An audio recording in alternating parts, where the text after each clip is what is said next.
Good morning and welcome to the first Men's Movement Summit.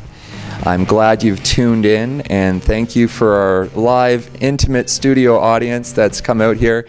And this is really epic. This is the first time this has been done. And we're here to celebrate International Men's Day. It's in 70 countries around the world, and it brings us together. The whole idea here is let's move together. All right? This is a space for us to forge the conversation and grow the community interaction around healthy masculine presence. Thank you again for coming out and watching. You can use the chat feature on the video broadcast to interact with us. I will be your voice today. I will carry on your words that you want to ask questions, give comments, and be part of this summit and broadcast to the world. It's also going to be recorded, so we'll cut it up and we'll publish it to mensmovement.com in the future so we can continue to share this incredible content and information with all the people that become part of this community. You are all part of the beginning of what I hope to see as a waterfall of change and shift. I want to get this message and this information and the voices of these people and these speakers today out to the world. Let's touch millions and millions of people with this. You are part of this. You are now moving with us. Today, we're also going to have guest speakers and a guest set of panelist speakers who are going to be interacting with the audience, interacting with the speakers to go deeper and maybe get some clarification. We want to make this as interactive as possible. So again, use the text messaging. When you're inspired, send in your questions, send in your comments, and when I'm off camera, I will be watching that personally, and I will take note, and I will get that on the air so we can be working together at this. Today we have actually 7 speakers. We had 8, I believe, but one had a little bit trouble coming up from the United States. But problem, no problem. He's working around it, and he'll be joining us virtually, which is very exciting. Soon I'll have Lee Rosen coming up. He's the event manager for this event. We've been working week after week for about a year on this. I was lucky to join the team. My name is Justin McMakin. I got enrolled and part of this event about 6 months ago. I was having a conversation with Rosen in my car, actually, and it was the first time I heard about this. And the idea behind it started from, I believe, a Mr. O'Rourke, right? Down in the States. And this is the man that's actually, unfortunately, had a bit of a car accident this morning on the way driving up. And you know what? He's still committed. He'll be here later on today during his speaking engagement time, and we'll get him broadcast. So Lee's going to come up very shortly, and he's going to let you know a little bit about what this event means to him and what he wants to see come from it. He's got some very special, perspective to share. Lee got involved with men's work in 2007 and started to be heavily engaged in giving back to his community in many ways. He took on leadership roles in the men's work and led or was responsible for supporting over 50 projects. The largest was supporting and rebuilding of emergency service in Haiti after 2010 earthquake.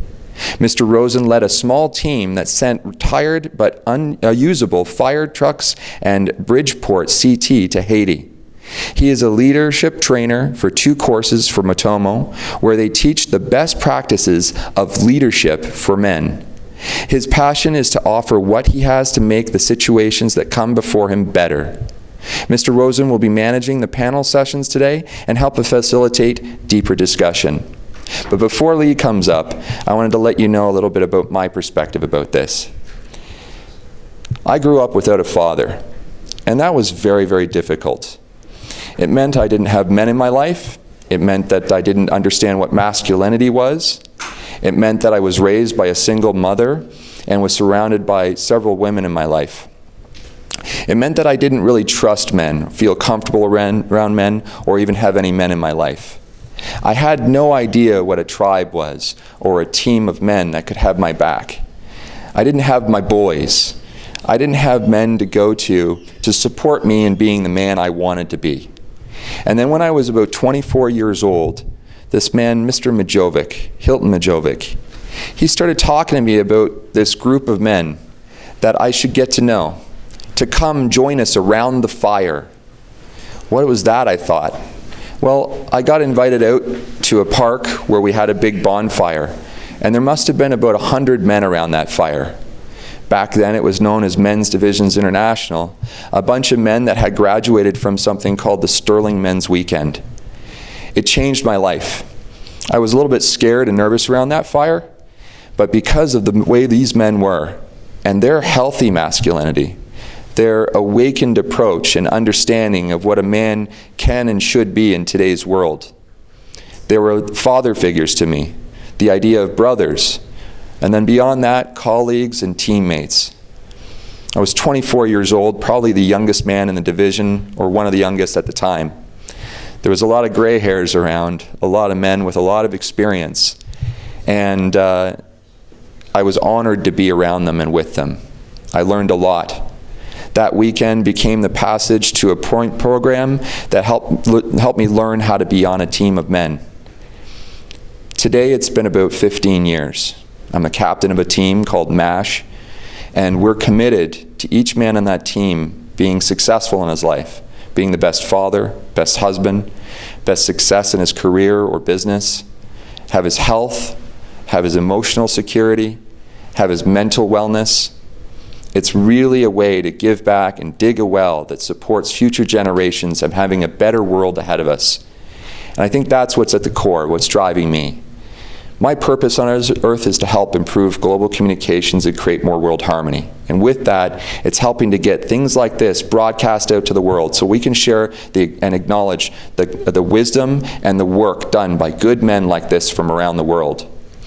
So I want to thank you again for coming out today. Please be interactive. Let me be your voice today.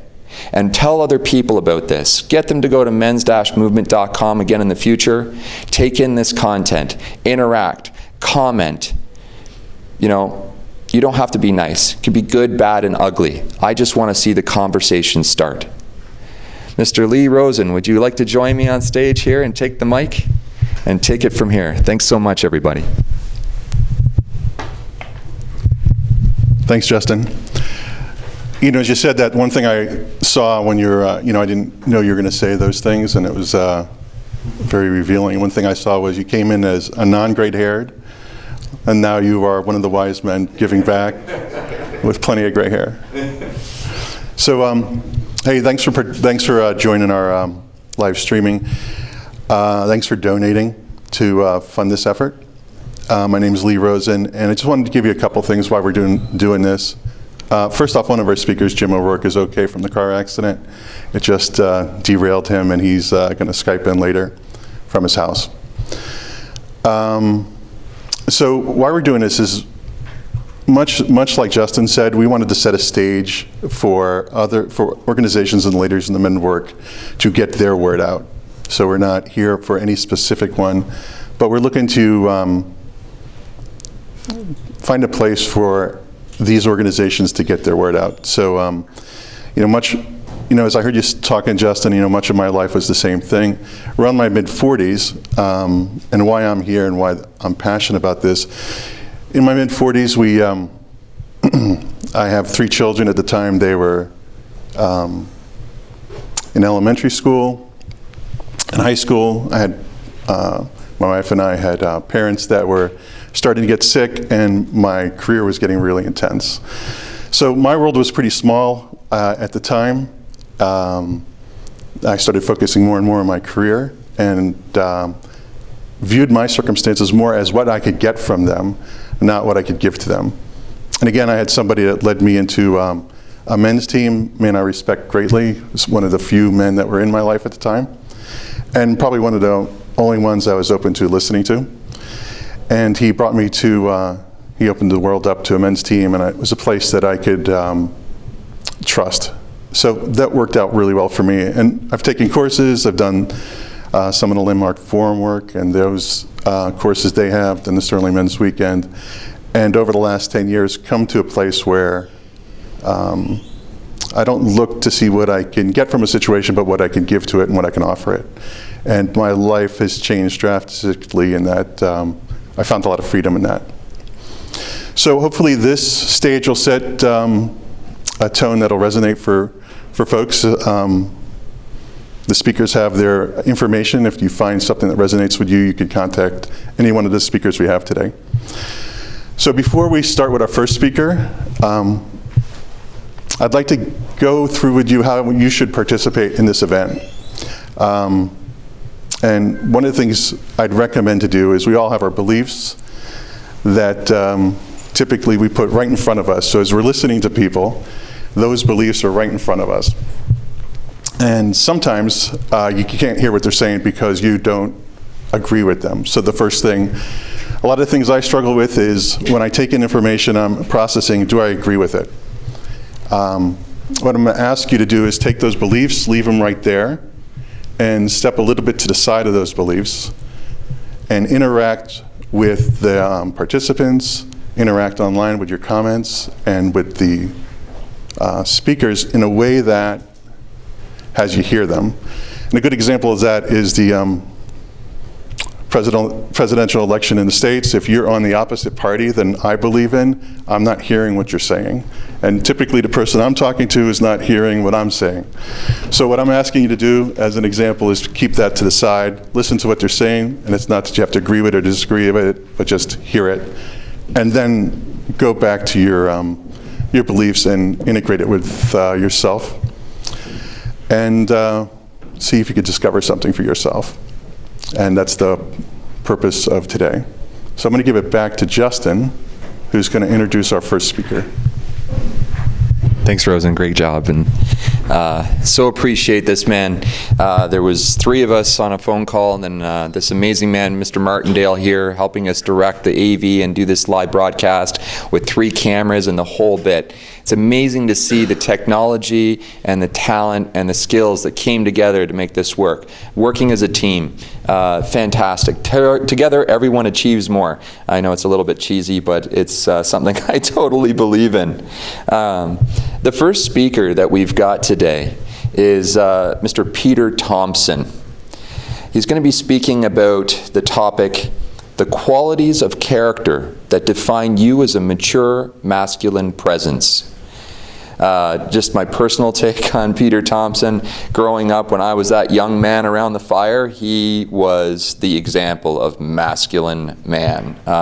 Very strong. You'll hear it in his voice alone and his character. And I'm looking forward to this very interactive, you're going to create from what I get, this first interactive presentation. It'll be an interactive exchange. We will list the stereotypes that currently define men in the social discourse today. With men in the room, we will explore how it is that with each have made those derogatory stereotypes true. But you know what? We're going to make this true with you too. I want you to start sending in your messages. Remember, you're about 20 to 30 seconds delay in seeing what we're saying. So be patient when you submit your thoughts, and I'll make sure that Peter gets that information and that we can get it out to the world. So while we're doing that, we will also explore the qualities of masculinity that many men value and admire, and have sadly often compromised or failed to believe in as they have made their way through life, contributing to their own spiritual destruction. The conclusion, benediction, will be a simple way out of this spiral and an you know what? You've used a lot of big, complicated words here. You know what? I'm a little bit more simple to this, and I don't want to butcher this anymore. I'm actually going to let Peter Thompson tell us more about this. This man has so many qualifications. He went to the Men's Sex Power in October 1982. Now, that is now known as the Men's Weekend, I'm guessing, the Sterling Men's Weekend. He volunteered consistently for the next 20 years. This man has been in service for doing the work for 20 years, and he has held almost every volunteer position on the division, regional, and international levels. I was, introduced to this man, and I believe he was the weekend manager during the years I actually did my weekend. He just reminded me that of today. And he's teaching at-risk youth to build small boats and as a way of giving back as well and digging the well. Over the last few years, through Bob Monroe and Power Productions, Matt Leons, and he has been sponsored to write and produce the Art of Masculinity workshop in Vancouver, Victoria, Toronto, and New England. So Peter Thompson, Art of Masculinity leader, I welcome you to the stage and thank you very much.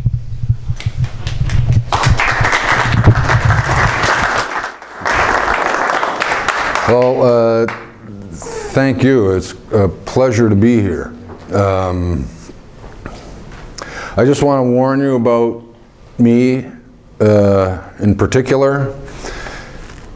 My voice can put screaming babies to sleep. And so in order to avoid that, you're going to really have to contribute to what we're doing here.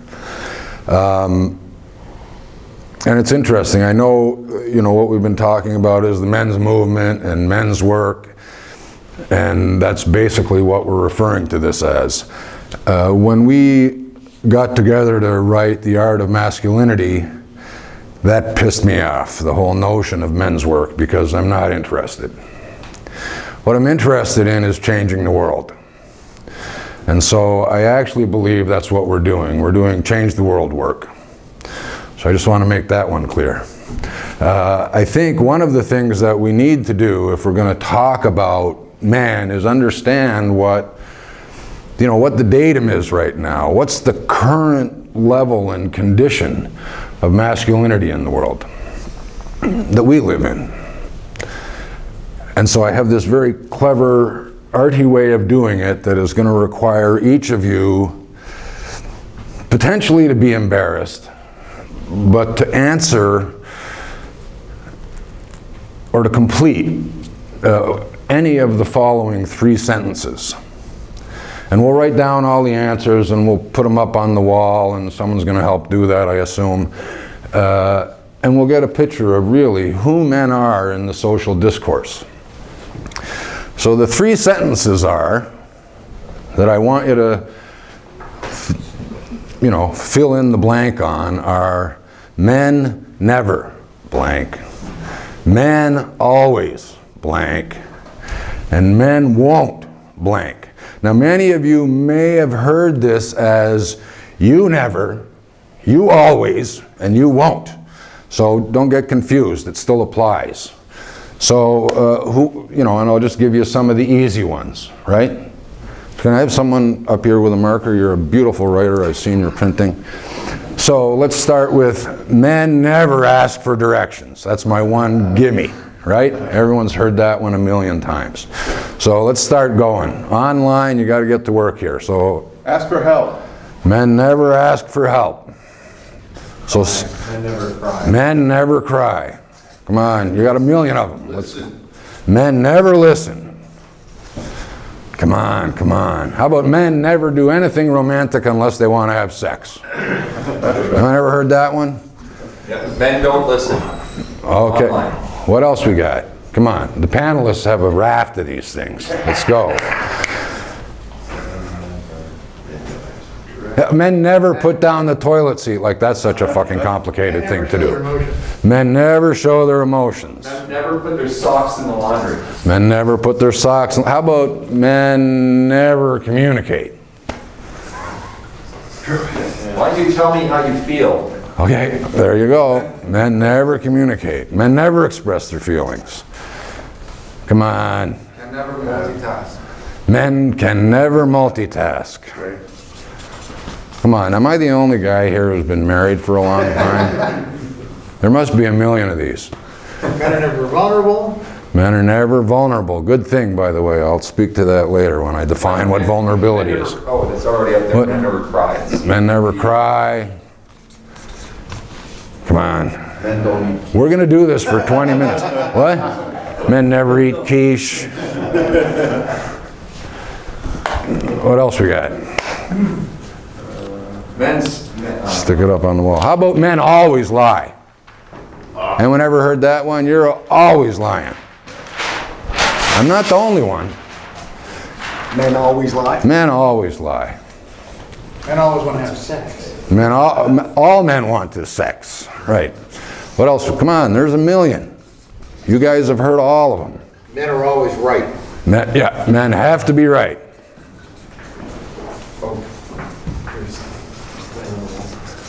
If we can just put them up here so the camera can see them. How about men are always angry? You're always angry. I can never talk to you.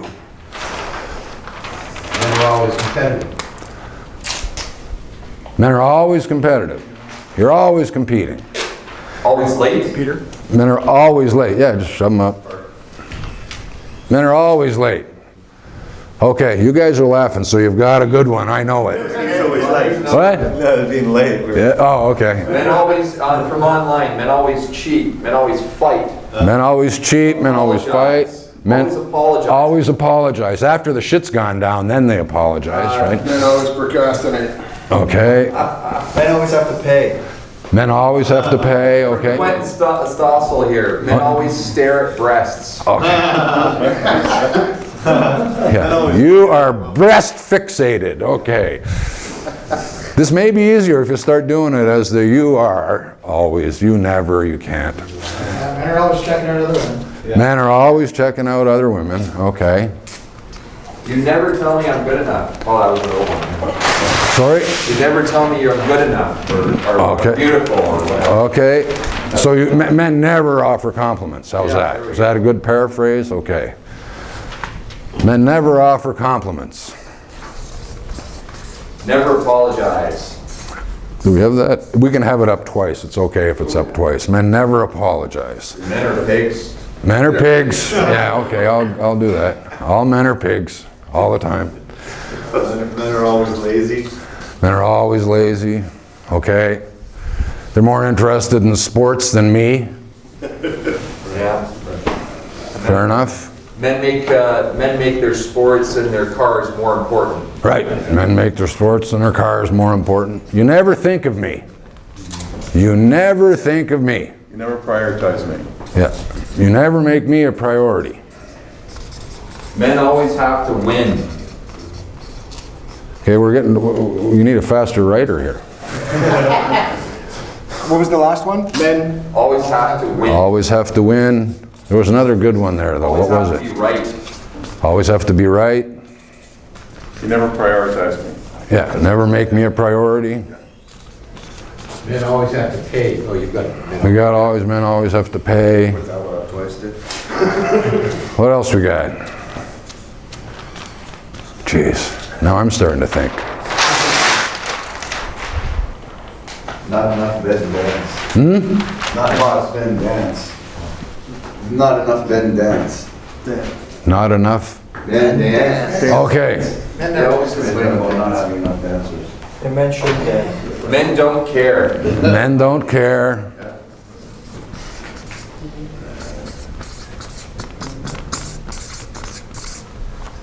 How are we doing so far? That's looking good. We're getting close? Anything else? Like anything you don't want to say that really belongs up here that was a you? You never? Could be a girlfriend even. Might have said you never. I'm so insensitive. Okay, yeah, oh good. There you go. Good. Men are insensitive. I don't pay attention. Men never pay attention. You never look after the kids. You're never compassionate. Oh, you have no compassion. You're useless for compassion.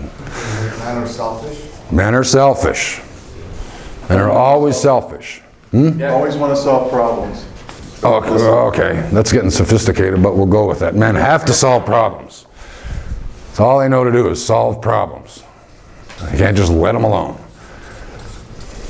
You are always busy with your work. Always work busy.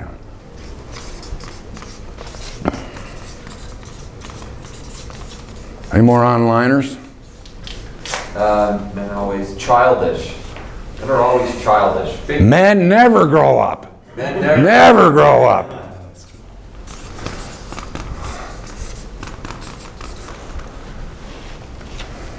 How are we doing so far? No one else has got something embarrassing about their life with women that they want to get up here about? You never, you always, you can't, you won't, you don't. You never do what you say you're going to do. Never do what you say you're going to do. Anyone ever heard that before? Oh, yeah. Anyone ever heard it more than once? You're just Okay. little boys. Yeah, okay, men are little boys, which, you know, which is even worse than being childish. Anything else? By the way, there's no incentive these days to grow up, just so you know. Never admit they're wrong. You always take your mother's. Never admit they're wrong. Men always take their mother's side. Over me. Over me. Some more online here. You're sexually selfish. Men always orgasm before women and leave them hanging. That's a long one, so dick first. We'll just put that one down as dick first. You're always dick first. Dick first. Dick first. Anything else?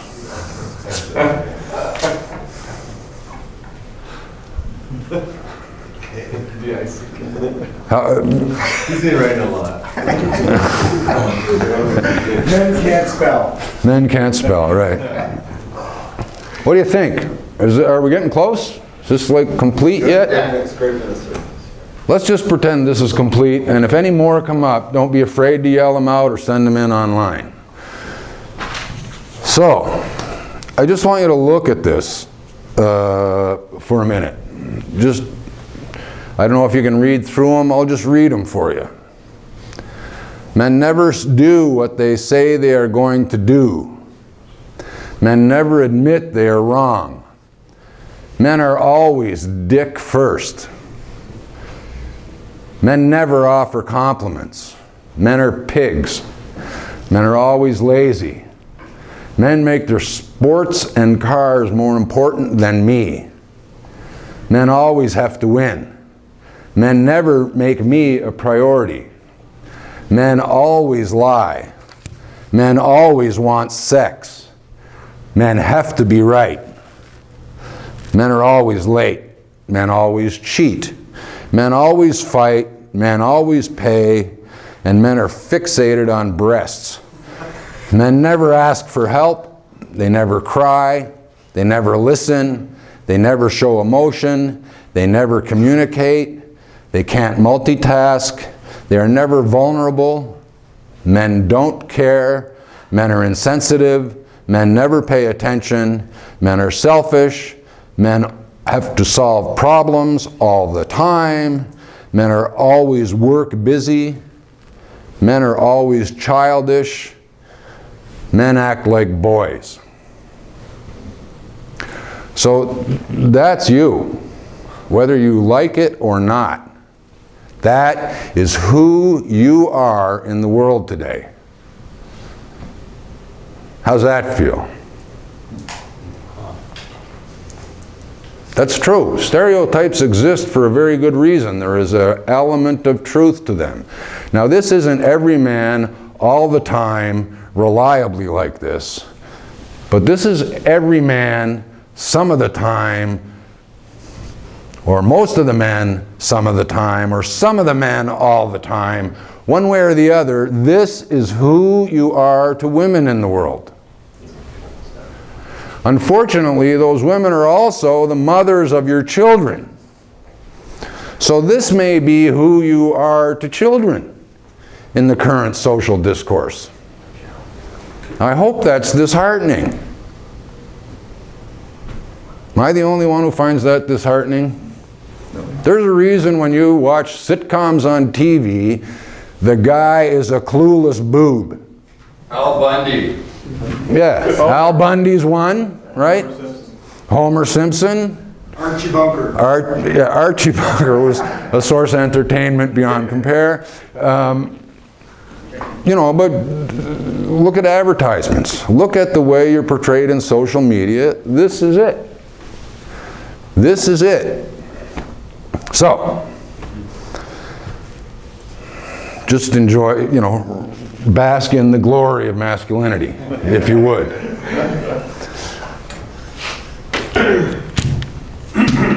So why don't we just have a look at how you made this true? How I made this true. So we'll go to something a little more pleasant, just as a diversionary tactic. I'd like you to think about the first time in your life you kind of had a sense that you were a man. You know, like, not the day you were initiated into manhood in some, you know, bar mitzvah or men's weekend or something like that, but the first time something happened, or you were given some task by someone you respected, and you thought, now now here I am, I'm a man. You know, it might have been, you know, when you were 8 years old and your dad said, you can mow the lawn. Highly risky maneuver. You're dealing with, you know, a 2-horsepower Briggs & Stratton strapped to 4 wheels, and the handlebars are up here. But you knew, good, I'm one of the men who now can help, who now can add something to my family's life, who now can do something important. That's the kind of man I am now. So I just want you to think about the first time you kind of had that idea that you were a man. And then stand up and tell me about it. So this is from Rich Carp online. Hunting with his dad. How old was he? How old? This is going to take a while. First time I was hunting with my dad. So here's the question I want to ask you. What's his name? Rich Carp. Rich, the first time you were hunting with your dad, how old were you, and what kind of a man did that make you?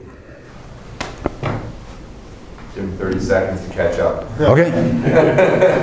That's good, but these are important He answers. was 9 years old. Oh, geez. What were you hunting? And what kind of man did that make you? Rich, you must be American. You were out there with firearms, I assume, at 9 years old. Tell us about the gun.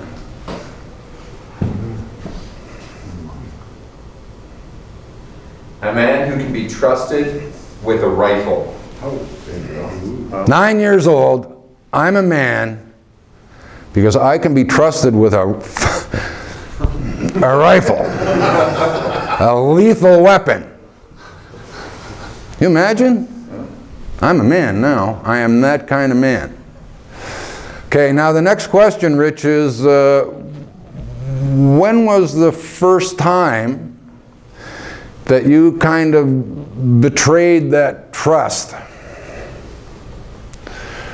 compromised or failed to believe that you were that kind of a man?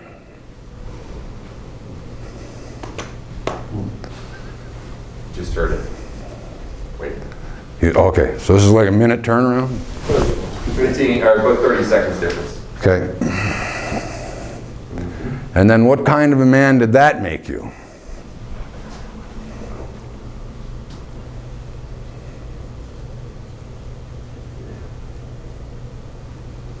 Between 9 and 16, Rich, you must have done something stupid with a rifle. It's inevitable. It's inevitable.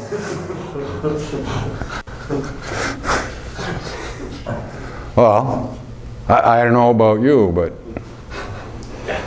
given a high-speed projectile, I'm sure I could find a target that's worth a shot. Here we go. When he snuck into the gun cabinet without permission. Ah, and what kind of a man did that make you?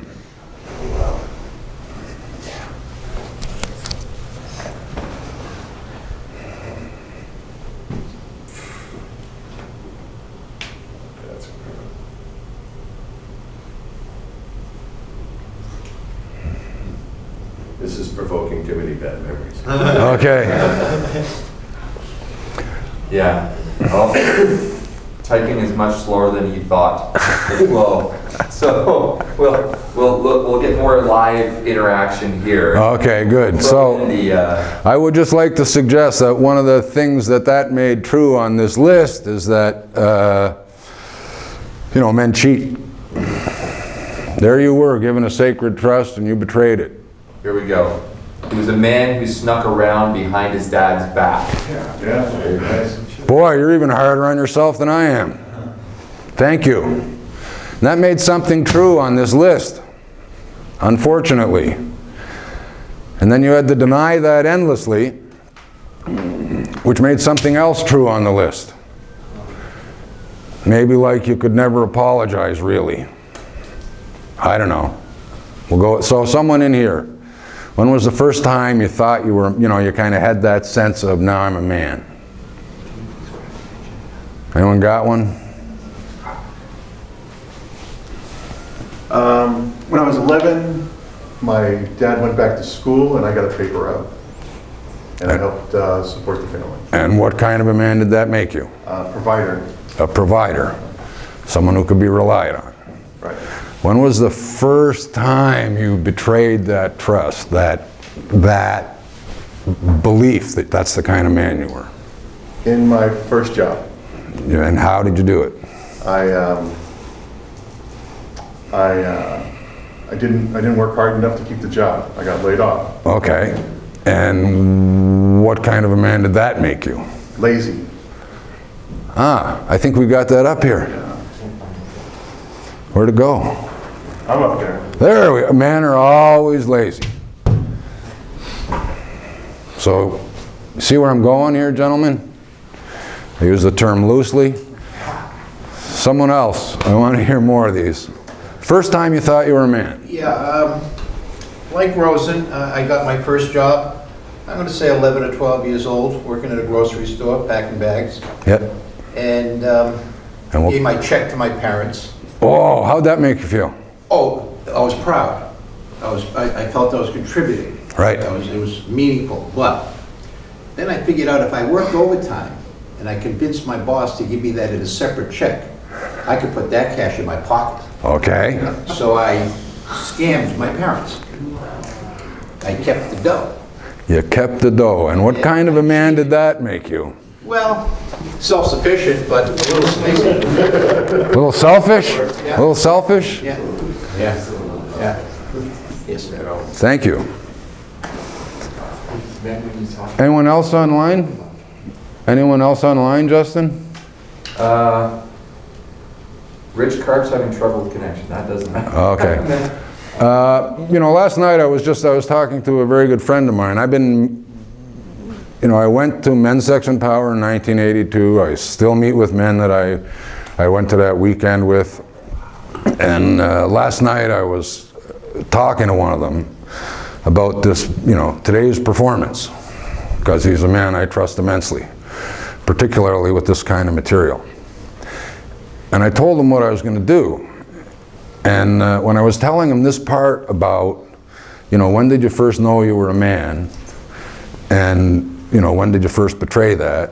And kind of walked him through that. Before I was finished, he said, I remember. When I was 14 years old, my father and I were on our way up to the lake in the truck. And he stopped the truck and said, why don't you drive the rest of the way? Imagine that. 14 years old. Not only can I be in charge of my father's life, I can be in charge of a 3,000-pound method of destruction. So that's the kind of man he was. I could be trusted with that kind of power and, you know, that kind of equipment, right? I'm a man that can look after those things. And so I asked him when the first time he betrayed. He's an old guy. Like, I'm old, he's older. So the first time, I said, when was the first time, you know, you failed to believe in that, sold that out? And it was surprising. He said it was 1993, November 7th, I think was the day. I said, that's pretty good, you got it down right to the minute. He said, yeah, I was driving, and I was pissed off because I had to wait for some friends, and it pissed me off, and I was in a hurry to get where we were going, and we were driving in bad conditions, and I almost killed all of us. And I went, wow. So that was 1993. So this week, he was driving a couple of those men who didn't die. Nobody died. He was driving a couple of those men back from Waterloo. And he finally felt redeemed. You want to do the math on that? So that's 1993. This is 2016. So that's 23 years. And he finally felt redeemed that indeed he could again be trusted to drive a car, even though he's been driving all this time. But the stain of that one incident took until he was driving these men home from Waterloo that he could have killed 23 years ago, and they were sleeping in the car. So when I talk about the first time you knew you were a man, and the first time you betrayed it or sold it out, I am pretty sure every man online, every man in this room, and just about every man on the planet has a list of these different times in their lives when they knew that they were such and such a kind of man, that this was the kind of man they were meant to be. And they sold it out. They compromised it. They failed to believe that that was true and made something on this list true. Is there anyone in this room or on this call who doesn't believe they're an honest man fundamentally? Anyone? Who does not believe that fundamentally they're an honest man? You know, fundamentally, I think everyone probably is. But we lie. I also bet there's no one on this call, online or in this room that can't remember a time they lied. And I don't give a shit what the reason is. We lied. I lie like us. Nothing big, mind you, right? Not in the front of a federal prosecutor or something. By the way, just so you know, here's the cost of lying. You know what it cost the American public to find out that Monica Lewinsky sucked Bill Clinton's cock? That was a $30 million. Oh, that's what you call sex. Give me a rest. So lying at that level really makes me nuts. Lying at that level is the epitome of what puts it up here. And that's the stuff that's intolerable with men. I kind of got myself accidentally off track. You got something to get me on track? We've got a man here that said, I broke away from my mother's control. I joined the army and then the maritime service to see the rest of the world. So I think that has something to do with So when he became a man. First time he became a man. What kind of a man did that make him?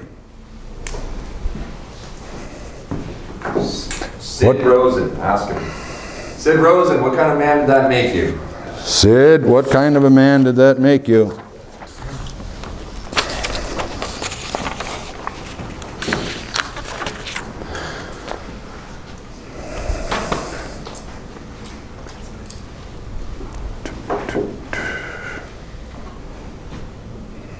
We'll wait for him to get back.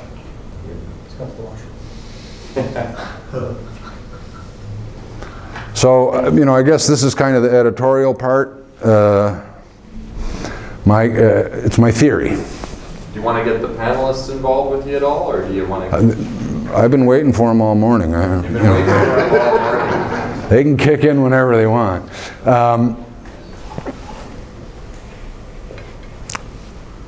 So here's my theory. I believe it to be true, that men go through their lives endlessly identifying themselves as a certain kind of man, a man who can be trusted. And then they do something that betrays that. And they have to adjust their image of themselves. This is a thing I call the show, right? I present myself in a certain way. So I have to adjust that image of myself to cover up the fact that I betrayed distrust. Because God knows I don't want to admit it. And then that redefines me as a man. Different kind of man, but I redefine myself as a man. And then something comes along and I compromise, fail to believe, or sell out that guy too. And so then I have to redefine myself as a man. I'm not sure if you understand where this goes, but as I go through life, when I talk about spiritual destruction, I keep that up. I define myself as a man. I betray that. I have to redefine myself as a man. I compromise or sell out on that. And this keeps going on and on and on. And eventually there's this one point left at the bottom of the funnel where I'm sitting, and there's nothing left. There's nothing left about who I am as a man. There's no more I can give up. And I'm at the end of the world of compromise, and my spirit's destroyed. That's what I call the inevitable downward destructive spiral of a compromised masculine identity. And I think, we didn't go very far with anyone, just the first time you did it. If we had lots more time, we could go down and down and down and down the bunny hole. No need to do it. That's my theory about how the world works and how men end up lost, alone. Because who wants to be with a guy down there? And when you're a man down there, how can you ever be with anyone? So there's a way out. That's the good news. And there's a way out of this being true. And we'll get to that in a minute. The way out of this inevitable, destructive, that downward spiral of the compromised masculine identity, it's really a simple, I think, one-step and at most two-step process. The first step is at the first compromise. Once you know you've done it, you put your hand up, you say, I want you to know I did this thing. I'm appalled by it. It's probably best to do this with men that you're close to, by the way. Don't let me do it again. And you might say that to yourself in the mirror. And I'm convinced that if we can do that, at least we have the chance to bring ourselves back to a position of dignity and back to that first definition of me as a man. Me as a man, I can contribute, I can give to my family. How can another man prevent you from doing that? He can't. Right. So no, he can't. But here's how it works. I have a profound level of respect for you, or I never would have told you about it in the first place. Right? Right. I value the relationship that you and I have and the respect that you have for me. I don't want to lose that. So I am telling you, I did this heinous act. This is what I'm doing to make amends and atone for it. And I want you to watch my back. Make sure I don't do it again, because I don't want, and just letting you know that that's what I feel, that's what I want, that's what I've done, stops me from having this be some kind of internal shame and gives me the chance to transform it into embarrassment, right? So it's you who is preventing yourself. Yeah, I'm the only one who can do it at the end of the day. But the trick is, I just have a secret for you about shame and embarrassment and enlightenment. They go one after the other. I did this heinous thing. I'm ashamed of it. I have shame about it. I'm not going to tell anyone about it. I'm going to let it start eating me up here and let it slowly move down into my bowels and out my ass. It's going to tear me apart. It's inside of me. It's not going anywhere. It's private. It's not going to see the light of day. It's all mine. So now I have this shame in here. No one else can see it. That's going to keep me separate from people. For sure. Because I can't interact with you completely when I'm trying to hide this little bit over here. Right? Okay, so that's shame. Private, personal, contained. Destructive. Really destructive. Now then there's this next move in the continuum called embarrassment. It really helps if I have a really fat guy to go over this. A man who was really fat as a youngster. Because a fat man who was fat as a youngster can tell you that he's got more fat jokes than anyone and he can't be embarrassed anymore. He's been through 25 years of fatty 2x4, can't fit through the bathroom door. Can't embarrass him anymore. He's done. Well, if you can take what you're ashamed of and offer it to the man in your life as something that is true about you, then it's embarrassment. So they justifiably mock you about it. I don't know about you, but if a man's afraid of spiders, don't you try and mock him about it, right? Tease him.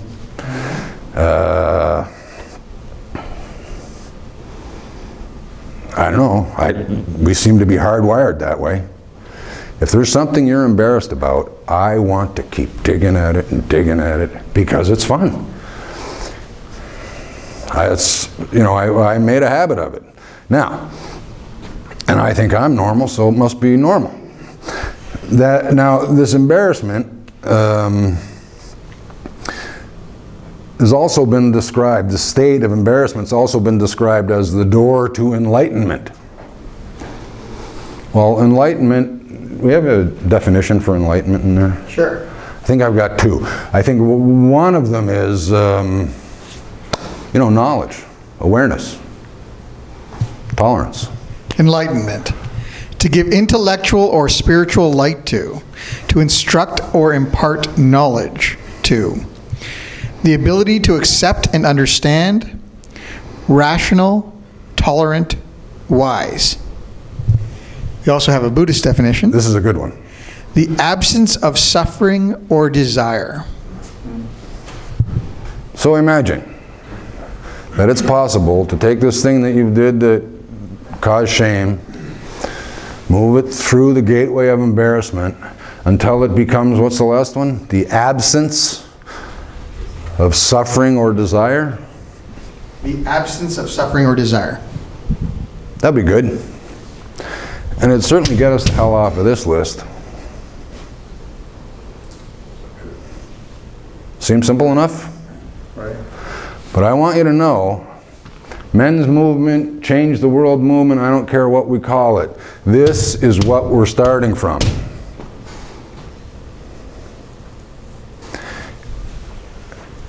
And this is unfortunately what we have to rely on. We have to do two things with it. One, rely on the men in our lives to not have us make this true. The other kind of more compelling thing is we have to make sure with the men in our lives, we don't let them make this true. This is not who you want to be. You don't want to be a pig.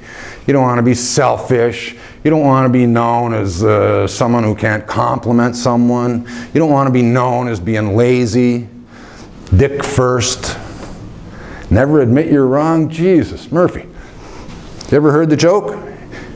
If a man is in the forest, deep in the forest, no one is there, nobody, is he still wrong? You bet. Well, never admit we're wrong. What could be easier? What could be easier? And I mean, especially for a mature masculine presence, you all understand that there is a consequence to being right. The consequence is someone has to be wrong. You really want to do that to someone? You're wrong. No. I don't have to be right. and I know when I'm wrong. Why wouldn't I just be honest? Take the hit. Fucked up, right? Just by the way, apparently in manufacturing, assembly line stuff, if a guy makes a mistake at one station, the cost to correct it goes up by a factor of 10 every time it moves to a station. So at the next station it goes to, the repair is 10 times the cost. 100 times the cost by the time it goes through 2 stations, 1,000 times the cost by the time it's at the 3rd station. You think that might not apply in your life? You know, the damage that is done by not admitting you're wrong and doing it fast just gets worse and bigger. So let's not do that. And don't let the men in your life do that. Their lives don't deserve it, their wives don't deserve it, their children don't deserve it, and their careers don't deserve it. And mostly those men don't deserve it. Because it's destructive. Because you know it's true. You have a question? Yeah, I got a question. So what if there's a man on a team that you're on that you do the men's, there's a man on a team you're on that you do the men's work with that just keeps fucking it up, right? Every time you bring it to him, it just keeps happening. What do you do with that man? I don't know. What do you think? Well, do you give up on him, or do you stay with him? Here's my math, right? If we give up on anyone, it's just going to get increasingly easier to give up. And then soon there'll be no one left. I need that man. One of the reasons I need that man is he's an ambassador for me. So, you know, as painful as it is, I don't know how else we do it, but keep going back. Got it. Until we get to the bottom of it. Because there's something at the bottom. You know, he could be right down the bottom of the spiral. I wouldn't wish that on anyone. I wouldn't wish that on anyone. And I think it's possible to love him while he's down there. Right? Our job's to get him out of there. Right. Because it serves you. And if we're going to change the world, which is my objective, if we're going to change the world, you know, you can't make Prince Edward Island great and have the rest of Canada suffer, right? Doesn't work. You can't make North America great and have the Middle East and Africa tearing themselves apart. Well, same with me and you. You know, same with my sons and their men. Can't do it. Yeah. Got a few statements from online here. This is working. Okay, great shit. Brings new purpose to my circle. Shame is toxic. This is good stuff here.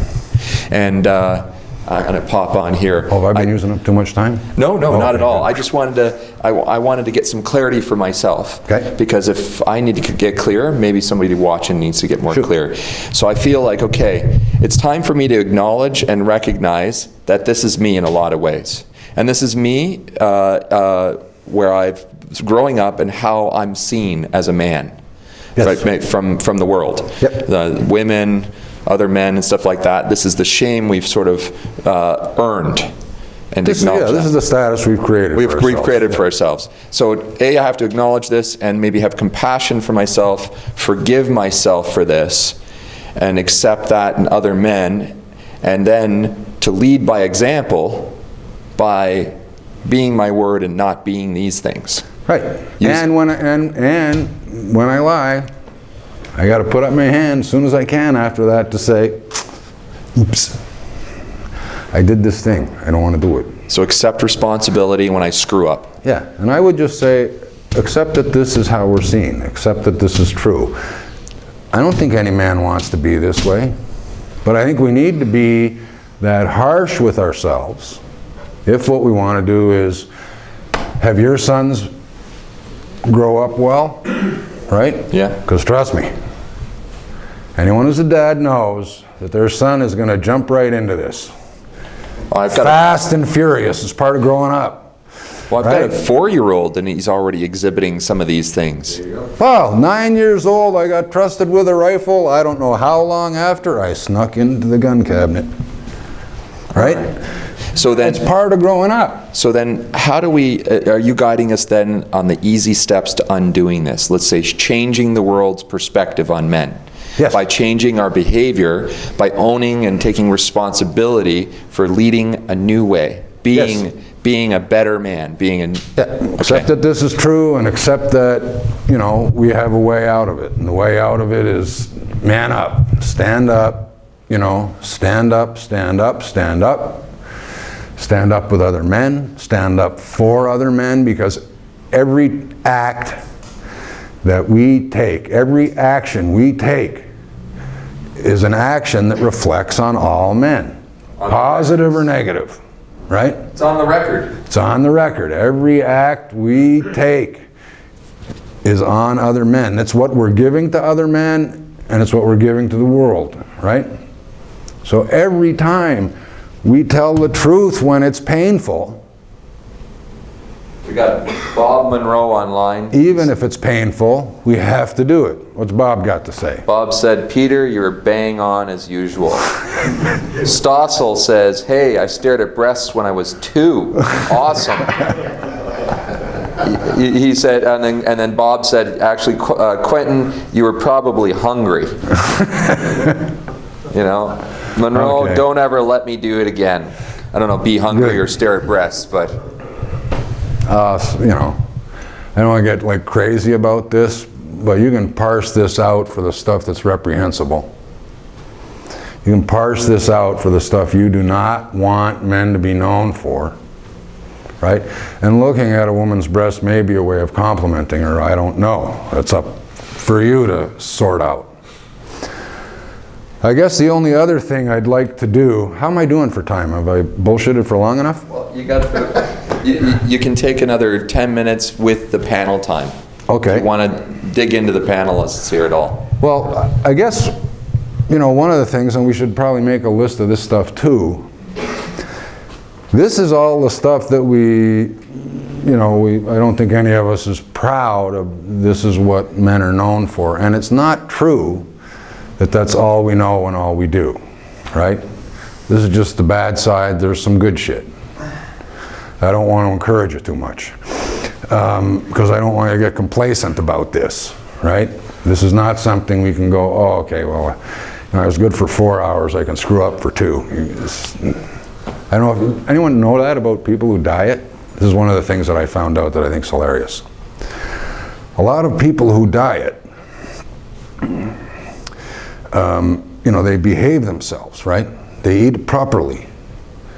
And then they think, I've done so well for a couple days, now I can eat the chocolate cake, right?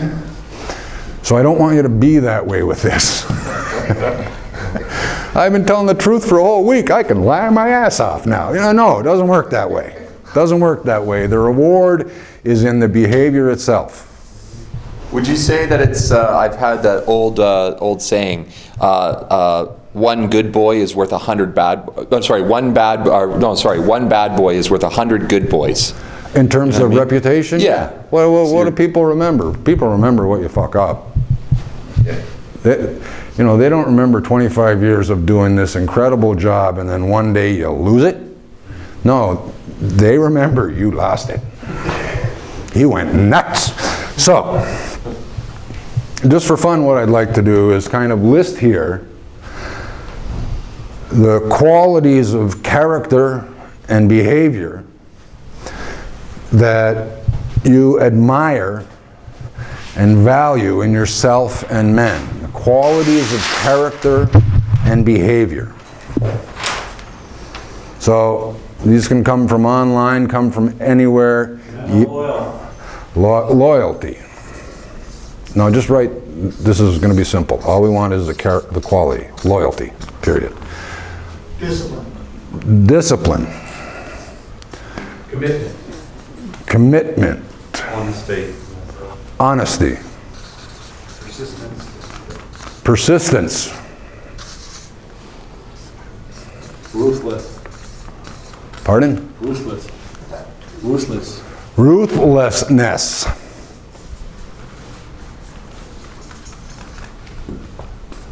Come on, the stuff you really admire. Think of the heroes that you have.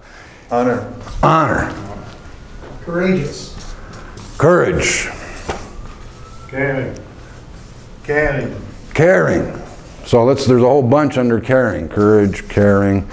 Okay, we got to have someone sticking these up on the wall. We've got to be able to match this. How about chivalry? Anyone here admire chivalry?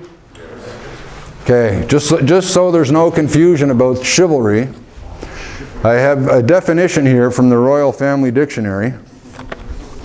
Never giving up. Never, well, okay, never quit. Never quit. Compassion. That's an A. So I just want to, this is one of the reasons I love chivalry. Seems to be lost. We're always accused of losing it. Damn it, keep opening doors. Chivalry, the courtesy or gallantry toward women. Qualities expected of a knight, including courage, generosity, and courtesy.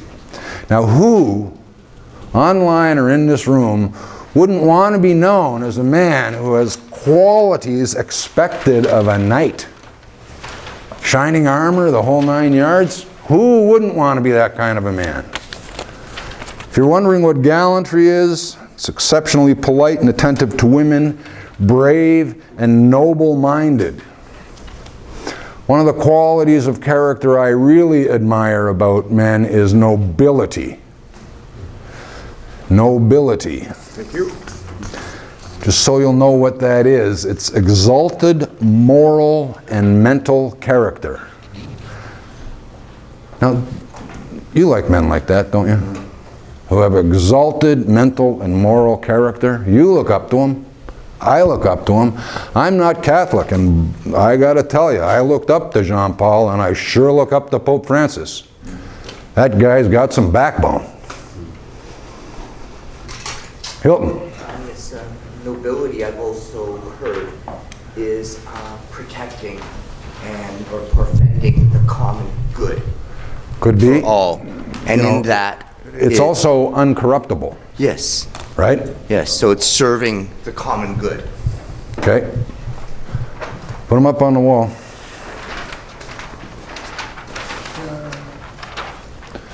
Yeah, it's good to cover them up with these. That's what I'm thinking. Huh? That's what I'm thinking. Ah, good. Any more qualities? Positive. Positive? Valiant. Valiant? Funny. Positive for funny. Funny? Funny, yeah. You gotta admit, men do have a sense of humor. What? Brave and courageous. Brave and courageous. We have courageous up there. Brave's good. Generous. Generous.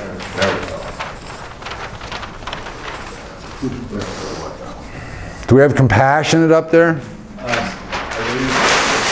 Responsible. Committed. Oh, responsible. That's excellent. Responsible. Accountable. Dependable. Dependable. I don't know what accountable means, but I know what dependable means. Generative. Generative. So what does that mean? So we gotta Moving process forward. moving things forward. Yes. They always move things forward. These are qualities of character and behavior we're looking for here. Leadership. Leadership. Humble. Oh, one of my faves. Leadership, humble. I love that. Selfless. Selfless when it's called for. Self-promote. Problem solvers. Confident.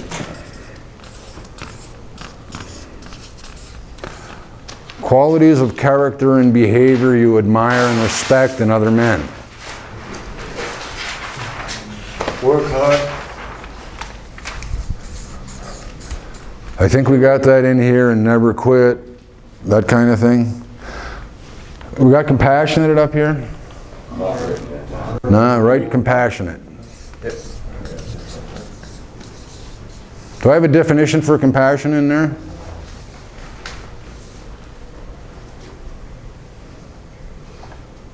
Be under C. Yeah, I figured that one. Yeah, no, there's not. How about empathy? Have I got empathy in there? And not empathy either. Okay, I left a book somewhere. Yeah, okay. Okay, it's got a card with empathy in it. Well, self-motivated. Okay. How about just motivated? Motivated. Yeah. Passionate. Forgiving. Excellent. Forgiving. Rational. Rational, that's a good one. It's in one of these cards. I have a series of medical procedures I'll talk to you about. Empathy. The emotional capacity to understand and share the feelings of others. You admire that in a man? A rare but highly valued quality in a man. You got humble. Decisive. Decisive. Unemotional. Here's where we're going to disagree. I actually think men are incredibly emotional. I think the big difference, and here's the important thing about men, the important thing for me about a mature masculine presence in the world is that they're in control of their emotions. They're not controlled by them. So when you're upset, the walls might survive, right? Passionate. I think we have passionate up here, or do we? No, we got compassion. Oh, put up, because we got one more thing to cover up. So. There you go. More shit to cover. Passionate. Anything else? Integrity. So honest. Yeah. Complete. Yeah, the complete part is the... Okay. How about loving? Okay, loving. How about, sorry? Agile. Agile. I-L-E. Steadfast. Creative. I think we got creative up here somewhere, but put it up again. How about, you know, one of the things stoic I like. Stoic is good. How about one of the things I admire, oh, Jesus, I lost it. Funny. I admire a man who has dignity.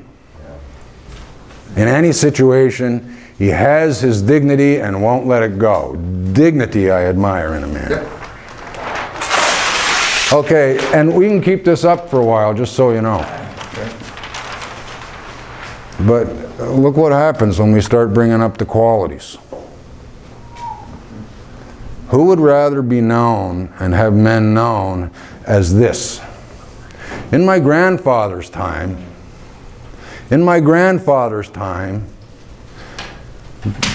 this is the kind of thing that was often said about men.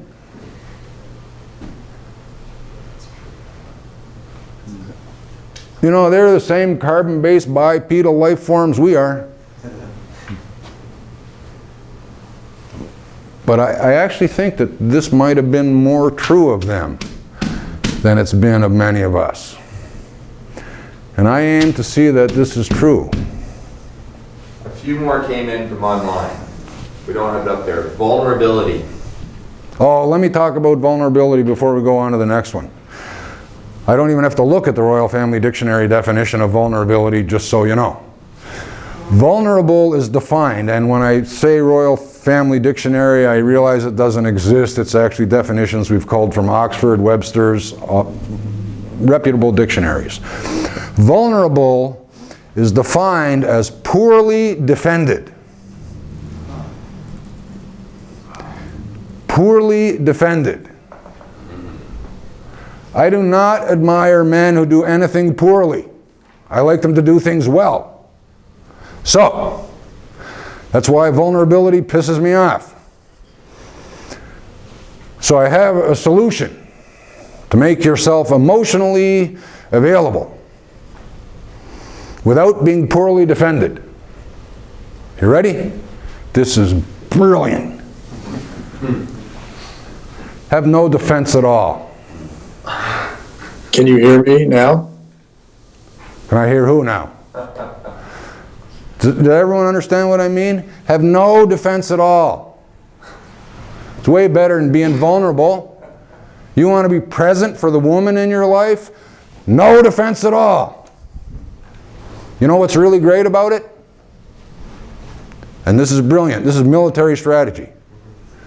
Everyone heard of Lao Tzu, or I think that's who it was? Art of War. Art of War.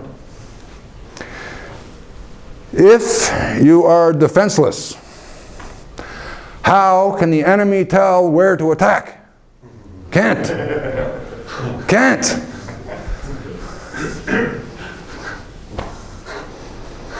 If you want to be powerful as a man in your relationship with a woman, defenseless or extraordinarily well defended at the time, because you don't have time for this shit. But when you do,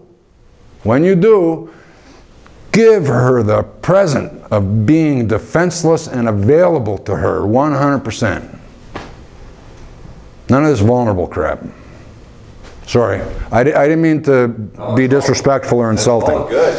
Another man, Troy Wilkinson. Direct, clear, humble, educated, curious, insightful. Okay, which of those don't we have? We don't have insightful, curious. You want us? I need to put in educated, clear, direct, and I have to put... Educated is not a quality of character. And how about inventive? Creative, inventive. Yeah, good. Inventive, clear, direct. Clear, direct. Nice. Any more things, Justin? Being who I am, not getting trapped in cultural correctness. That's not a quality of character. And we've spoken to that, actually. Right? None of these things say compromise who I am to fit in with whatever the neighborhood is. Everyone get the idea? Much better. Much better for you, much better for the women in your life, much better for the world. If this is what masculinity is known for, if this is what a mature masculine presence in the world presents, and trust me, if we can get 3 or 4 billion men on this program, a lot fewer problems. And maybe a chance to really change the world. Thank you. You have a question? Yeah, Peter, can I just 2 seconds more, if it's possible? Then. So now, you said something about this is the way that, your grandfather saw himself, right? I think so. Right. Now, this was there just as much as this was. I don't know if that's true. Even if it wasn't, Even if it wasn't, the possibility was still there. There were still a bunch of nefarious buggers out there. Right. And it was still the same, carbon-based life Bipedal form. life form. So we were basically talking about the same stuff. Isn't it the way we see ourselves, if we see ourselves like this, that we're basically back to where my grandfather was? No. No, I think we're much further ahead, because one of the things I know that's true. Okay, I'm 62. Who's the oldest guy in the room? We doing better than that? 69. 69. Okay. From people our age, there was a hangover of child mortality, right? In my grandfather's time, not all the kids lasted, right? They fall over. And the world was a little harder, right? Central heating was kind of newish. You know, electric light, kind of a revolutionary idea. Life was a lot harder on the one hand. On the other hand, the notion of having affection and offering encouragement to your children, not so much, right? They might die, you don't want to get too close to them, right? Seriously. I mean, you know, if you have 7 kids because you're running a farm and you need them for the farm and you lose 3, Jesus, who needs that kind of grief? You don't want to get too close to them. So things, you know, some stuff has changed, and it's changing, I think, for the better, right?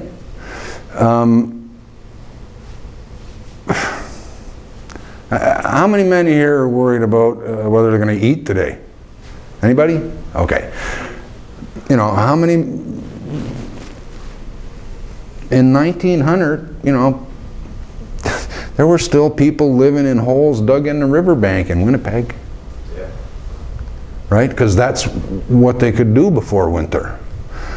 Our lives are like enormously better endowed and make a lot of this actually harder to do because life's so damn easy.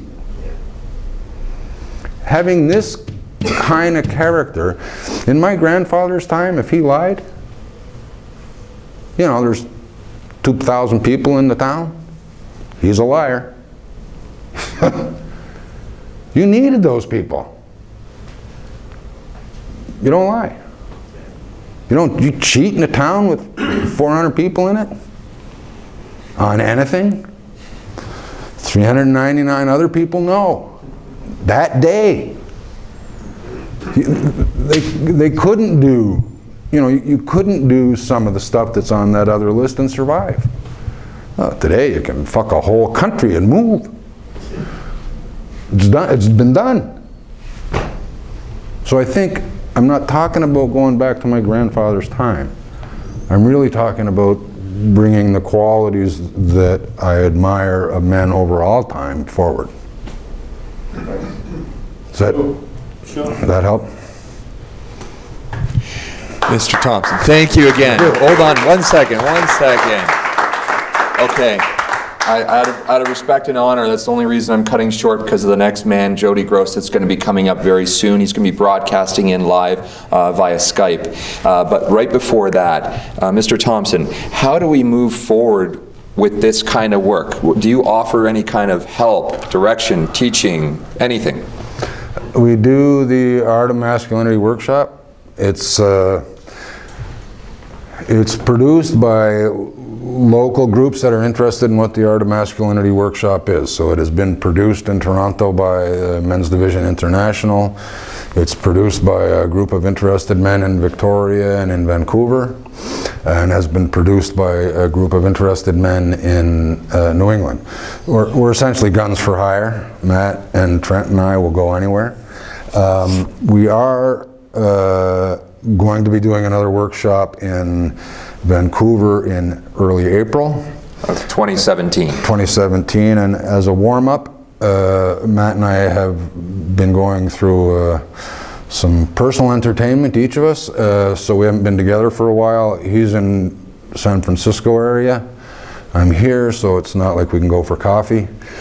So we're going to be getting together in March sometime. We haven't got it set, and we're going to offer a very inexpensive one-day workshop, that goes through some of the stuff we do.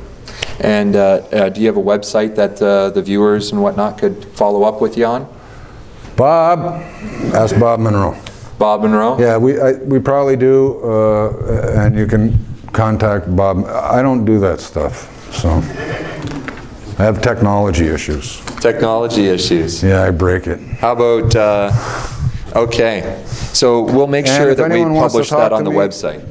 Any of the men here want to talk to me, you can get my number and email from Justin. I'd be happy to talk to you. And, I'm happy to show up when it can serve other men. Excellent. Thank you. Thank you, Mr. Thompson.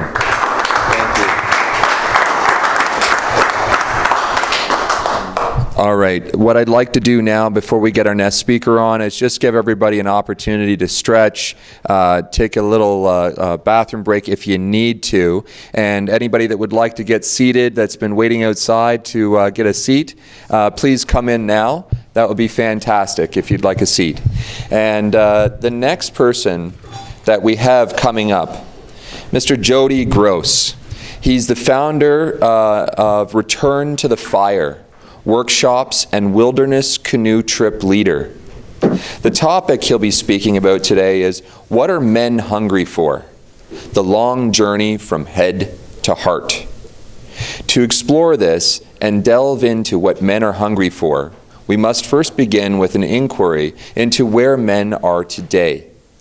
The sensation to eat when hungry originates in the body. So too does the hunger for the Father, connection to be blessed, belonging, appreciation, community. Therefore, we must have the courage to bring our awareness inward to our bodies. There our callings, fears, wounds, desires, grief will guide us home to ourselves. Jody has been committed to men's healing with empowerment for over 30 years.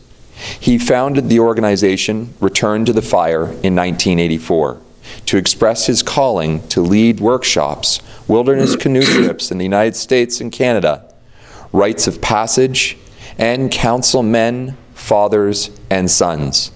He is currently writing a book about men's journey to living an authentic life. I was really happy to get a chance to speak with him, and I'm looking forward to hearing what he has to bring. We'll get him started in about a minute. Until then, stay tuned.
We're back here at Volleyball Canada in Toronto, Ontario, and we're getting a live broadcast from Jody Gross from Connecticut in the United States. Thanks for joining us today, Jody, and we look forward to hearing what you have to say. What are men hungry for? The long journey from head to heart. Please begin. Okay, well, thank you. Thank you for having me. And I'm delighted and honored to have been asked to speak today, and somewhat humbled by this, as it's not my usual forum to just sit and talk about this work. A little jealous of Peter, because I saw him for a few moments there, and he was able to walk around, which, like the Sundance Kid, I'm much better when I move. And I also want to acknowledge that my masks are ready. My masks of looking good, of being significant. And my challenge here this morning is to stay grounded, to be in my authentic truth. My talk today is about what are you hungry for, and the journey that men take from their heads to their hearts. And a little to demystify me, my journey started probably, in a sense, in my mid-20s after a number of failed relationships. And it was in that time that my first mentor came to me, perhaps found me. And it was through his guidance and persistence and his care of my soul that I took the step to get into therapy. And in that process led me to my first men's gathering. I think many of you men, my sense is, are Sterling graduates. I don't know if that's true. That's my story. That was the first weekend that I took in 1984. And out of that came many things and many men. And one piece was really connecting to my purpose on the planet, which is to guide men to their authentic truth and power. And that's when I started and founded Return to the Fire, an organization committed to men's healing and growth through workshops and wilderness canoe trips. The other thing that I want to say to be present here is last week I buried two of my dearest friends. Both actually came out of the men's, Sterling Men's Weekend. One, some of you know, I know Peter was a good friend, Doug Pryke, also from Toronto. So my heart is heavy with grief, and I need to speak that truth to be present here today. So I would ask all of us listening, watching, and for me as well, just to take a breath or two right now, because we all have grief in our hearts.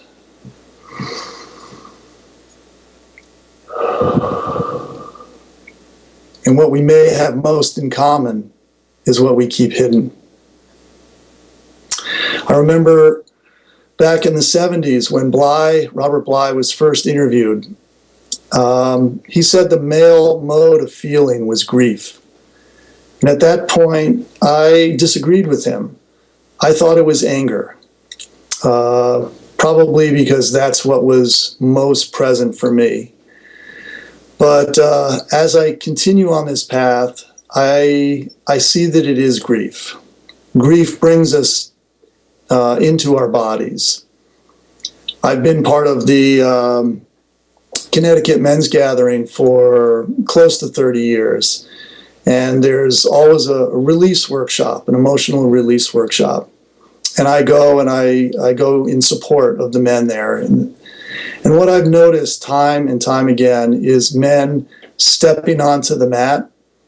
And if they're new to the work, and particularly younger men, anger is the first expression. And inevitably, what's underneath that is their grief. So grief calls in the mentor, just like in the story, the myth story, The Water of Life.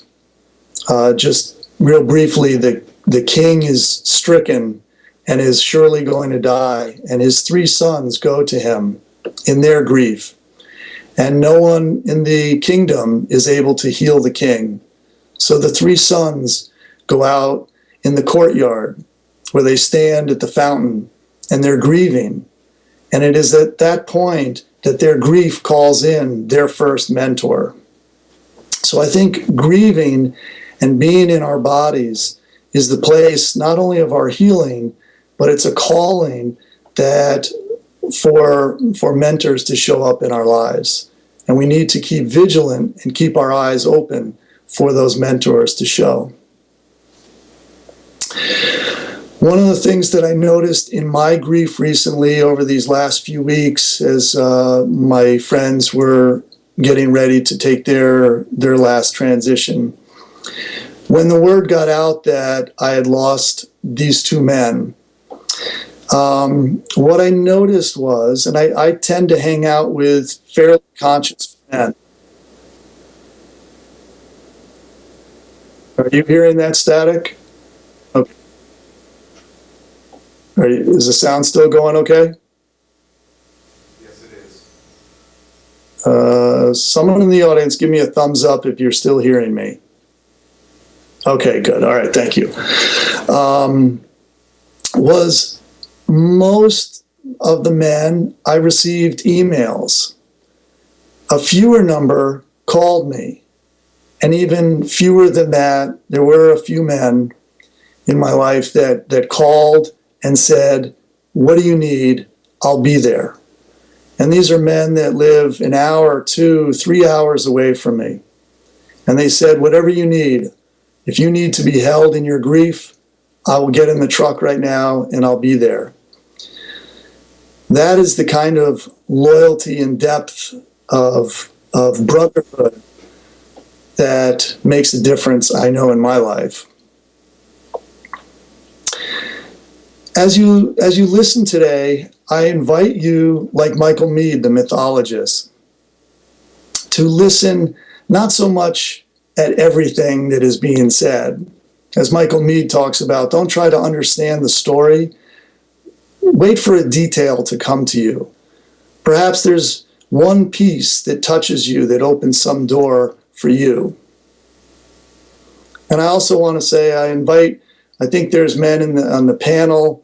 I hope this is, that we can engage. So if you have questions, I invite this to be an open dialogue. As I've worked with men for close to 30 years, it's clear to me that we live in a culture of deeply wounded men. And I implore that, and I'm excited by this summit, exploring healthy masculinity. Here's a little poem called "The Ultimate Problem." In the Aztec design, God is in the little pea that is rolling out of view, and all extends bleaker because God has gone away. In the white man view, God is everywhere, but hard to see. The Aztecs say, "How do you know God is everywhere? And how did he get out of the pea?" So if you're looking for God or the goddess or some piece of spirit in which to guide your life on your journey, look down. For if you're going to find God today, God will be in the small things, probably close to the earth, maybe under the earth. So look down, look down, look down. One of the things that I like about this poem is it's a poem of descent. And I think as we take this journey from our heads to our hearts, it is a descent. We need to be brave and have the courage to descend into our bodies where our truth, our power, and our wounds are. So as I share from my personal experiences, myself and from the men that I've worked with, I hope that it opens a curiosity in you.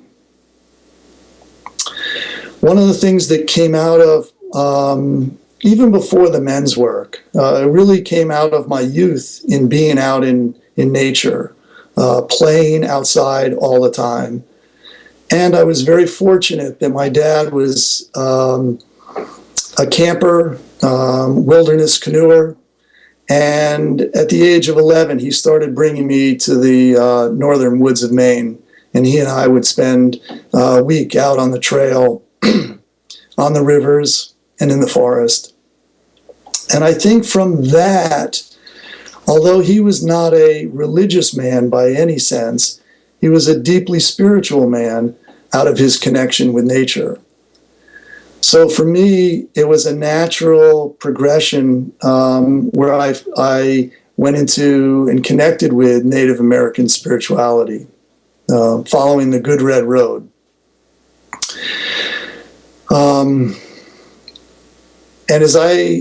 one of the first times I went out to South Dakota for ceremony, my teacher shared with me a teaching of the medicine wheel. And he said that we always have to go in a sunwise direction around the wheel. We have to start in the West. The West is the place of experience. And then from that experience, we travel to the North to understand that experience in our life. And then in the East, we travel to the place of acceptance, to bring that acceptance into our lives for ourselves and to others. And then in the South is the spiritual connection. He said, everybody wants to get to the South, but there are no shortcuts. You have to go around the wheel. So where are men today? And I only saw a piece of Peter's presentation, and I loved some of the characteristics that I saw on the posters behind and heard what he was saying. The only place that I had some disagreement with you, Peter, was around vulnerability. And we can debate that in a little bit. When men come to me and I ask them how they're doing, I often hear things like, I'm good. Work's crazy, but life is good. I got some challenges, but... And then I follow up with some other questions. And I ask them, are you appreciated? How are you at asking for help in your life? What are your relationships like? With your partner, with your kids, with women, with your buddies, your parents? How do you get your needs met? When and with whom do you betray yourself? To get along, to avoid conflict? What are you curious about? And are you aware of your shadow? Often these questions are followed by puzzled looks. So these are the parts of ourselves that we've cut off from. Bly spoke in that early article about that we come into this world as a full radiant orb, full with access to all our goodness, all our power, all our creativity. And it's in our families and in our culture that we cut off pieces of ourselves, that we're shamed. And we put those in the bag. And we drag this bag behind us until at some point when the pain is too great and we start to do our work, when we enter into our personal growth work and we start to retrieve those pieces that we've cut off from, that's the men's work. Jung framed this as the shadow, those aspects that we deny in ourselves and project out onto others. And there's 3 common shadow voices. I'm not lovable. I'm not worthy, I'm not good enough. And I remember when I first started doing my personal work, I thought I was the only one that had these voices that chirped in my ear. And as I sit with men and continue to listen to their stories, I hear these shadow voices. And again, our challenge is to have the courage and to build a support system so we can delve into where these voices came from and how to disempower them to stay in our own goodness. So what are you hungry for? Jody? That's the salient question that I ask of myself and of all of us here today. Jody, that's a great... Often it's pain drives the hunger. And our cultural paradigm Why can't he hear me? sets men up to be in isolation. So I think of all those things that I saw on the list behind Peter when he was giving his talk. Where is the support in our culture for those pieces? I think of two men recently that have come to me, both going through divorce. And their stories are very similar, and I've heard these before. Partly it's they were surprised that they were being asked to end the marriage. The other thing that was surprising and all too common in our culture, when I asked them who their support system was, what are they doing with their grief and their feelings, and they said they had no one. They had friends that they could kind of tell them the story, but not really be witnessed in their truth of what was really going on.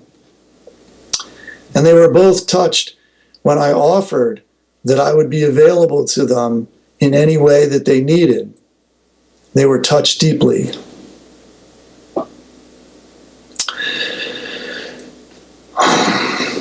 Jody, can you hear me? So our work is to build internal and external support.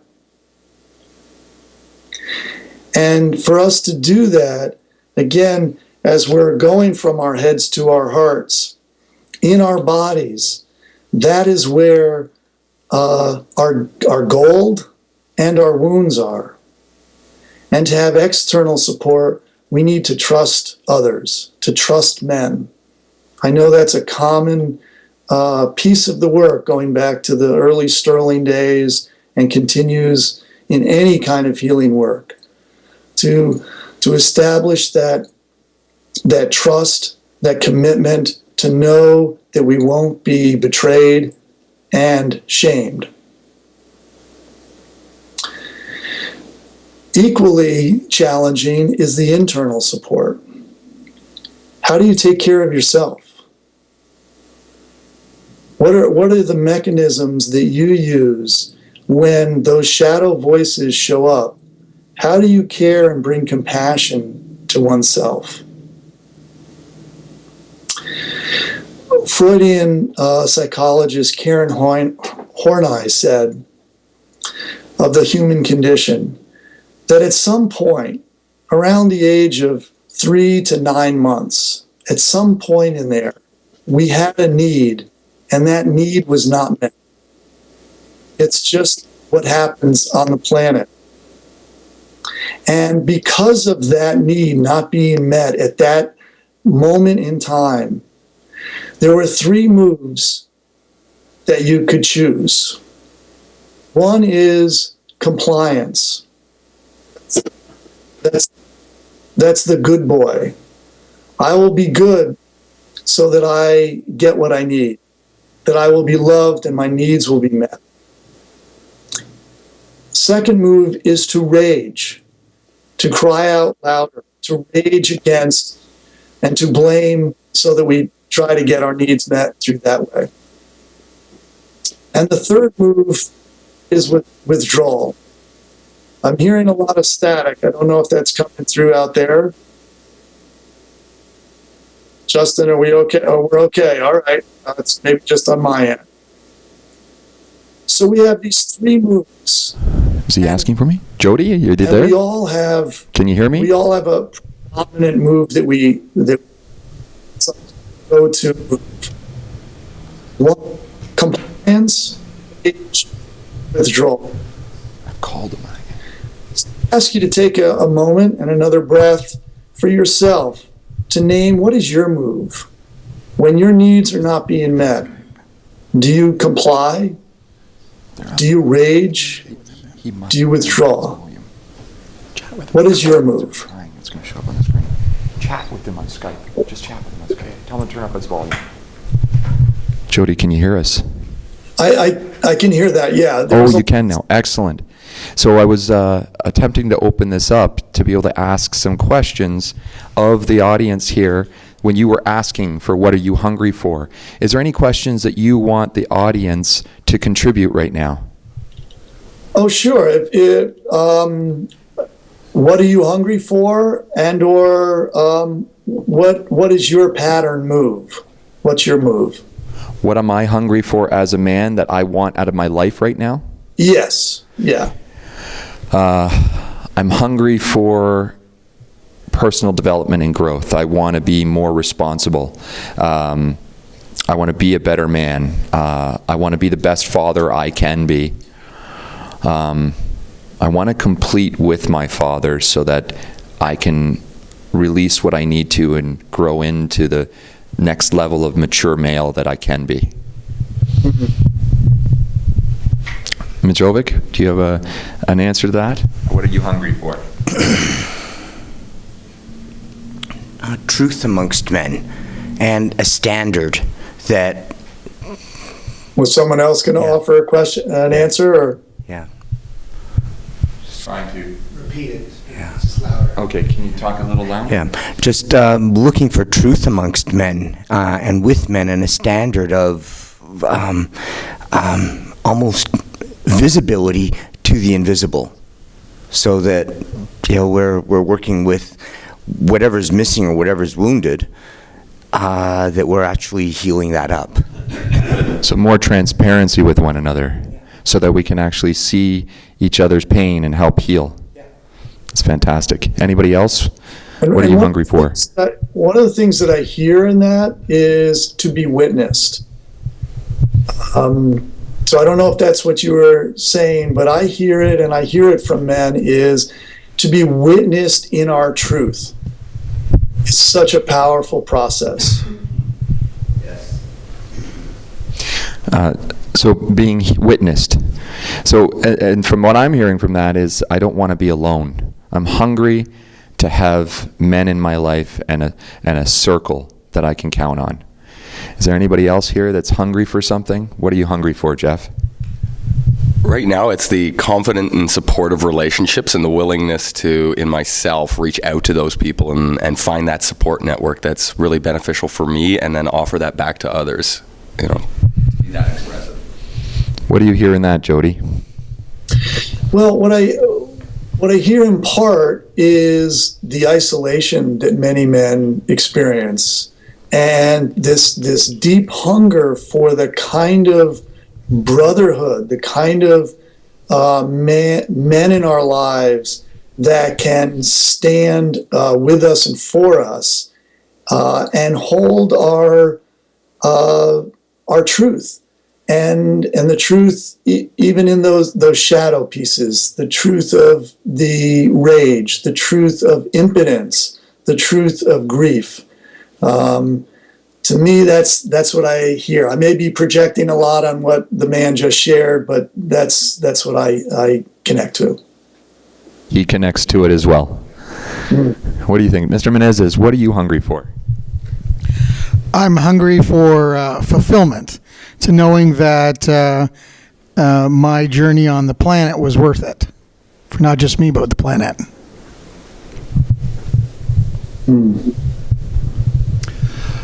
So I'm interested in really embracing my higher purpose. It's taken a long while in my life to figure out what it means and how it works in my life. And now that I have a feel for it, that's where I want to go. I want to serve higher purpose, and my higher purpose is honoring how grateful I am for all my blessings and help other men succeed as well. To give, and in return, be nurtured, and have that incredible feeling that I get when I selflessly serve another man.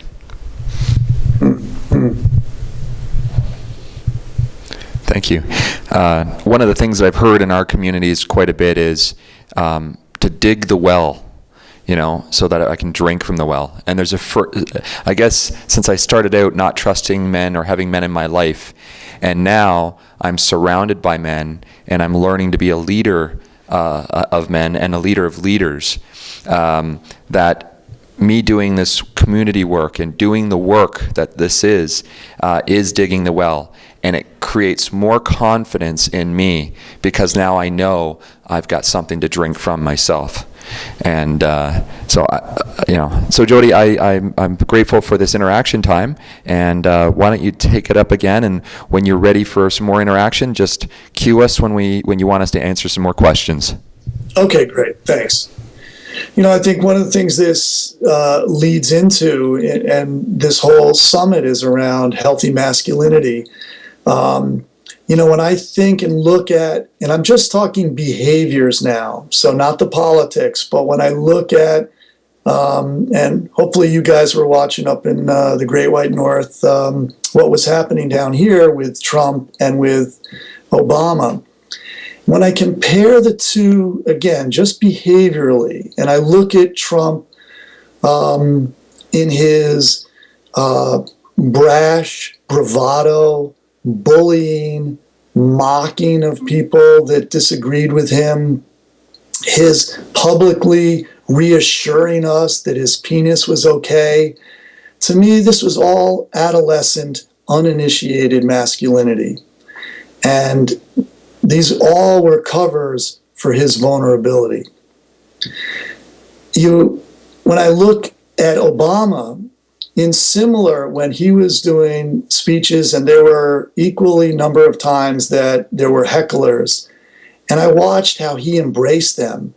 He quieted his people to hear the other voices, how he was in dealing with an open heart, dealing with all the tragedies during his tenure.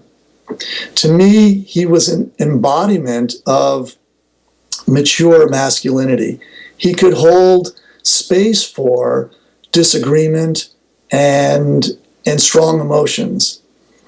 So I think in some ways that's what we're all looking for, is how to heal the wounds that, when in shadow, cause us to act out sideways and with regression. And healthy masculinity is we can embody and own and be grounded in our own our gold, and own our shadows and our wounds.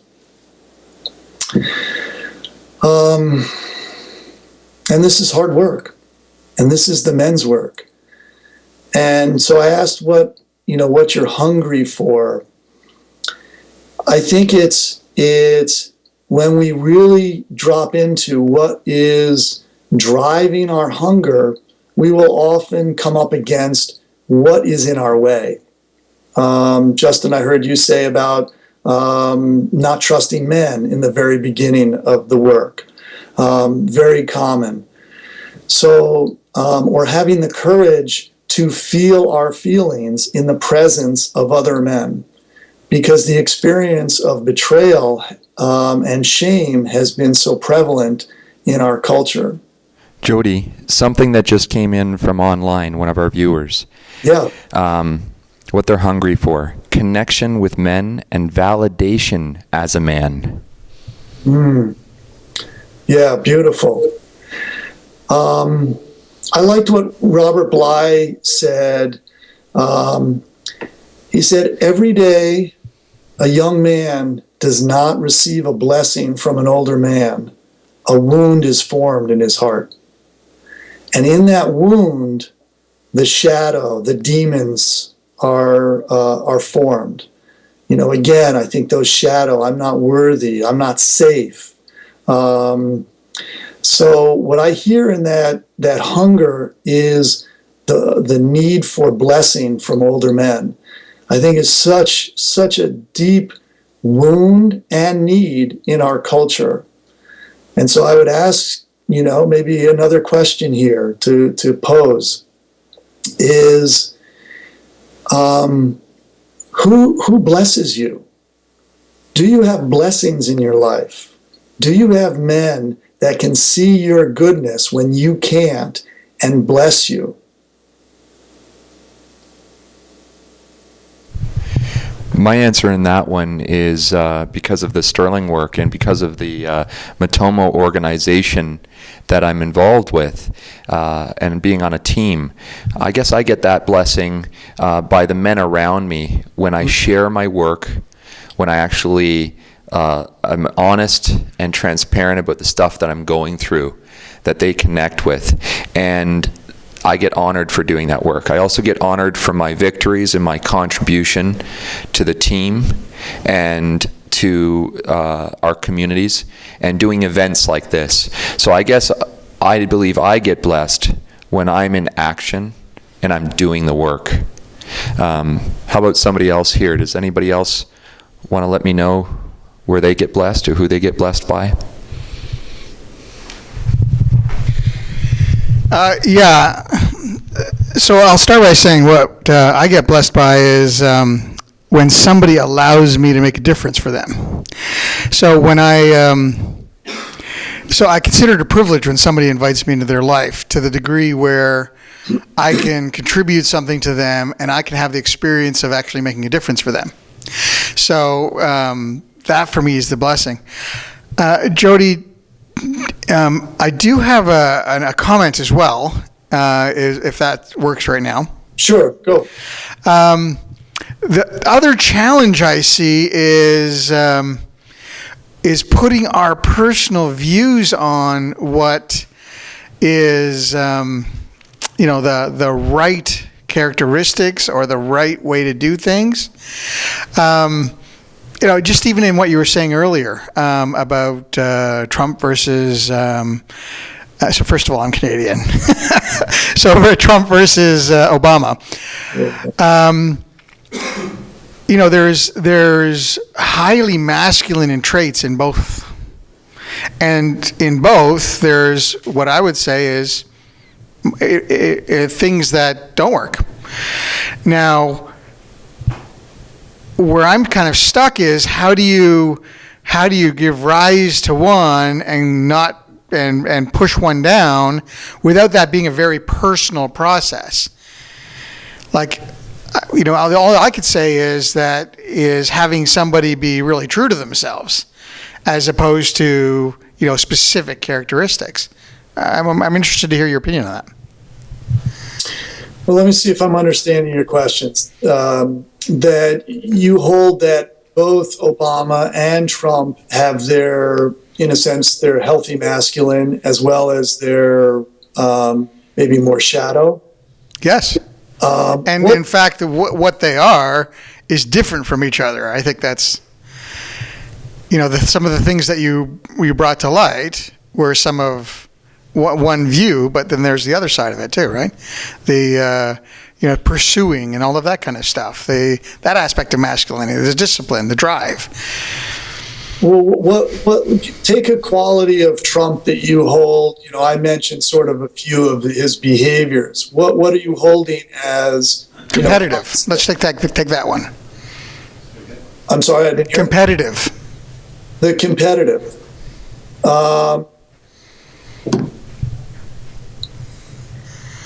Well, he is highly competitive, that's for sure. But I don't necessarily hold competition as a high level of masculinity if he's achieving what he's set his goals for, if he's leaving a wake of destruction. Right. So I've heard people say what they really liked about Trump is he's a man who speaks his mind. okay, on the surface, I would agree. There's something that he's revealed. He's got power, but when he is speaking his mind, is he in line with his values? So he'll say he respects women more than anybody, and yet his behavior doesn't align with that value. So that's where I would question. And I see Peter coming in. Yeah, because I have surprisingly, I have opinions about competition. And I know men are competitive. But I also know that a mature masculine presence doesn't mind losing and actually embraces losing as a way to hone his game. I can go undefeated despite a very poor right hand at tennis. I can go a whole season without losing a match. You know how I do it? I only play against 6-year-old girls. So my issue with Trump, I don't believe he's a man who enjoys losing as much as he enjoys winning. And so I don't think he behaves in a competitive environment like a mature masculine presence. I think he acts like, I don't know if you know this about, I don't mean to be derogatory or pejorative, but women's experience with competition is not as historically extensive as men's. And as a consequence, one of the things that characterizes a woman competing is they go for the jugular. They go for the win because they think that losing's bad. Any team player, any individual player in any sport doesn't mind losing because that's how they find out where their weaknesses are. That's how they find out how to get better. So the point I'm challenging isn't really that whether Trump has bad qualities or not, or not honorable qualities, however you want to say it. What I'm challenging is that we are, based on our view, we're now valuing some above others. And, so speaking his mind is another example. That's one you gave. When we see somebody speaking their mind, that's a very powerful thing. It's just when he's not being political. Let me put it that way. When you're being that straight to not be political, that's a very powerful thing.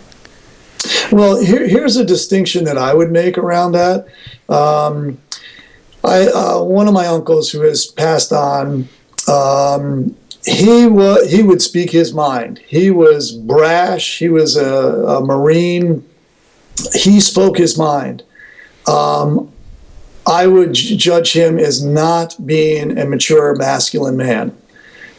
He spoke his mind. So I think we have to take fine cuts at maybe all of these qualities or characteristics. Right now we're talking about, competition or speaking one's mind. I think it's too broad to say and to hold, is someone doing one piece and that's healthy or not. I think it has to be in alignment with values. I think of myself as a pretty competitive person. I still play competitive hockey. I'm a huge Ranger fan, and I may have just lost all my Toronto brothers up there. But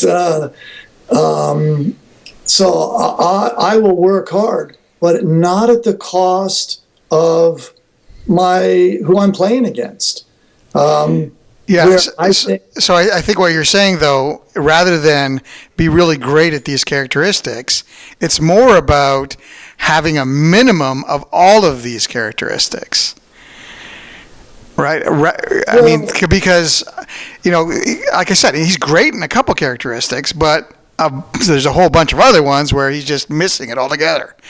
And I think what we're saying is, for what it is to be a powerful or or modern masculine presence, first you have to have a baseline, and then you have to pursue, excelling. I just like to have a mic that works, but outside of that, when we talk about a mature masculine presence, and we talk about speaking our mind, mature man is not going to speak his mind without regard for the consequences. That doesn't mean that he's not going to speak his mind, but he's going to be aware of the consequences, and that may require some tempering of what's being delivered, or it may require adjusting the audience that it gets delivered to. And I think when Jody, I'm pretty sure that's one of the things you're talking about when you're talking about a mature masculine presence. It's being in control of your emotions so that when you are speaking your mind, it's not brash, it's constructive and contributing. Yeah, and I think when I am in my power, I'm saying less, I'm speaking less, and it's grounded in my heart as well. So I know there's times where I can be very outspoken. I don't necessarily consider that being powerful. I might just be, it's some need. Maybe I'm trying to be heard and witnessed, and it's coming from a wounded place. So I don't hold that as just because I'm outspoken, I'm being a powerful, mature, masculine man.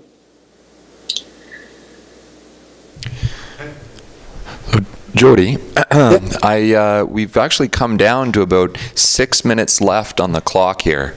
And I was wondering, we've had some interaction already. What would you prefer? Some more interaction, or would you like to leave us with some sort of final key points to deliver what you want to deliver today?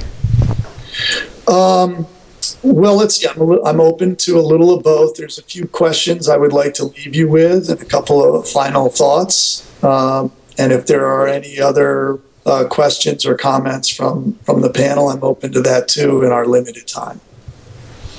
Excellent. Do you have any questions at this moment, gentlemen? There's just one thing. I heard you talking about whenever a young man or a boy doesn't get a blessing from an older man, there's a wound created. Yes. So I just want to be clear for everyone about what a blessing is. So I looked it up because I'm fussy about words.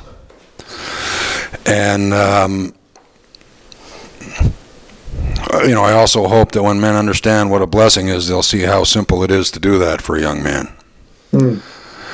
A blessing is a beneficial thing for which someone is grateful that brings well-being. A blessing is to express or feel gratitude. So it doesn't take a lot, gentlemen. And it's an easy thing to do, particularly for a young man. Fantastic. I've got another one here from Mr. Rosen. Yeah, Jody, I got a lot from that. I think a blessing is, when I hear you say that, I think of the times I was blessed by someone who saw something in me that at the time I wasn't able to see for myself. Yeah, good. Yeah. So a blessing is as simple as encouragement and acknowledging somebody for a win or an accomplishment. Anybody else out here that has an example of blessing in their life?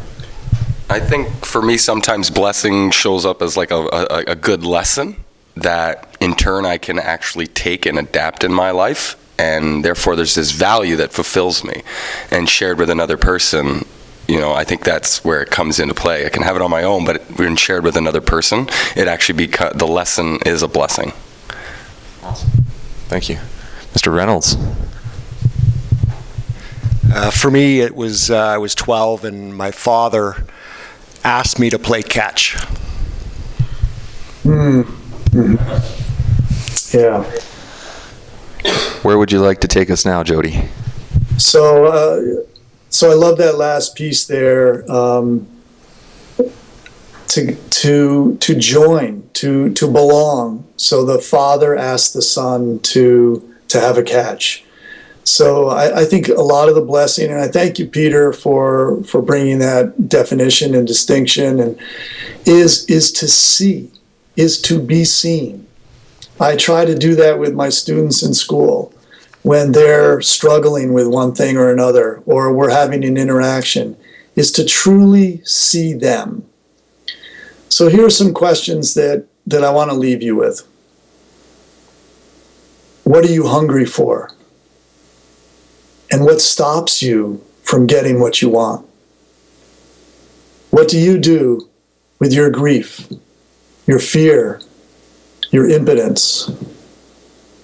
What are you curious about? How authentically do you live your life? Are you a man of your word? And who stands with you and who stands for you? As my dear friend Doug Pryke would often say, if not now, when?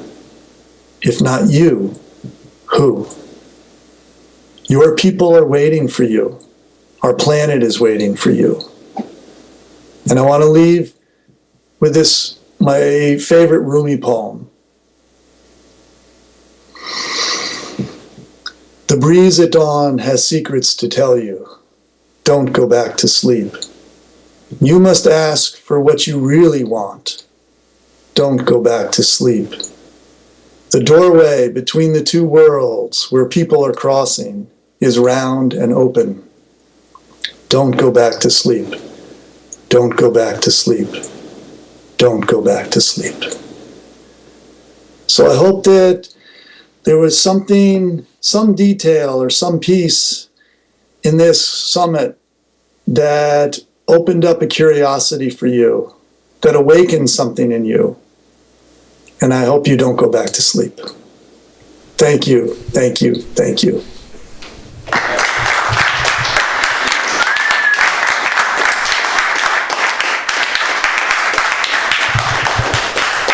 Thank you, Mr. Gross. And I'm glad to see nobody here is sleeping. It's great. Thank you very much for the time you've taken and contributed. If we want to know more about you and what you do and your work, how would the audience get in touch with you? Do you have a website or something like that? I do. My website is returntothefire.com. returntothefire.com. That's pretty straightforward. And Mr. Rosen, can you type that into the little chat window there? That way it's easy for everybody to get follow-up. And I hope to see you at a future event related to this work and to get your message and your teachings out there to the masses, good sir. Thank you. Thank you very much, Lee and Justin and all the others that are up there producing this. I really have a lot of gratitude for the work that you're doing to bring this work of healthy masculinity out to the people. So thanks again for inviting me, and I look forward to continuing to listen throughout the day. Excellent. And for everybody else that's here in the audience and online, we're going to be taking a 15-minute break. We'll probably just put up a static screen. So it's 11:31 right now. You know what? We're going to make it return at 11:45 a.m. Eastern Standard Time. We're going to have James O'Rourke up here. He's going to be Skyping in. He was originally supposed to be here in person, and this is a man that doesn't understand surrendering to a situation. Commitment before ego, I would say. Thank you very much, and we'll see you in 15 minutes.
I'm really inspired from the last talk and talking about being blessed and younger men being accepted by their elders and brought in.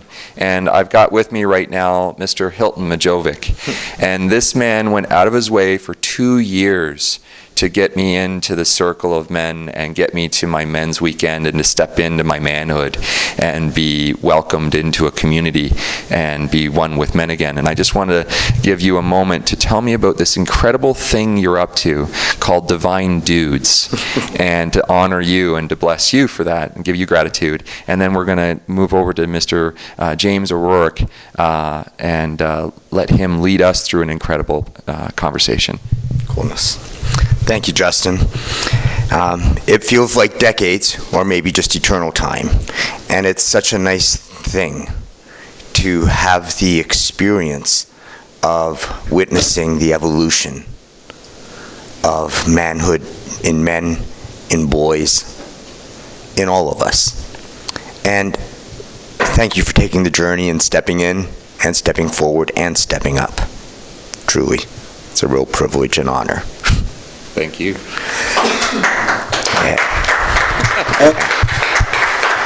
And, you know, it's a few years ago, I started a bit of a pilot program in my home called Divine Dudes.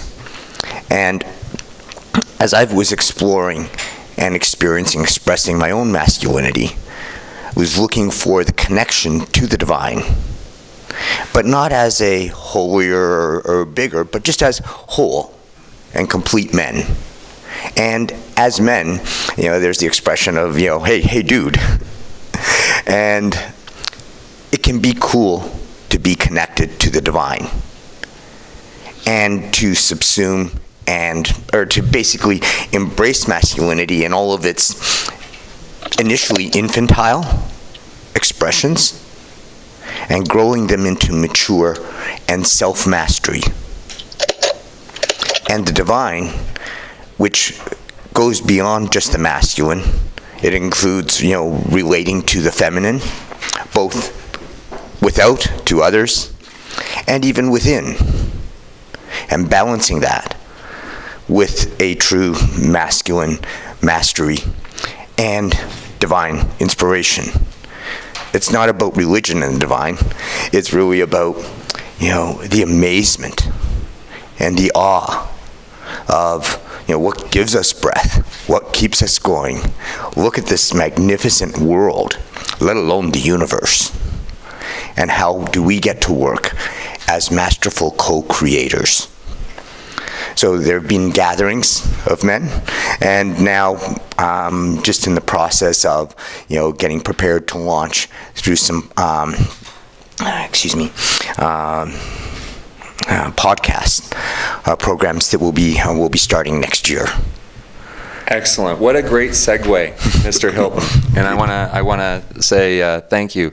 Mr. O'Rourke, who's about to be our next speaker, was actually the one that brought this to the world. It was his idea, and other men were mobilized and took ownership of making it a reality. And my goal with it, when I brought on board, was to make this available to bringing together people from all organizations. So I'm glad that you're here in our audience and that you're one of our participants, and this is making one of my things fulfill me today, is that it wasn't just the speakers that were registered on the agenda, but this is a space and a stage for everyone to share what their opinion, their perspective, and their knowledge is related to healthy masculine presence. And I'm hoping that we get some of that video footage from your future podcasts to publish on the men's-movement.com website. Absolutely. Fantastic. So Divine Dudes, see more to come from the Divine Dudes, and see, James, this is the outcome and the proof that we're bringing together other men doing the work beyond our own Sterling organization. So amazing. Thank you. I just want to do that to honor both of you. And this is the man that sponsored me on my weekend. So I'm just going to help him back to his chair. Bringing me forward again. And So James, I'm going to read a little bit about you here, and so our audience knows that, he's known as Jim. He's an American life coach, self-help expert, motivational speaker, trainer, developer. He is most famous for courses are The Man You Always Wanted to Be and How to Parent Your Child's Developing Brain. His most famous short, innovatively designed public seminars, Miracle Time, Unleash Your Power, and Family Takes Teamwork. He writes and talks on subjects like breaking conventional fears, accumulating more success, optimum use of your internal power, maintaining and enhancing your relationships with effective communications. I could go on and on and on here about the amount of work and the contribution that this man has done towards digging the well and doing this work. But I'm going to hand it over to him now. And I want to say thank you so much for being here with us today, sir, and for inspiring this event many moons ago. Thank you. Can you hear me all right? Yeah. Yes, sir. So I'm watching the men. I've been able to catch a little bit of this as I've been going through my own little gauntlet to get here. But it's been very inspiring watching the men and seeing, the space and wow, do I wish I was there. It's got me inspired for next year's event already. So, I just wanted to start out with saying that, over the past 20 years that I've been doing this work, it's had a profound effect on myself and my family. And, before I did my men's weekend, there was a summit in 1995 for social development. And that was a big deal in the world. About families and social policies, and it was put on by the United Nations, promoting equal partnership between men and women in the family, and that event and reading about it was very inspirational for me, and I hope this event is similarly inspirational for a lot of men and women out there. My vision behind this was that, we're here to address the evolving roles of men in families, in society, and, to support the social policies and the roles that are available in today's society. What I really want to talk about is men in relationships, and how those relationships affect us and our success and our families. And, the profound changes that are and have been occurring in the North American society in my lifetime and in my father's lifetime. So, at some point I would say, in my father's life and in my life, a lot changed in North America as far as the lives of men and society. And some of the rules for having a successful relationship and a successful family in North America shifted. And unfortunately, I guess the bad news is we can no longer hope to live the meaningful, purposeful, successful relationship of 50 years ago, acting the way that our grandfathers acted. We would be probably put away, or somebody would report us as being insane, and I'd wind up down here at Bergen Community Insanity Shelter. But it's becoming clearer and clearer, I think, to people who want to live a more successful life, that we have to figure out the roles and discover the rules in today's much more smaller and global environment. And I've had the luck of living in different countries throughout my life, and seeing masculinity in African tribes, and seeing it in Japan and in Korea, in Venezuela, different parts of Europe, and I think, we live in a world where there's a fundamental assumption that we've all bought into, that it's futile, essentially, for an individual, man or woman, to have an impact on the world. And what seems to be missing today is that desire to engage in the struggle to overcome it. It's become more it's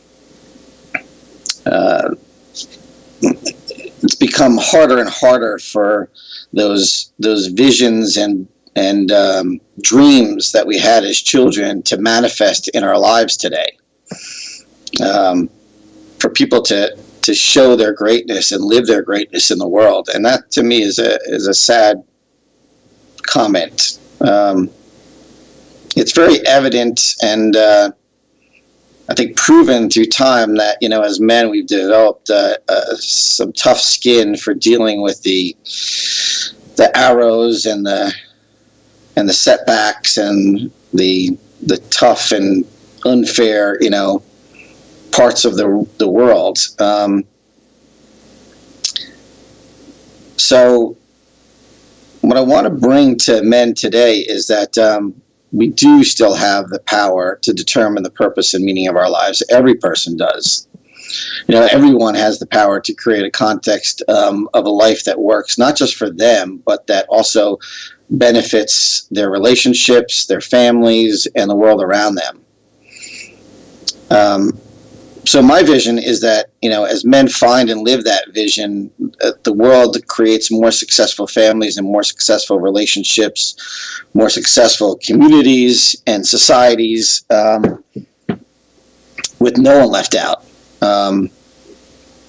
What that takes for us, I think, is for us to realize that the world is smaller and more global, and our impact is felt much further than it has been in the past. The slash and burn, the do whatever it takes for me to win, to be successful in my life, in my career, in today's world is detrimental. And we see that in the workplace all the time. We see that in the world all the time.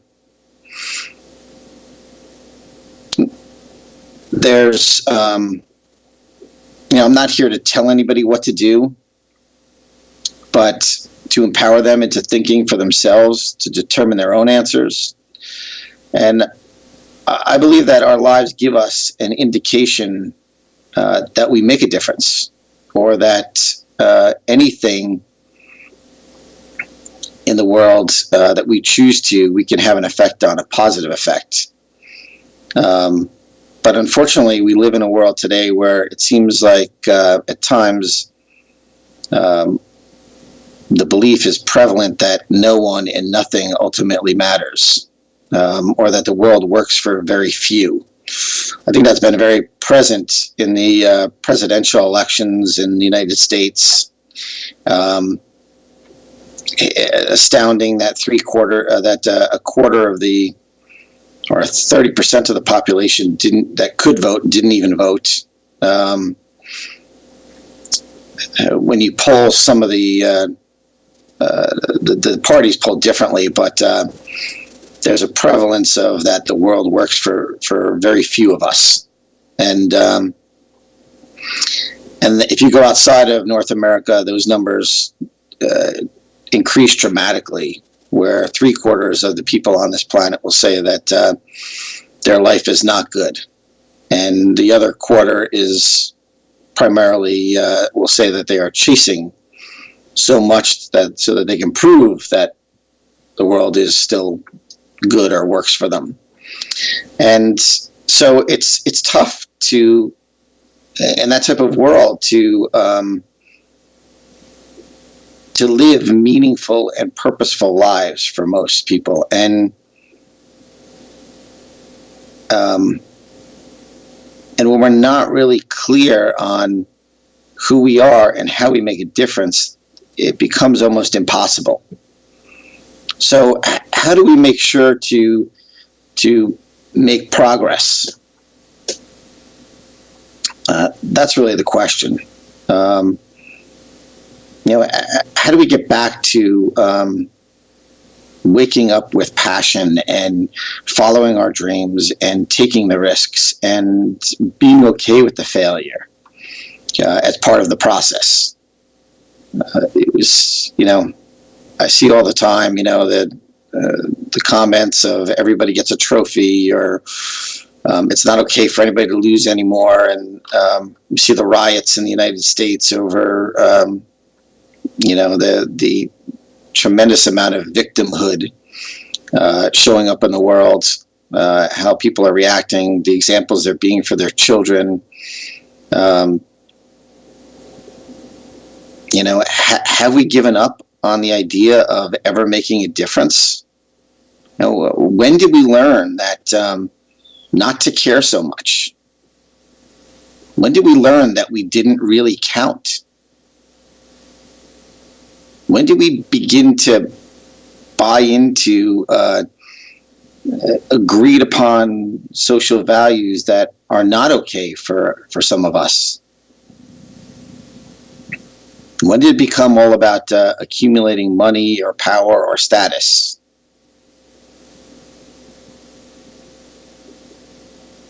When did we really start to believe that life didn't matter? So I find myself asking men in men's work a lot of the time, do you want to be happy or do you want to be successful? James, yes. I would like to ask that from our audience right now, so we get some interaction going and whatnot. So, what was that question again? Do you want to be happy or do you want to be successful? I've got a man here, Mr. Jefferson Banks. He'd like to answer that. Yeah, actually, that brought something to mind quite rapidly, actually. There was a time where career field that was more along his lines, and that's what made my mom happy. And I felt that as he was successful in his role, that was a path that was open for me and one that I'd have to pursue in order to bring that in my life. And in doing so, I walked away from the things that would actually make me more happy and that were more in alignment with what would make me feel good. So at that point, yeah, there was a very distinct moment there where I basically sacrificed my happiness for an illusionary success. And yeah, thanks for even just drawing that out of me. Thank you, yeah. But that was that moment. So, Jim, can't you have both? Can't we have both happy and success? Yes, you can. But I would surmise that the success has to come in order for the happiness to be there. If we search out happiness, life is a mystery, and there's no guarantee that you solve the mystery. If we search out success for ourselves, knowing who we are as men, then life is a puzzle that can be put together, and there's a path. And in the process, happiness is a happy accident, if you will. Happiness is a result of pursuing that path. Yes. So that's the better objective that I would see, is I want both. Were you able to hear what I said? Yeah, you can have both. Yeah. Yes. Right. And I think that's a great piece for men to look at, are you making your life a puzzle or a mystery? And it's really easy in a mystery to become the victim. Any other questions? I've got something there, the whole playing victim. And I find people are either victims or they're leaders. And when I say that, they're a leader because they're leading their life. They're not they're proactive. They're taking responsibility and ownership and letting that mold them to what's required of what they're committed to. So when it comes to the question that you asked, I think that it's really us getting to a point where it's commitment before ego. And I don't know if that leads into what you're going to be speaking about next, but I'd like to give it back to you to guide us again, and look forward to the next engaging questions that you have. Sure. So the commitment before ego is a great piece because it does lead into what I wanted to speak about next, which was, the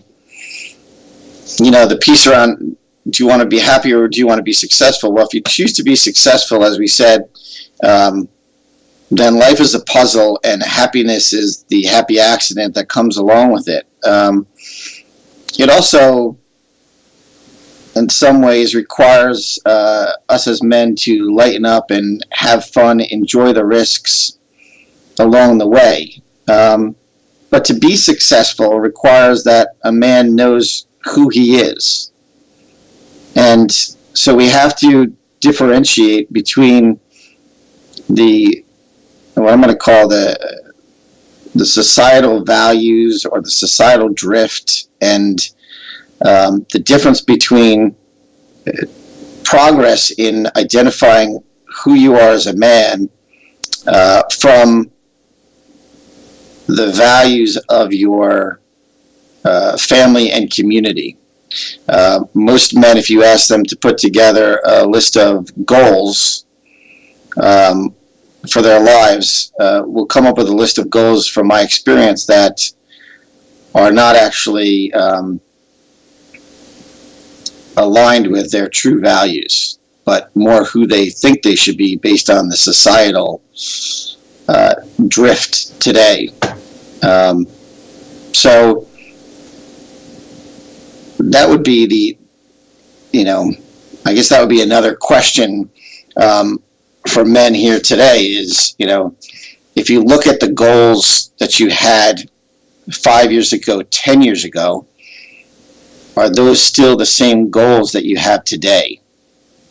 And what would it require to get clear on the values? Because from your values is the path from which a man can become successful in his life, when he follows those values. James, I've got a comment from Mr. Troy Wilkinson here online. He said, successful. Seems the desire to have happy feelings all the time is like expecting everything you eat to taste like Christmas. I grow in my misery more than happiness. I am happy when I am another participant. I am happy when I am successful at my purpose. That was William Fitzgerald. Bob Monroe. Also, most men have no idea what their purpose is or what they are committed to.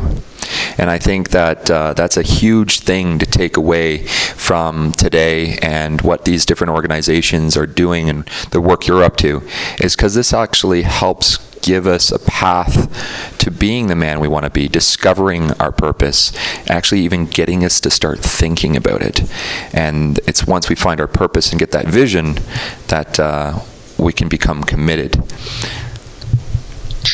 So I just want to make sure, we might have a lot of people watching this or listening to this later on who are not clear on what we mean when we say purpose, or what I mean when I say purpose. So,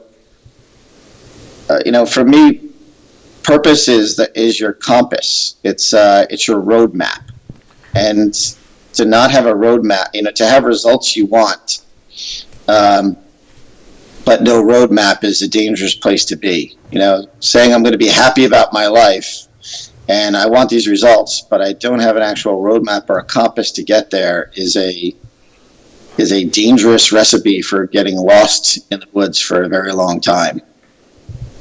For me, one of the simplest definitions of success, and it gave me a lot of hope and faith again, was success is knowing where I want to go when I wake up in the morning and when I put my feet out of bed and I touch the ground. And it's my purpose that gives me that general sense of direction. So if a man can feel successful merely because he knows where he's going and he's taking steps towards it, like he's really on the right path. What do you think about that? I agree with you 100%. I think one thing that needs to be said is that it requires taking risks as well, right? To live into a purpose, to take action. I think in today's society, a lot of times we talk about the action as of in regards to what we're thinking of, but it also requires action in the world, and so that brings us into relationship with others and taking risks. And I'd be curious if the men think that there's any man today or through time who has not been needy for something in their lives, whether it was Abraham Lincoln or George Washington or Julius Caesar. I'm going to make the comment that every man has been needy for something. So you want us to ask the audience right now if they are needy for something and what that is? Absolutely. Mr. Van Maris, do you have anything that you're needy for? Not that comes to mind, but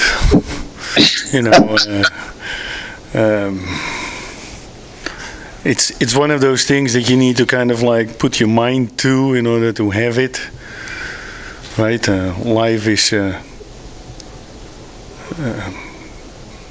doing the things you need to do. That's really what it is for me.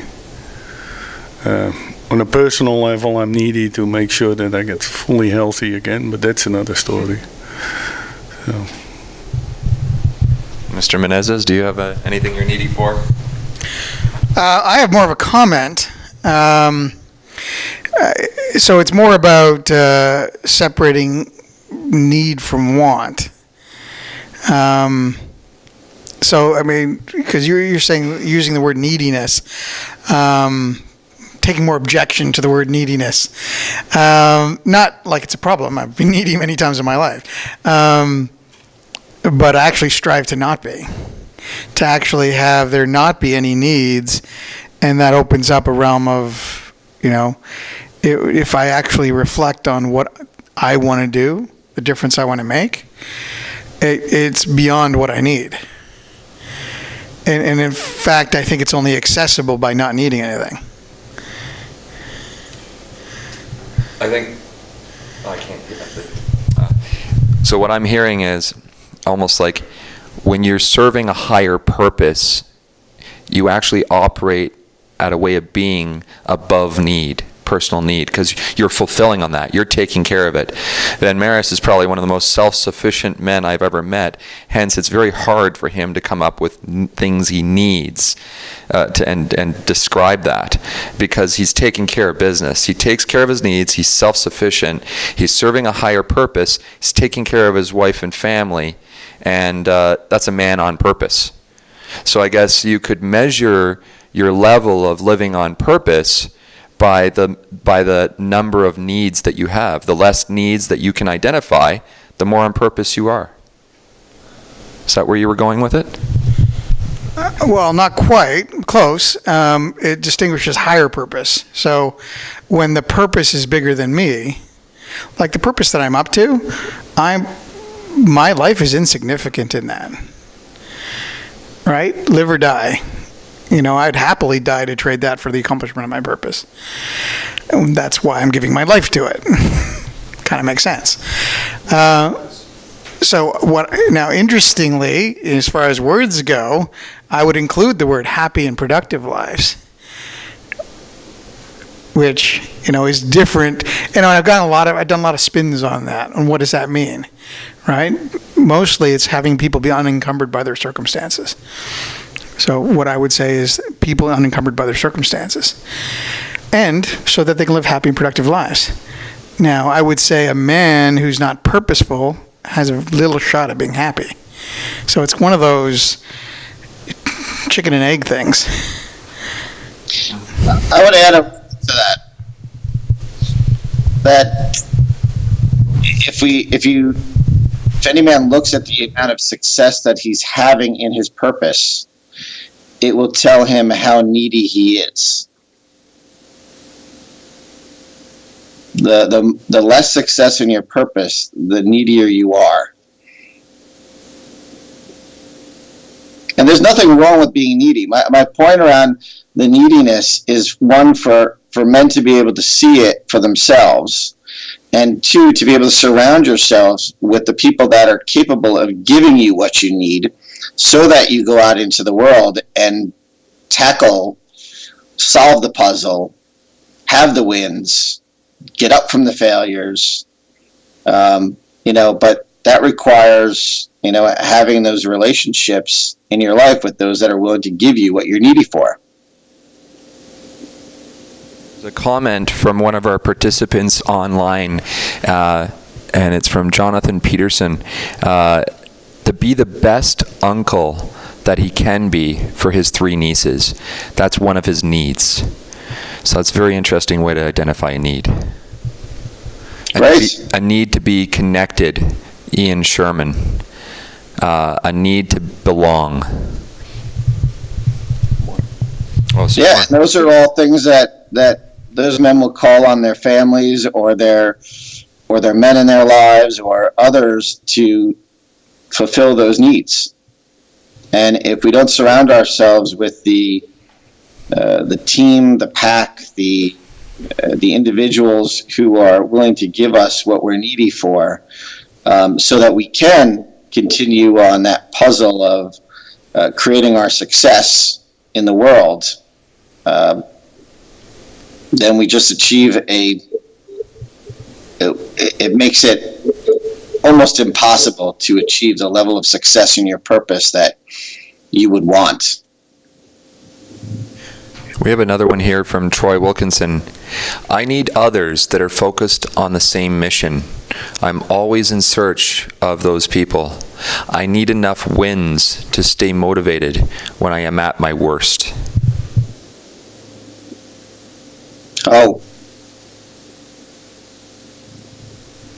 great. That's very true I think for a lot of men. So that again requires the work for an individual to get to know who they are outside of the societal drift, the societal values, and not to think that because we're doing something that is maybe socially acceptable or that looks good in the world, that is who we actually are. I'm a big advocate for experience-based learning. Can you learn from other people's mistakes? Sure. But going out and experiencing who you are in the world, there's no substitute for that.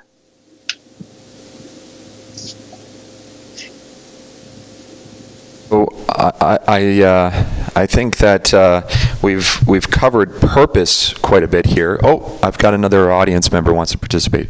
Just one question here. The original premise, would you rather be happy or would you rather be successful? I've heard a similar version, or not a distinct one, different. Would you rather be happy or right?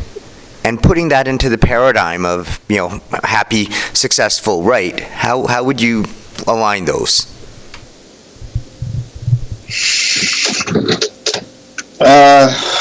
Well, that's tough for me because I don't believe there is any right or wrong.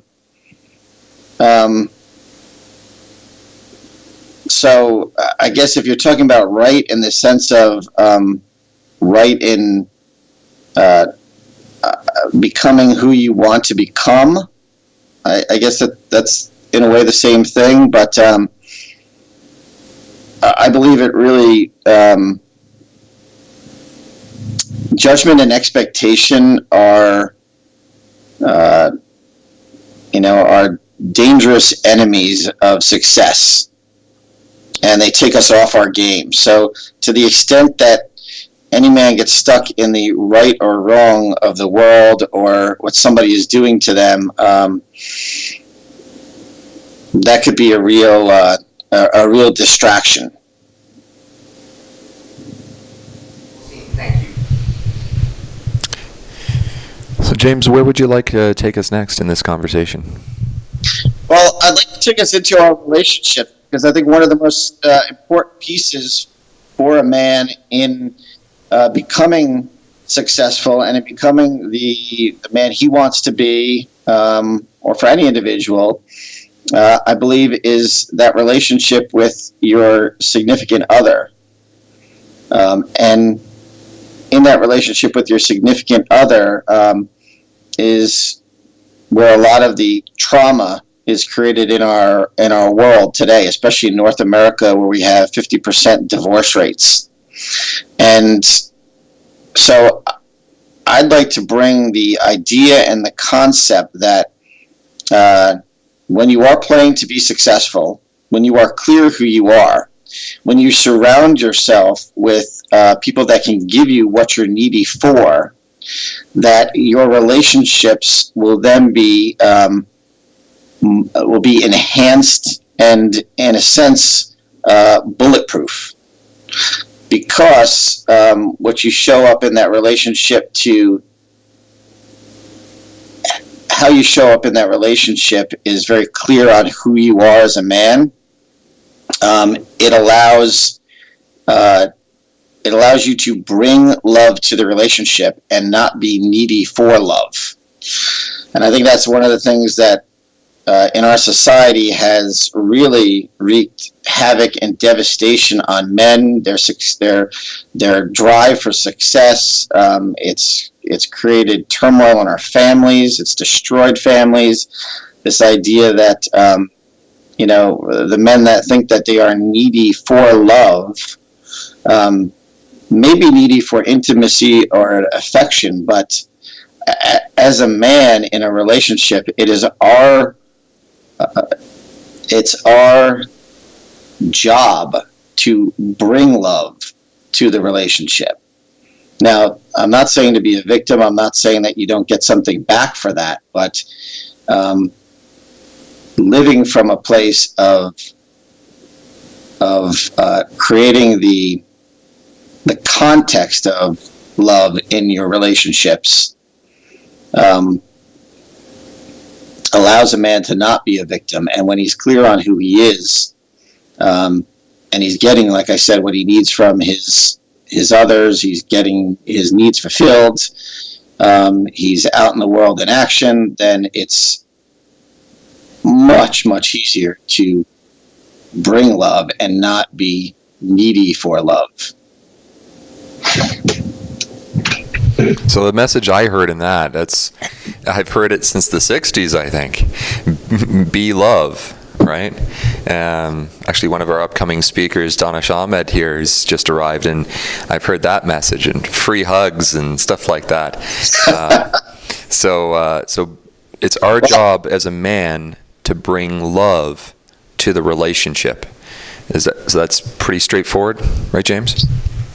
Yes, but I think I don't want to miss out on what I'm trying to bring to that, which is that, and we've heard that for a long time. You're right, but I don't think we've heard it from the perspective of that it's not possible, or it's very dangerous for a man to try and do that who is not clear on his mission or his success, clear on getting what he needs from those around him, putting those pieces in place. If you don't have those pieces, if you're not experiencing yourself in the world and taking the risks and finding out who you really are, then being or bringing love is a recipe for judgment and expectation and failure. We got someone from online. Bob Monroe says, I believe. From online, Bob Monroe says, I believe most men out there today need relationships with other good men. Most men are alone.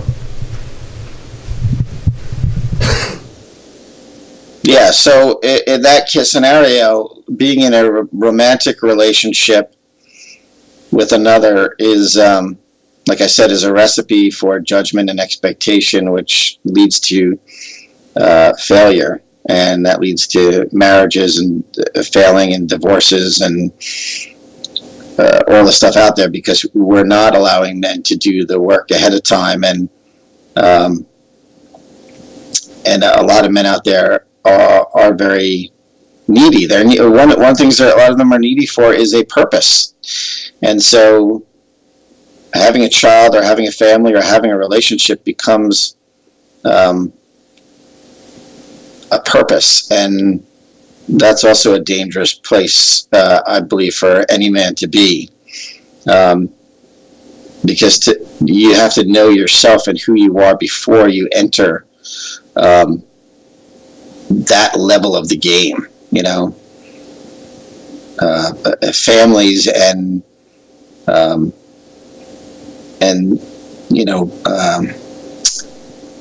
don't want to say just any romantic relationship, but long-term, romantic relationships are a higher level in the game. So there's work to be done. So the work to be done, and I've been trained in this, to make my success first priority. And it's the same kind of idea of I can't jump in and save somebody who's drowning in the pool if I'm not a strong swimmer myself and I'm not in a good position. And then after I'm successful and I'm fulfilled and I'm self-sufficient, then I'm ready to play at the next level of game, which is being in relationship with family. And then beyond that, now I've got my family taken care of and I'm of service there, and I expand and I become even more stronger and more powerful as a man. I can then step into serving community and humanity. Is this sort of like the game that you're talking about? Yeah, I am talking about that game, but I'm also talking about, as an individual man, there's a lot of value in going out into the world and taking risks and finding out, that evidence-based research, finding out really what are your values. And then, yes, there's the ladder you talked about, which some will have an interest in climbing and others will not. But I'm talking in regards to specifically, families and romantic relationships. In order to be able to be the love or bring the love, or hold the context of just being loving when you don't feel it, because that's a big part of it, right? Is that as men, when we go out into the world and we take these risks in our lives to have success, we inevitably fail, and in that there's a lot of value in that failure. When you're in a romantic relationship, most men today think that, like the movies or media has put it, that you're going to have these feelings and these chemical reactions that you're entitled to. And that's one of the things that men learn by going out and taking those risks, and by being, getting what they need from those around them so that they can go out and do that again and again and again, is that it's not about how you feel. And if you're in a romantic relationship expecting to feel, I've been married for 12 years now. If I wasn't capable of bringing myself and the love to my family and my wife and my kids, then I would be very dangerous if I was only capable of sticking in there as long as I had the feelings. Am I making sense there? Is he making sense, everybody? I'm getting a bunch of bobbing heads, yes. I'd say across the board here.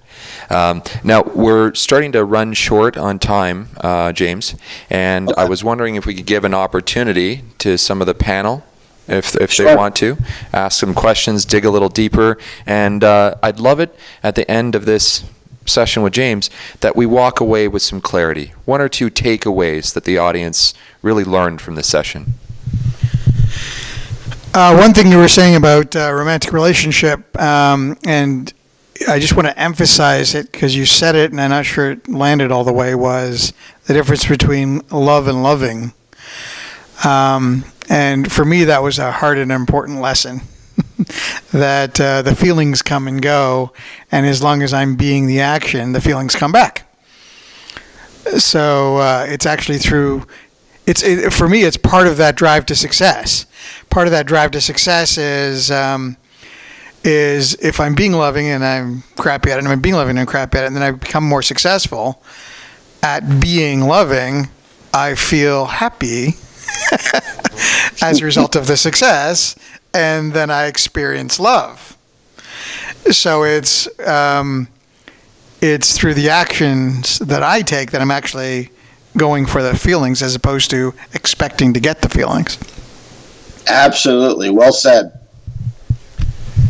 Yeah, that little snippet of information and what Menezes just said is really what's hitting me. It's the responsibility that we have to bring love to that relationship.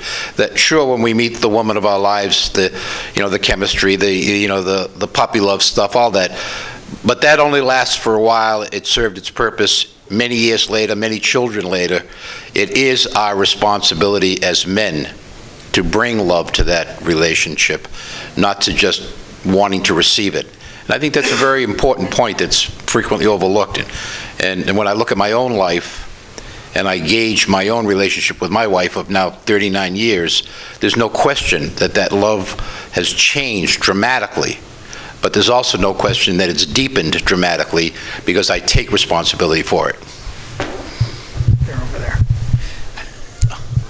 I was talking to Jim. Anything to say, Van Meurs? I can't add anything. Yeah? We're good. We're good?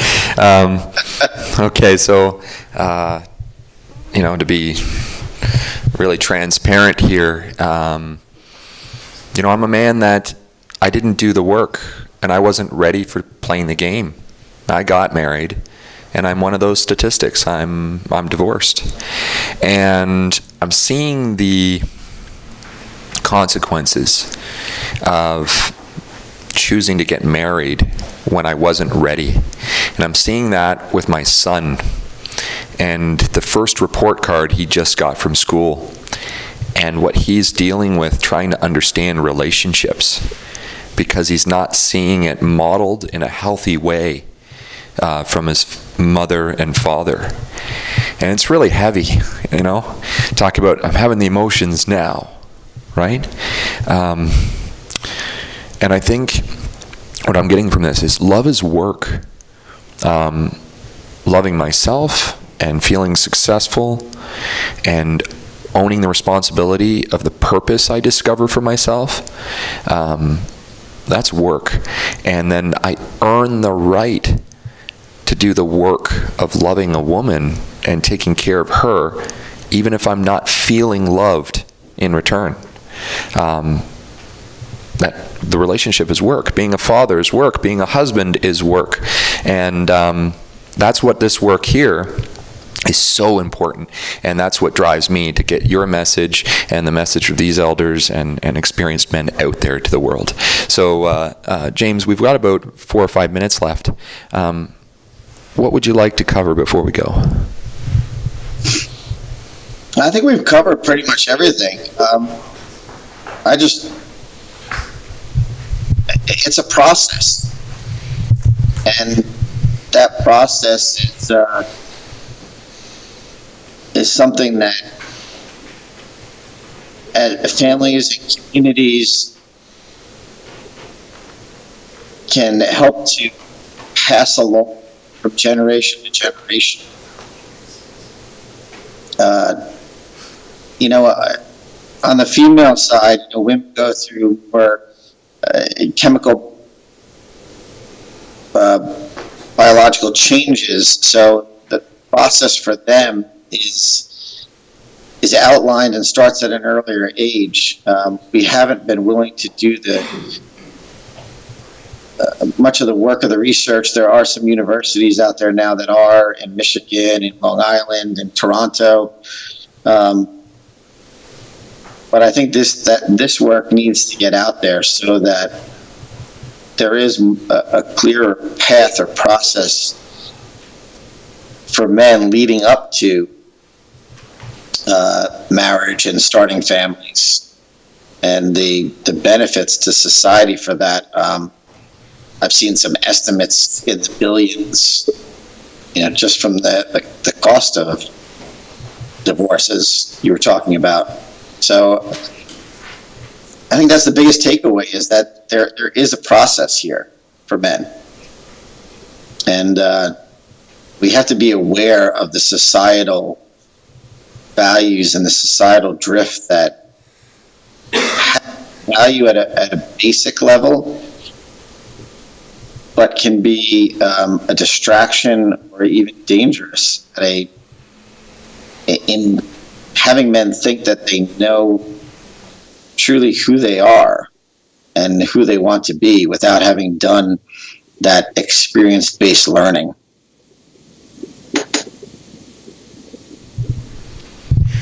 Hey, O'Rourke, it's Menace. I just want to add something else to what you were saying earlier. And the piece I wanted to add is it doesn't have to be so dramatic and significant.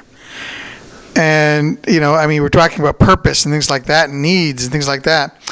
But, you know, I built a deck before, not half as many, or not 1/100th as many as Van Maris. But at some point when I was building the deck, I needed some nails. So I went out and got some nails, and I got the back, and then I continued building the deck. And then I needed to have lunch. So I went out and had lunch and came back and continued building the deck. And for me, you know, that's kind of the relationship to my life purpose. You know, at times I'm going to need stuff. And, you know, same thing with my relationship with my wife. You know, I'm going to be giving love, and at times I'm going to need stuff. And then I just got to go take care of that and then come back and be back on my purpose. And it's not big and dramatic, and it's not heavy, and it's not difficult. And it's just like building a deck. Go and get nails. So I like that.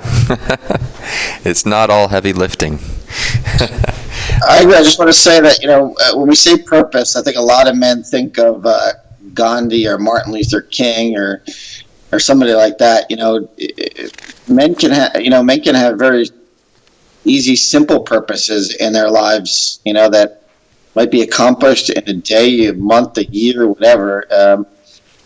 Most men seem to think that, or most people seem to think that the sun's going to come through the clouds and shine down on them, and and here's your purpose for the rest of your life. I don't think it's, you know, that's definitely the exception. That's like winning the lottery. James, I want to thank you. We're down to our last minute or two here, and I was just wondering, how would you recommend people get in touch with you, or a website or information that can lead them farther down this path of relationship mastery? I would say that there's a website, matomomen.com. You can go on there and you can leave me a message that'll get to me. It's also a great website that gives a lot of information on the one of the organizations in the men's movement. Excellent. Mr. Rosen, can you type that up and send that message out? Already done. Look at that. Working together, something I needed, taken care of by one of my men. Thanks, James. And we look forward to seeing this thing grow, and look forward to having a conversation with you someday of what may have inspired this, and get the origin story. We'll do the prequel to this next year.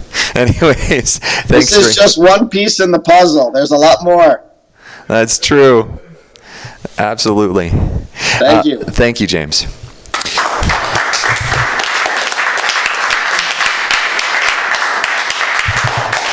Now watch the rest of your idea actualize by logging onto the YouTube channel and hitting us with some powerful questions for our future speakers.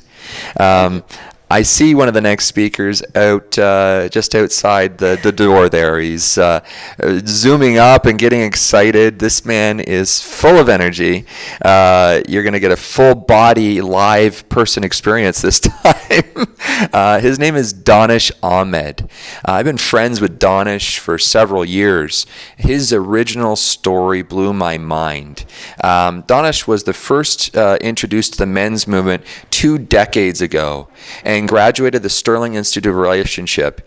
He has studied hundreds of personal development programs.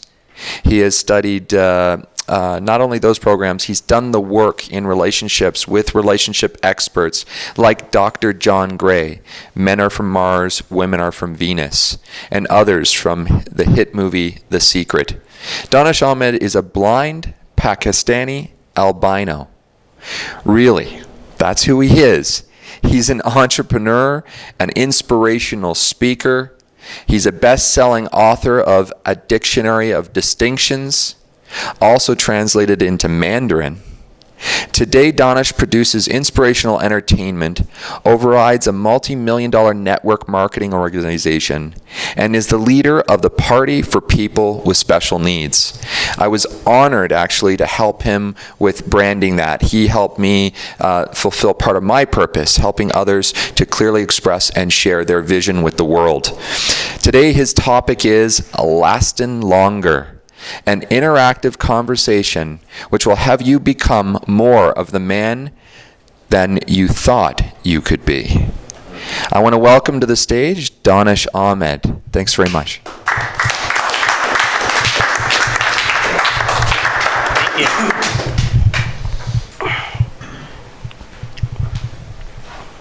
Picture this.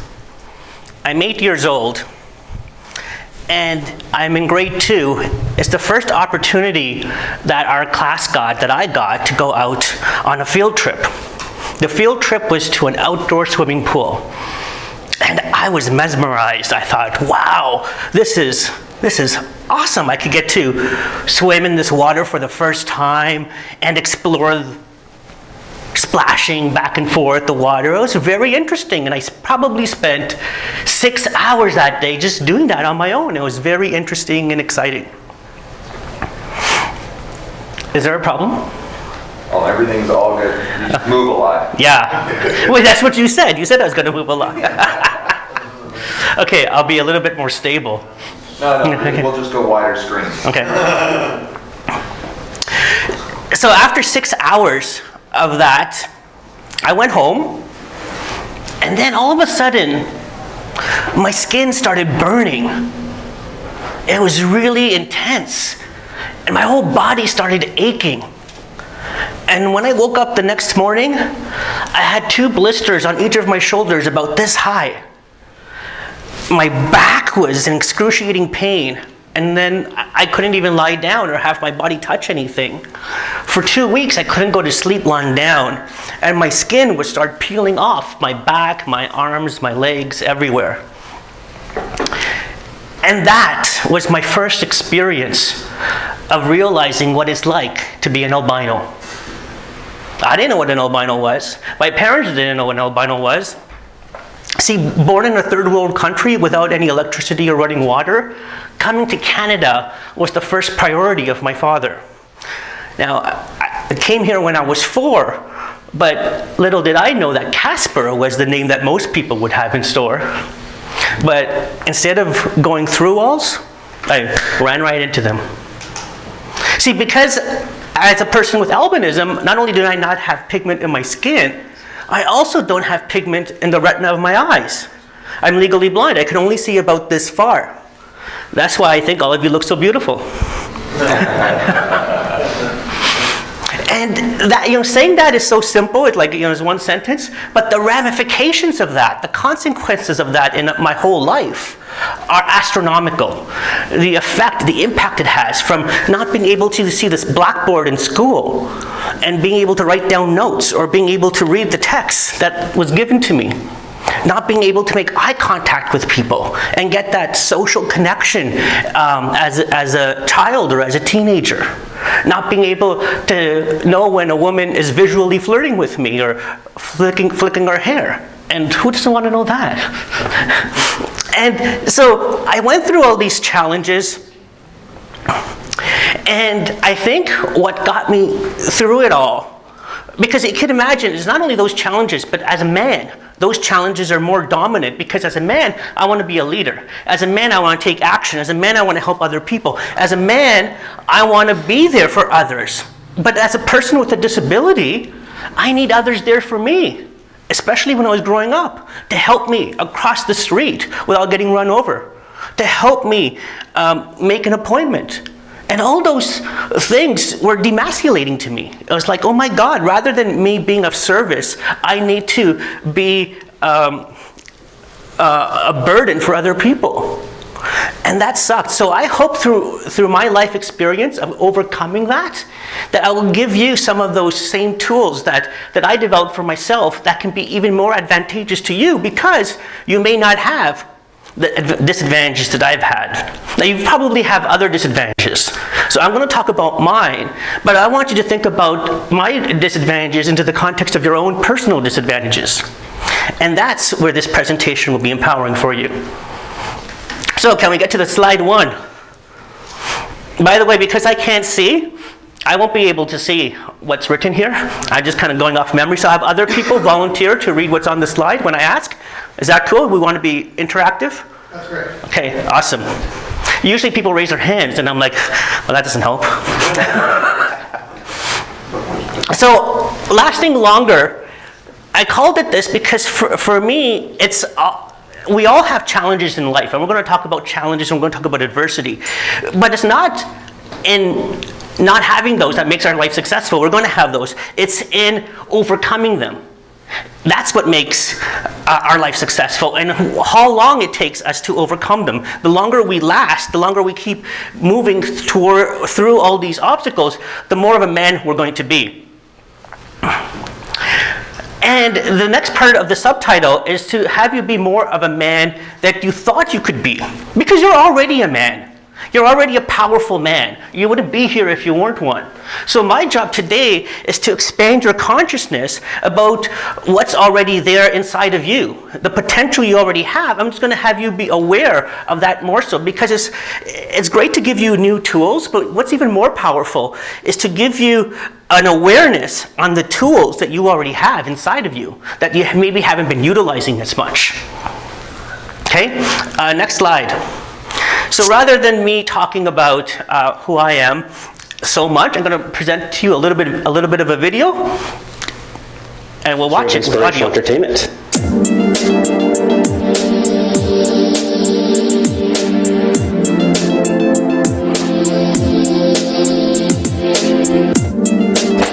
I'm blind. I'm an albino. I'm actually from Pakistan. Came to Canada when I was 4 years old. Kids used to tease me and abuse me until I started working on myself at the age of 14. That's why I produce inspirational entertainment. Are you living your dreams? Are you living your dreams? Are you living your dreams? Then why are you here today?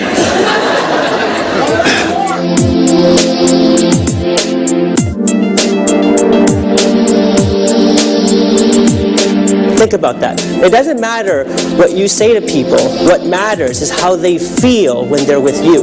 Because if they feel good when they're with you, then they'll want to be with you more.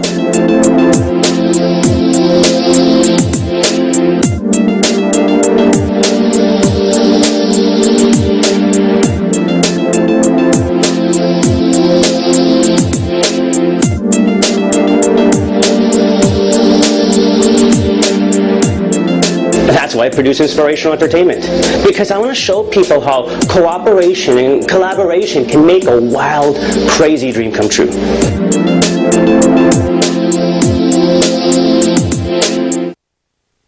When we look around the world, when we read the papers, what we see is a deepening despair. So much fear and hurt. We don't even trust our neighbors. It's as if we've been instructed not to care. So, now is the time. Let's hit the ground running. The world is crying out to try something new. Only hand in hand we'll find that a brighter day is coming. This is the most important work we'll ever do. 'Cause a gift of love is made to last, and there's no greater giving than giving back. Unite for compassion, for connection, for forgiveness. Unite for inspiration, education, peace and justice. Unite, together we can make a better life for all of humankind. If you and I unite, and every woman, every child, unite, every color, every color. Once after I played that video, was that me singing? It's not. So I hope that gives you a glimpse into who I am, my background. And now I want to start diving into some of the substance of what I want to share with you that can help transform your life. What I'm about is distinctions. I wrote a book called The Dictionary of Distinctions. And I think when we look at language in a more focused way and distinguish words that we think were synonyms, then that way we can have more impact in how we communicate with ourselves in our own minds, and how we communicate with others in our relationships. So who thinks here bravery and courage is the same thing? Nobody, right? No. Okay, so tell me the difference. Anybody have any ideas? Right here. So, bravery and courage. Yeah. Well, it's taking courage for me to be on camera in front of all these viewers. Mm-hmm. And I would say bravery is taking action during a situation where I require courage. Kind of. Pretty good. Good job. Round of applause. Thank you. So everybody has a different definition. There's no right answer. There's no wrong answer. So you're absolutely right. I'll give you my definition, which might be helpful to you, and try it on. If it works, keep it. If it doesn't, then throw it away. So for me, bravery is the stand I've taken as a man for my whole overarching life. Bravery is me saying I'm going to have a completely functional, fulfilled life despite my disability. And for some of you, it could be the stand that you take in your life for your relationships or for who you are as a person. That is there with you in the background in all tasks that you do. And that's how brave you are. Courage, like you suggested, Justin, is in the moment when things come up. When there's this particular situation, like me crossing the street, and I need to have courage to cross the street. Now, I may have courage to cross the street, but if I don't have bravery on being a totally functional person with a disability, then that is going to manifest a little bit differently, especially over time. So over time, if we just have courage without bravery, we'll get through things, but we won't be focused. The bravery gives us an overarching understanding of where we're headed, so that when we do encounter challenges, then we have to have the courage to overcome those challenges, because those are unexpected. Those are things we didn't think that would be there. Okay, the next slide. A volunteer to read? Absolutely. To embark on the journey towards your goals and dreams requires bravery. To remain on the right path requires courage. The bridge that merges the two is commitment. Dr. Steve Maraboli. Make sense? So we want to cultivate both bravery and courage in our lives. That's what it means to me to be a man, to come from that place, to say I'm going to have all the things that a man has or should have or could have or may have in his life. I want those things. But there's something more important than courage or bravery. Does anybody know what that is? Purpose? Well, bravery is tied with purpose. Anybody else? Commitment. Good. That's good. Action. Action. That's good too. The word I would use, and it comes from my title, Lasting Longer, is endurance. How long can you last? Because it doesn't matter how much you can accomplish in a short period of time. It matters how much you can go in the long run. Les Brown said, when life knocks you down, fall on your back, because when you can look up, you can get up. And the faster that we get up from our challenges, the more that we endure, the better we're going to be, the more successful we're going to be. Next slide. Volunteer to read.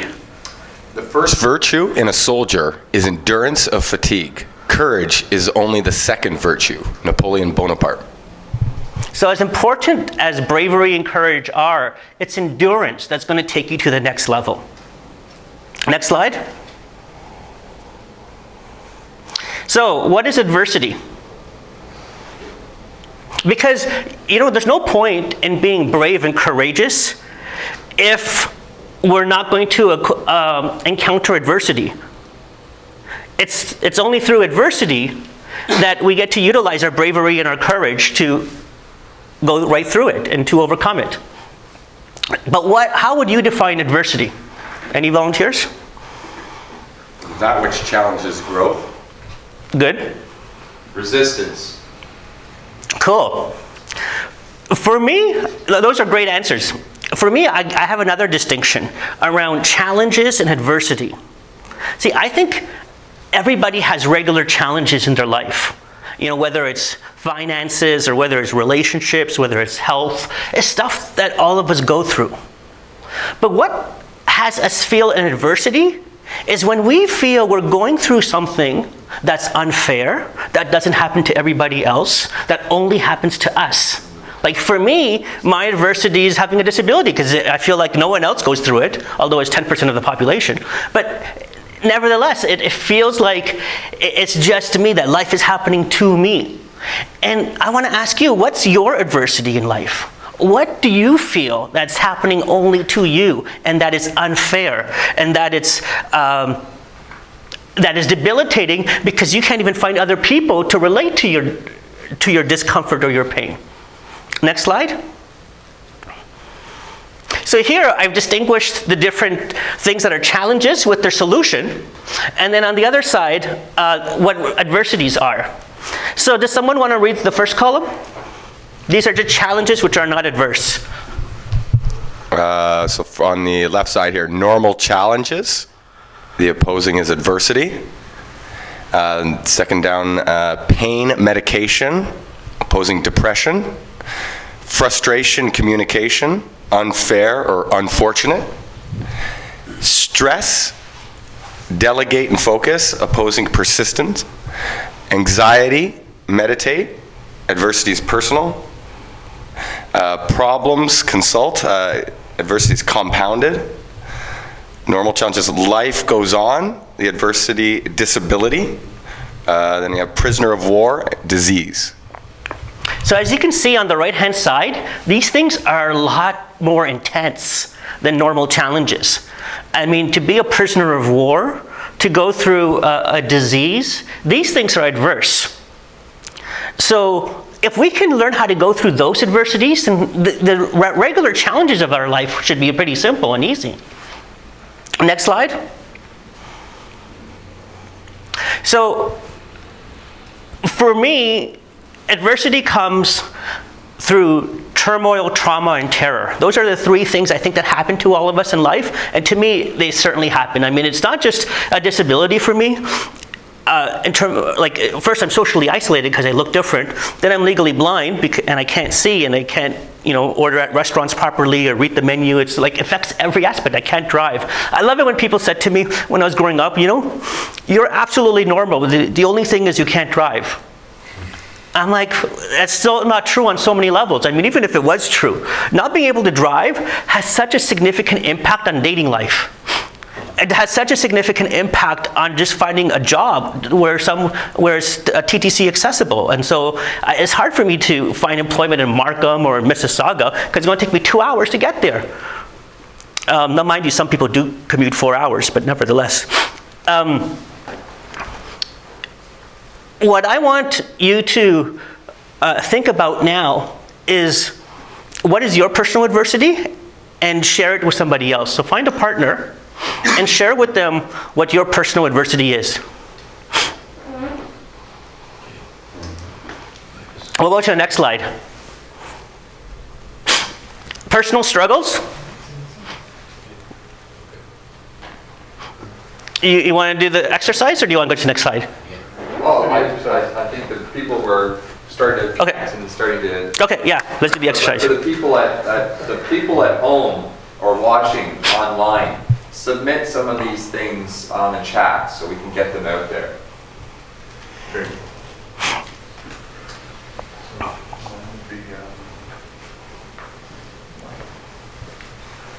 One of my adversities is wanting to look good and not wanting to be disliked. This shirt makes you totally look good. How about you? What's another non-obvious adversity? Mental health. Yeah, I've got that too. When I go into the suck hole, the terms from the Sterling thing, like suck hole being, it's I start losing faith in humanity's humanity, like deserving to live and exist. Yeah. You know, because I just see like people stabbing people in the back and just not evolving. It's scary. Yeah. So, losing faith. All right, just for the sake of time, I'm going to bring it back. For me, just to share some of my own personal adversities besides the obvious albinism and blindness, I mean, I went through sexual abuse, I went through physical abuse, was bullied, and even, again, the domino effect of having a disability, you know, I know it affects me in business because I've had people in business tell me that they wouldn't do business with me because it would take more effort, it would take more time. I mean, and it does. I mean, someone needed to drive me here today. And that's an extra pressure on any organization to be able to cater to some of my special needs. So thank you, I acknowledge you for doing that. Let's put the slide back on. Previous one. Who wants to read the left side? I will. I'll read the lady's perspective here. Everything covered but her eyes. What a cruel male-dominated culture. And who wants to read the right side?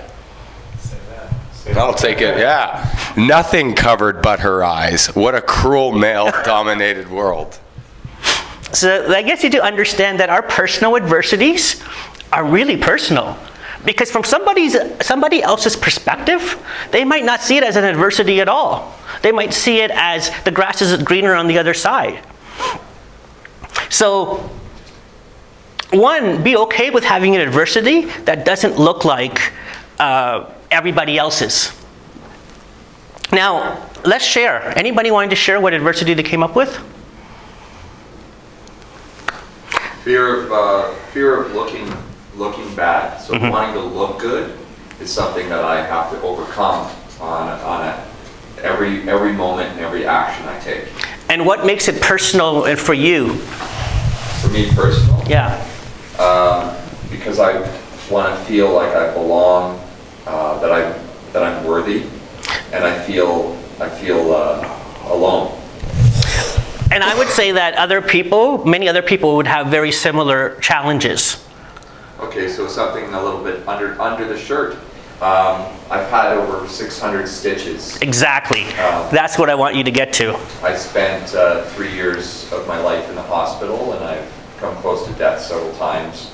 And the pain that comes from the scar tissue affects my mental status or state, because I might get, with prolonged pain comes intolerance and patience, like a test to my patience. And also just walking down a beach, like anybody else might just take off their shirt in the sun, like you're afraid of getting burned. For me, I can feel everyone looking at me because I'm very odd looking because of my scars. Yeah. Even I'd be looking at you. Thanks for sharing. That was very personal and very vulnerable and intimate, so I appreciate that. Does anybody else have an adversity like that? Like not like Justin's, but as deep and as powerful? Anybody else like to share? You get power from sharing, by the way. There's something that happens when we take something in our mind and verbalize it, particularly when we verbalize it in front of other people, publicly.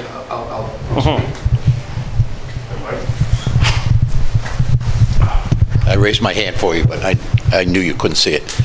My physical condition, I'm not strong. I used to be an athlete when I was much, much younger, so I hold that in my mind, but, I sit behind a desk and I don't take care of my physical body, so I can't do things. And, simple things, because I'm not strong, not supple, and it gets me in my head. Makes me feel self-conscious, less than what I want to feel. Great. Or not great, but you know what I mean. Thanks for sharing. It's just for the sake of time, I'm just going to move on. Next slide. Next slide. We're having a conversation, so we're all sexy already, and I believe we did this. All right, so this slide talks about if you want to do some homework and get down to why your adversity might be so challenging for you. It's the internal chatter we have in our mind. And so look at some of the patterns that you have. And some of those patterns are saying that life happens to me. That this is always my fault. That I'm at the cause or to blame for this.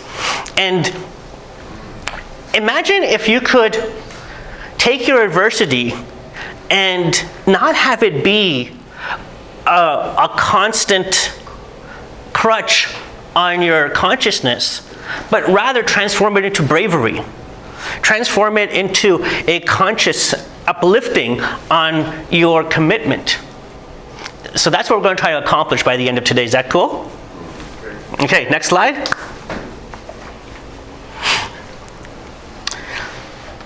So I want you to realize that even though your adversities are personal to you, everybody has personal adversities. And to get this consciousness that there's not just lightning in my life, there's lightning in other people's lives. But it doesn't look the same, it looks very different. So these are a list of personal struggles that I came up with that are very, very adverse for people, but they're so different. Anybody want to name some of them? Diabetes.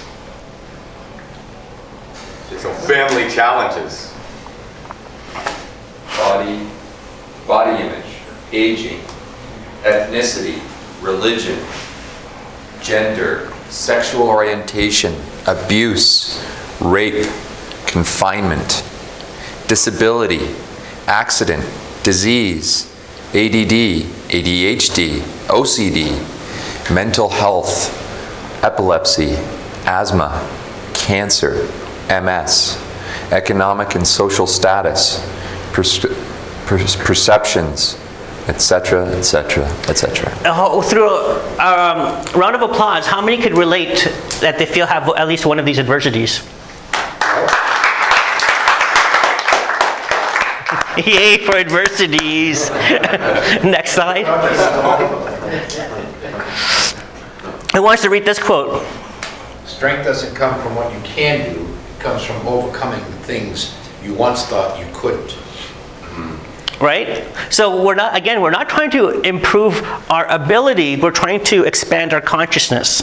And by expanding our consciousness, we'll have access to new power. By expanding our vocabulary, we have access to new meaning. We have access to new experience by having access to new words.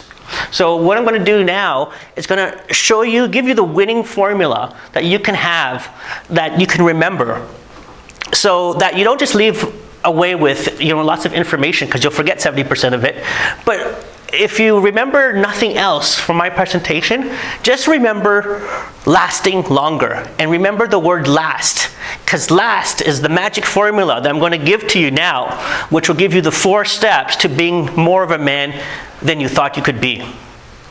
Okay, next slide. Who wants to read this? Sure. People don't become successful in spite of their challenges. People become successful because of them. Jerry Meadows, independent business owner.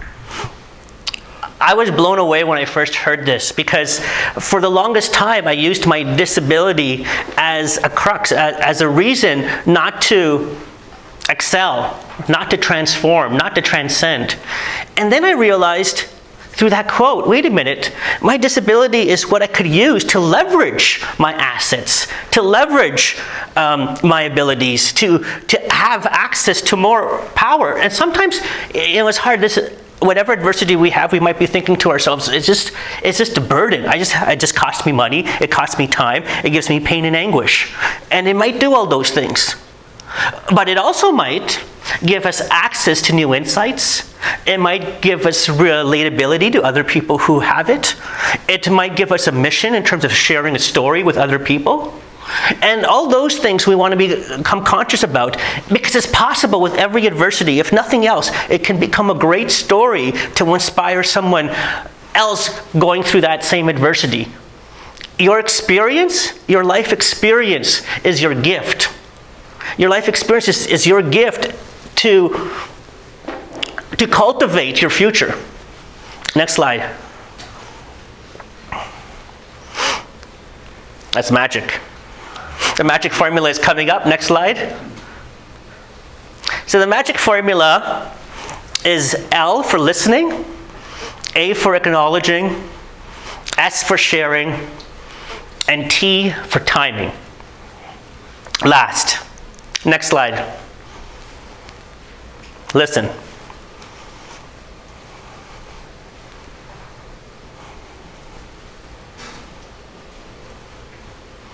Okay, what did people hear?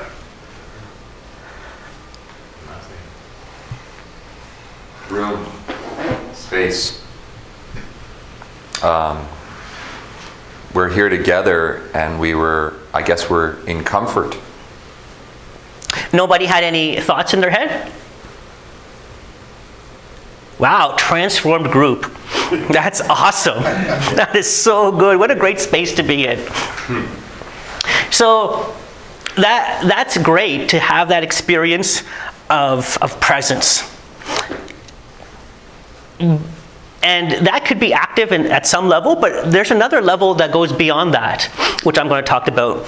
Lots of people think about listening as 2 ears, 1 mouth. I know I'm supposed to listen more often than I talk. Okay? But listening is not just with the ears. See, listening is with the body. Listening is with the soul. Listening is with the spirit. We listen to our environment. There's so many different ways to listen. There's listening through intuition. There's listening through instincts. There's listening through touch. So next slide.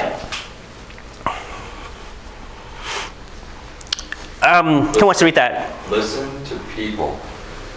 Listen to people. Be in their presence and totally accept who they are. Right. See, we could be listening to someone and be totally present, but if we're not accepting who they are, then that's a very passive listening. It's a filtered listening. To be a man, to be brave, and to totally listen to someone from a place of that they're special, they're right, they're a spirit, changes the context of our listening. See, you could listen to something and say, well, I already know that. That's easy to do. And then people don't do it. And that's because no matter how easy something is to do, it's always easier not to do it. So instead of listening from, I already know this, people can listen from, what about this haven't I used before? How am I not applying this 100% of my life? What areas do I think I'm applying this, but I'm really not? And that takes us to a higher level of listening. Next slide. Here are a whole bunch of different ways we can listen. Somebody want to read the top 3? Sounds, nature, music, animals, emotions, feelings, sensations, stimulus, people, friends, family, acquaintances, strangers, coworkers, social media, pets, etc. Yeah, so listening to our own feelings is very important. And I think sometimes as men, we forget that. Listening to the different people in our lives. We might have great listening with certain people, but not so great listening with other people in our lives. So, we can do a whole workshop on all those different types of listenings for like a whole day. So obviously I don't have time to get into the details of all those other ways of listening. But I want you to at least get how broad the concept of listening is. How deep it can be. How many different layers there are to listening. And when you come into a place where you can listen, sometimes that's curative. Because sometimes when we shut off the ongoing, this sucks and why does this always happen to me, and then just become present to our environment, then we might see resources that we didn't see before. We might see helpers that we didn't see before because we're listening from a new place. Okay, next slide. Who wants to read this? If someone offers you an amazing opportunity and you're not sure you can do it, say yes, then learn how to do it later. Richard Bronson. Yeah, so listening for opportunities is another way of listening. Some people say there's no opportunities out there, and that's because they're not listening. And there's going to be an opportunity I'm going to offer to you at the end of this presentation as well. And I hope you consider that.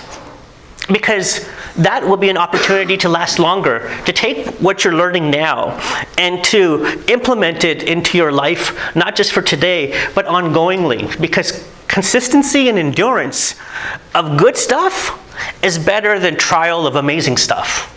Yeah? You can try such great stuff, but if you just try it once or twice and don't use it, that's not as powerful as taking stuff that's simple and powerful and using it regularly again and again and again, applying it in different areas of our life, applying it at different levels of intensities. Next slide.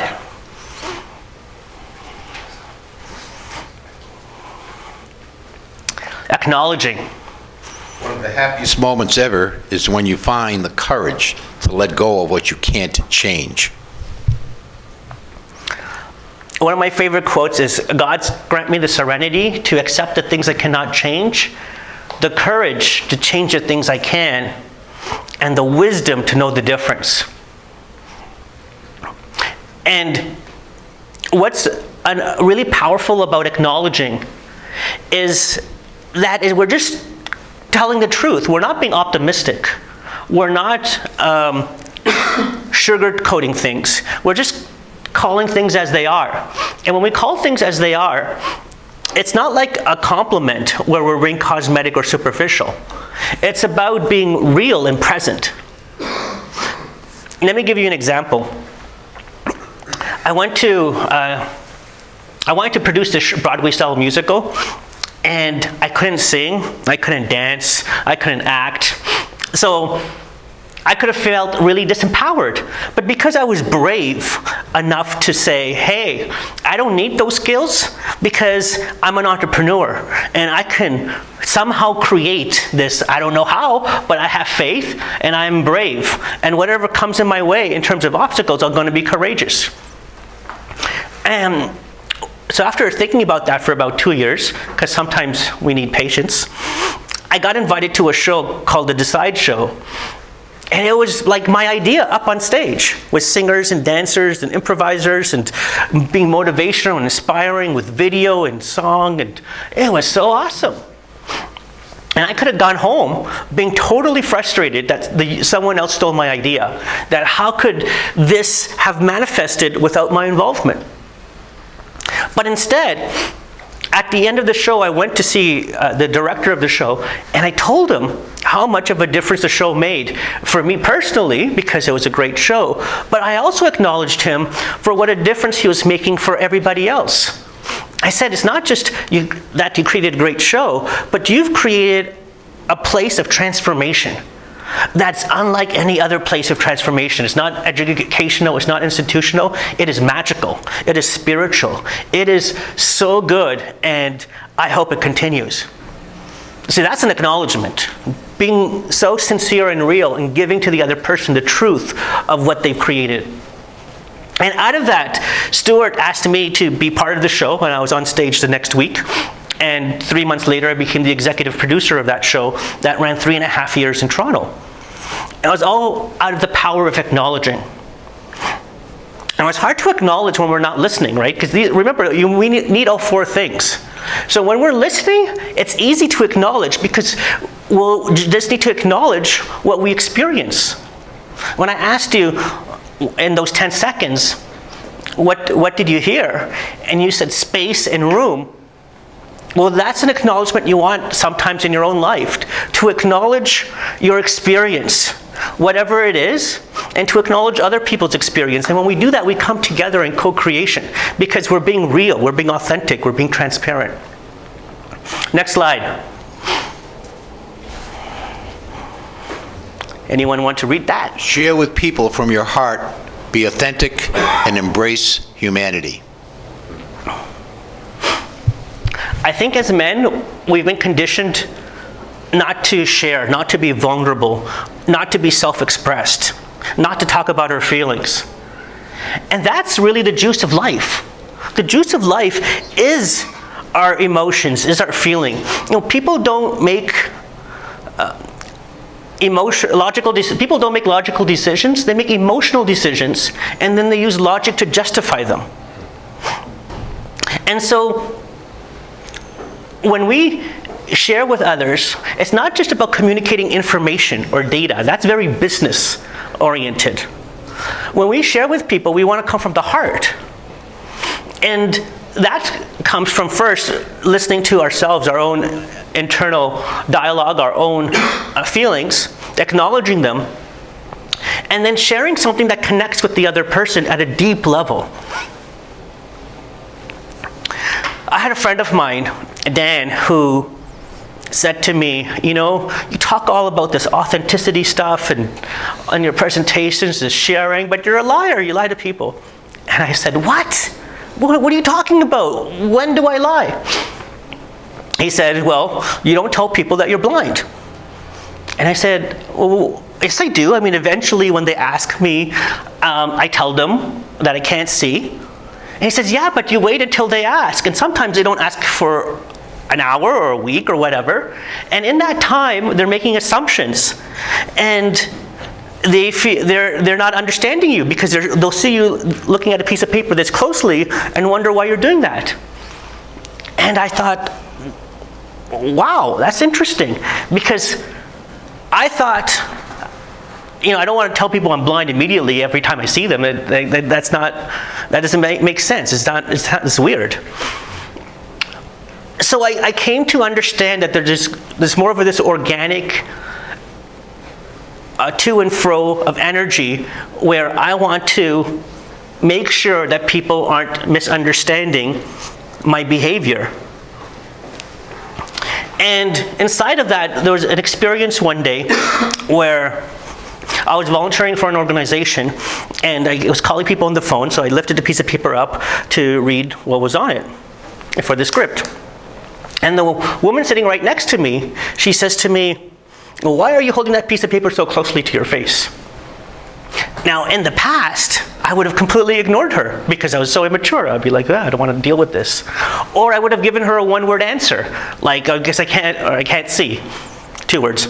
And that would never really help. It would make them feel like they don't really have an answer, or they got an answer that was kind of cold, and so they don't want to talk further. But this time, because of what my friend Dan told me, I said, well, it's because I can't see. I'm actually an albino, and I can only see about this far. And I shared with her in detail what it was like for me to have limited sight.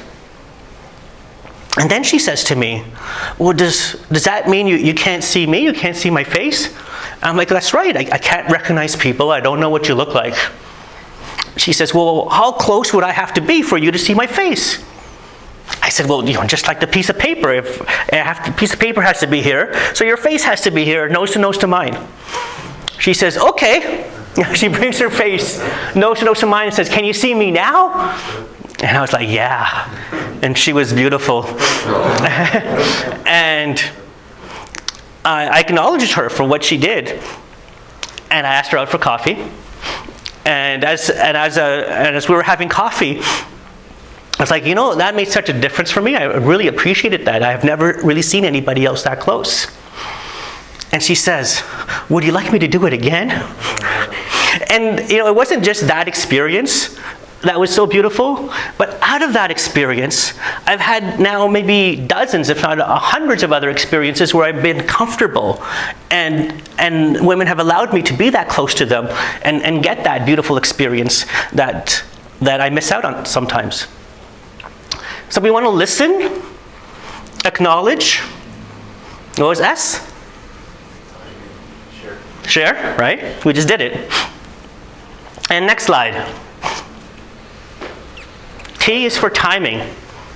Because all these things, you know, listening, acknowledging, and sharing, it's hard to do that all the time. And the art of life becomes, when do I do which one? And how often do I do them? How much of it is part of my lifestyle?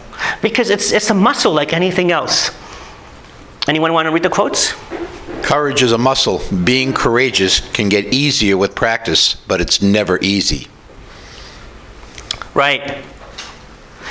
Life doesn't get easier, it gets harder. And what we need to do is to learn to live up to that acceleration and not pray for lesser challenges, but pray for greater strength. And we get greater strength out of listening, out of acknowledging, out of sharing. And we do that consistently at the right times. And we don't know necessarily what the right times are. We're going to make mistakes. We're going to share with somebody and they weren't receptive to hearing us, and it's going to backfire. We're going to be listening to someone and we're going to mishear them. We're going to misinterpret something. So this is not like a catch-all that solves all our problems, but it's an awareness that can have our problems diminish simply by practicing these skills. Next slide. Who wants to read that? When you are your authentic self, you have no competition. Mm-hmm. Yeah. And I think that's really powerful because we're all unique individuals. We're all men here right now. Yet we're a special man, each one of us. We're on this journey to do extraordinary things. And on the way, we're going to meet a wise man or someone who gives us these magic words or weapons. And thus armed, we're going to race off into an enchanted kingdom in some far-off realm. And in seeking to reclaim a kidnapped maiden or the priceless treasure or the Holy Grail, what do? We battle off all the invaders. We fight off all the problems. On our adventures, we encounter monsters of 1,000 kinds. But armed with the pure heart and the wise man's power, we slay the dragon, we liberate the treasure, and we return home with the prize. Who wants to do that? Yeah. That requires bravery. That requires courage. That requires endurance. And I hope that all of you now have access to those things at a deeper level, so you can understand what it takes to be more of a man than you thought that you could be. Next slide. You have a great support network here with the men's team, and there's so many other support networks that you can utilize to become more of a man. These are some of the things that I do, which might be interesting to you. I do Second City, so I do improv, which is very transformative and powerful. I'm doing a show actually Saturday, December the 10th, and if you want to come see me improvise on stage, you're more than welcome to ask me about that. Authentic Relating is a great organization which is all about people being more authentic and transparent with each other. And they have all these interesting social experiments on connecting at a deeper level, challenging people's boundaries, and allowing them to either to expand their boundaries or to honor themselves and not to expand them, but do it at a very conscious level. Very cool people. And I think intermixing these communities will be very nourishing for all the organizations. There's also my website, ordinarywords.com. You can go to that or on Facebook. You can get inspirational quotes in your newsfeed, visual stuff that's empowering and awesome. Next slide. Talent wins the game, but teamwork wins championships. Michael Jordan. All this knowledge contained in your own head is constrained. The knowledge becomes powerful when it's shared. When you start becoming the teacher of this stuff, that's when you know it at a deeper level. So don't think of it as, let me just implement it myself, but partner up with somebody, have a buddy, talk about these things, not just after today, but maybe next month. And know that you're not in it by yourself. You have a team of people who are all willing to help you on this journey. So communicate your adversities to them. Maybe they have access to resources that you didn't have access to. And then listen to their advice or their counsel in a whole new way. Not in a way of, well, I've already tried that, or well, that won't work. But what about their experience can help transform my experience? Next slide. Reader? There is not a scarcity of resources on the planet. There is a scarcity of consciousness. Yes. It goes back to the listening. There's so many resources out there that can help cultivate your bravery and help with your courage. There's not a lack of that. There's a lack of initiation on people's part to get access to that knowledge. And I'm preaching to the choir because you're all here, but there's people who are not here. And those people we want to help, because the more we help those people who are not here, the more our communities will be nourished. Because it's not just about self-empowerment, it's about community empowerment. It's about mass empowerment. It's about collective consciousness transformation of everybody. See, nobody wins if not everybody wins. The whole planet is designed as one living organism, and if we don't make sure that everybody wins, then we all lose. So I encourage you to think like a team and to help each other win, help each other be more than a man than they thought they could be. And I think it should be the last slide now. Oh no. No, there isn't. Okay, so how much time do we have? We have got 7 minutes? You have 10 minutes left. Okay, so we can do this. What's the ultimate secret to overcoming adversity? Anybody have the answer? Last. Good, that's awesome. I expected you to say that. And what helps us last? Practice, teamwork. Actually, I wanted to ask you a question. Yeah. Because, well, part of the purpose of the Men's Movement Summit and the men's movement is to bring multiple organizations together onto one stage. Because we all have common threads to what we're saying, but we use different vocabulary. And one of the words that you used over and over again, and I've heard it in other organizations like Landmark, was authenticity. So I was wondering, what does authenticity mean to you? What's your distinctive definition? Authenticity is to get to a deeper truth. A deeper truth. Yeah, so I believe that there's no absolute truth. There's just perceptions of truth. And authenticity is getting to a deeper level like you did. So you went from saying it's how I look, I'm worried about how I look, to the more truth of that is that you're worried about how your stitches and that experience that you had. So that's getting to a deeper level of authenticity. Okay. So what's the answer then to your question? Well, just to relate it, Mark Victor Hansen of Chicken Soup for the Soul said that all personal development is getting to the truth faster. How fast do we get to the truth? And then how authenticity is how much deeper do we get to that truth? So the answer is the next slide. Who wants to read that? Personal development is the conscious choice to improve one's life, to become a better person, and to grow as an individual. So lasting longer, what helps us last longer is to be committed to personal development. Because as soon as we get attached to any one solution being the ultimate key, that, hey, I found the magic, this thing can change the world. Well, sure, it could be a very important piece in changing the world. But it's going to take a lot of different pieces. And to be attached to one piece, to be attached to one modality, one methodology, one practitioner, that confines us. And personal development is the open awareness that I'm constantly listening for new tools, constantly listening for new insights, constantly looking for and listening for new ways of being. And go ahead. I wanted to challenge you just quickly. Because I find it really difficult at times when I've got too many new things. And one thing I get from the work I do with Matomo and with Sterling is this thing about having a weekly team meeting. And I'm learning new technology, but I'm practicing it,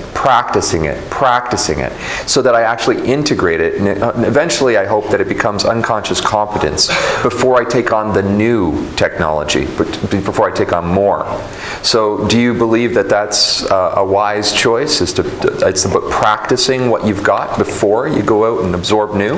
Absolutely. I mean, for every profound truth, the opposite is another profound truth. So it's an artful balance of the two. I specifically use the word open to new things, not necessarily trying them. Because a lot of things, like Steve Jobs says, your power comes from saying no to things. But your power also comes from not saying no to everything. Because you never know what thing could be the genesis of a whole new realm of possibility. So being open to something and listening for something doesn't mean you're going to invest in something. Does that answer your question? Yes. So we've got about 5 minutes left. What do you want to leave the audience with today? I'll get to the last slide, and then I'll tell you what I want to leave you with, and then we'll do Q&A. That's just, we can skip that one. That's just all the different ways we learned. So if you want to last even longer, then let's continue this conversation with me. I do personal coaching, and I offer a 15-minute consultation. Write down my phone number if you like, 647-439-5011, or my website, www.ordinarywords.com. We're going to send that out through the YouTube feed right now on the chat as well. And excellent. Donish, why would somebody call you for the 15 minutes? What would you do in that 15 minutes? Well, we'll talk about what they're looking for in their life, what type of coaching that they want, whether it's a specific area like financial, relationship, emotional, or health. And I can talk to them about what a structured package would look like in terms of hiring me as their coach for 6 sessions or for an indefinite amount of time. Excellent.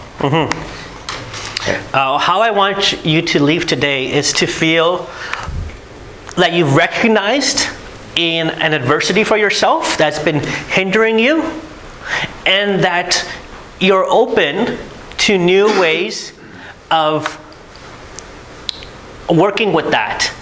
And one possible way, and I hope you'll remember the acronym LAST, is to listen, to acknowledge, to share, and to remember to time it. My motto is, let's love the world together. So I encourage you to continue this conversation, even if it's not with me, with somebody else. And I'm open for Q&A if you have any questions.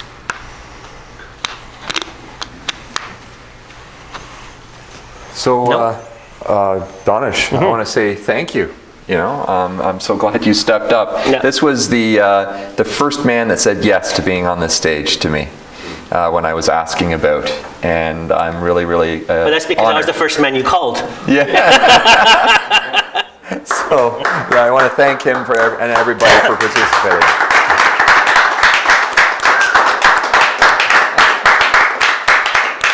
Thank you. Thank you.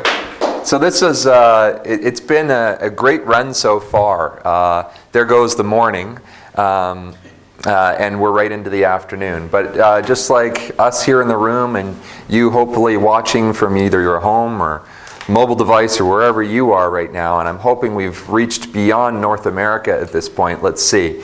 We're going to take a break. We need to stretch our muscles and use the bathroom and all that sort of stuff. And you know what? I want to already acknowledge and honor the AV team standing or sitting behind these 3 cameras, connecting all of us virtually like this. I think it's absolutely extraordinary what they're pulling off and volunteering with their time and putting all these resources together for us. So I'm going to set us for 15 minutes. Now after the 15-minute break, we are going to be doing a bit of a combination here of doing some eating and some lunch and so on and so forth. But we also have a really, really unique opportunity. We're actually going to be sharing the stage with some very brave and courageous women. Women that do this kind of work, and they're from the Sterling Institute of Relationships, and they're leaders from that organization on the women's side of things. They are very, very powerful women. I got to share some dinner with them the other night, and I really want to acknowledge that they're stepping forth. This work isn't just for the men. The women do it as well. And somebody said they actually saw how they could even be the backbone of the organization and keeping us all spun together. And so we're going to be coming back with them in about 15 minutes. And what time is it now, everybody? 1:45. 1:45. So we're going to be back at 2 p.m. Eastern Standard Time. And I'll do a little introduction of our next speakers, and really looking forward to it. Thanks very much, and enjoy your break. I wrote this up, but it might be too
Hello, everybody, and welcome back to the first 2016 Men's Movement Summit.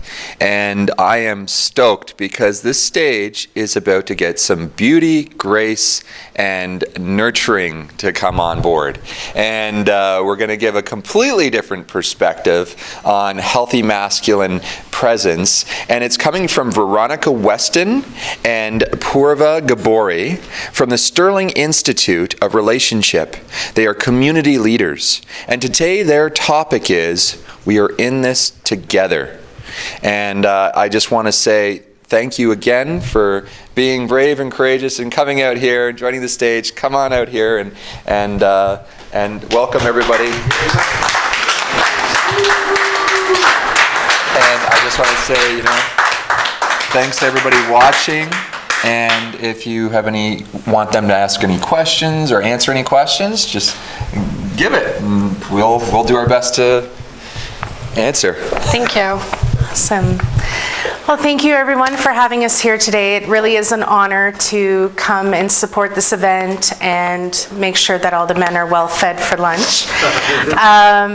My name is Veronica Weston, and I've been volunteering for the Sterling Institute of Relationship for 6 years now. And hi everyone, my name is Purva Gabori. I've been exploring what femininity means to me and getting exposed to masculine energies since I began my journey in this community in June 2013. So, could we have the slides up here? Great. So, we do have a question for everybody. Has anyone here ever run a marathon? Just a show of hands. Have you wanted to run a marathon? Show of hands. Awesome. Awesome. Great. We have 2 or 3 that wanted to run a marathon, but nobody that has. Okay. So, what would you say your motivation would be to run a marathon? Popcorn style. Just to have done it, to accomplish that. Challenge and personal success. The challenge, the personal success. I'm just so that everybody can hear it at home here, okay? Mm-hmm. Achieving excellence. Achieving excellence. Overcoming adversity. Overcoming adversity. The discipline required to do it. Discipline required to do it. No, I can. No, I can? To know that I can. Oh, to know that I can. Wonderful. So we definitely agree, like achieving your personal best, improving your own personal best, competing against others, proving other people wrong, proving that you could do it. These are all valid motivations for why someone would run a marathon. And like in order to complete a marathon, or even better, win it, it definitely requires a whole lot of training and discipline. So it also requires a strong desire to compete and to be your personal best time and time again. You also require a support system and some coaching, right? And one of the things that we want to position as an example of this level of competition and this level of strive for excellence is the Boston Marathon. And the Boston Marathon, for some of you who are familiar with the institution, is actually as old as the modern Olympics. It was started in 1896 after the first ever modern Olympics in Greece. When the American contingent came back, they told everyone about this romantic event, romantic notion of marathon. And in 1897, the year immediately after, the Boston Marathon was started. So in a way, it shares, not in a way, it does share the same principles as what the modern Olympics were founded on, to compete in order to show the commonality in our humanity. Compete and yet conserve the fact that we're all the same despite our differences around race, ethnicity, place of origin, nationality. So to me, Boston Marathon is a perfect example of competition, yet an attempt to conserve our basic humanity. Okay. So this theme of competition versus conservation is something that Porva and I have been observing the past few years of working together in partnership and being part of this community. And competition is definitely something that is somewhat more associated with men.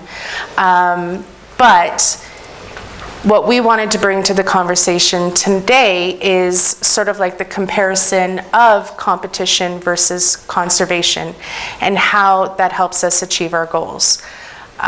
So if we move on to the slide, we want to, for the purpose of our conversation here today. So the definition of conservation, according to the dictionary, is the action of conserving something, in particular, preservation, protection, or restoration of the natural environment, natural ecosystems, vegetation, and wildlife.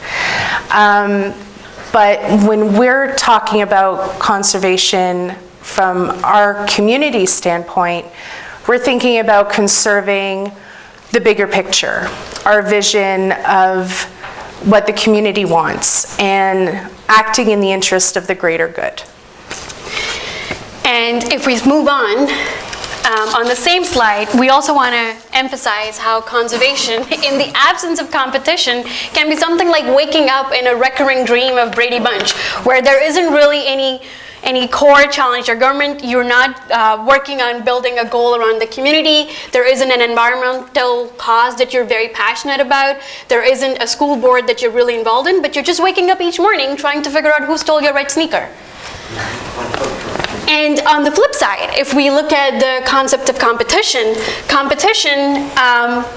as dictionary would identify, moving on to the next slide, is the activity or condition of competing, the person or people with whom one is competing, especially in a commercial or sporting arena, the opposition. But the way Veronica and I have understood competition to be in our personal work in this community is that competition is actually the driving force to create and achieve goals, to actually find bigger, better, faster, stronger, more intelligent solutions to our needs as individuals and as a community. So, and even competition in the absence of conservation can be, to my mind, the most recent example is the BP oil spill, where in the attempt, in the quest to get to the source in the fastest possible time, in the cheapest possible time, we actually ended up creating the worst possible human disaster, the worst possible oil spill in the history of US. So what we both are trying to get to is that conservation and competition cannot exist without the other. They both are equally important driving forces. I want to hear your opinion on. So, as we were preparing for this conversation, it became very apparent to us that there must always be a balance. And that made us think of the yin and the yang. One does not exist without the other. And without competition, life becomes stagnant. It lacks evolution, it lacks creativity, it lacks ambition. And without it, it's sort of like you're this tribe living in isolation and every day is the same, but you go without all the technology and the infrastructure and everything that we've become accustomed to in our everyday life. So we feel that competition is actually very healthy, but there needs to be a balance. Because without conservation, without thinking about the bigger picture, it's easy to get really carried away. Like there's no real winner when the only thing that matters is competition. So, I've lost my spot. So really the result of overdoing the competition is you end up in an unsustainable environment where only a select few people would actually benefit or have the lifestyle that we all desire. The word that kept coming for us, that competition in the absence of conservation could end up being a zero-sum game. There will not be any clear winners, and it will be basically a race to the bottom. And So what does this have to do with why we're here today? And what we're trying to share with everyone here today is that we feel that there is distinct differences between conservation and competition and our instinctual energy source that is aligned to each. Thanks to evolution, I believe that we all have a choice. We have access to sources of energy that can be masculine or feminine in nature, but instinctively, primally, we do have a more effortless connection with one compared to the other. So given that men instinctively were geared or programmed to create safe environments because safety of the environment directly correlated to the safety of their offspring, we feel that it's directly correlated to finding bigger, better, faster, stronger solutions. And given that women were instinctively programmed to take care or create the well-being of the community, because well-being of the community directly correlated to the well-being of their offspring, women are instinctively programmed or find it more effortless to connect to the conservation or the feminine source of energy. Yeah, because as women, you know, we're in charge of like raising the family, taking care of the village, you know, building the community, having those relationships. So while the men are out creating, building, protecting, naturally what we do is grow our little community and, you know, get to know the people around us, and we try to conserve, you know, our resources so that everybody benefits and that everybody's taken care of. So that kind of naturally, you know, seems to come naturally to us as women. And by no means are we saying that men cannot conserve or women cannot compete. That's not what we want anyone from this conversation to take away. What we are trying to say is that it is more effortless and natural to pick one over the other, and it is instinctive, and we're programmed to pick one over the other. However, thanks to evolution, because we don't live in the caves anymore, we do have access to choice. We have evolved to a point where we can choose, given the circumstance, which source of energy to access. But knowing the differences between the two could help each one of us make a more informed or a choice that is more suited to the objective or the mountain that you're trying to move. Because we firmly believe that in its purest form, either of these energies, whether it's masculine or feminine, can move mountains. Not in its confused, diluted form, but in its purest form, either one of those two is capable of accomplishing miracles.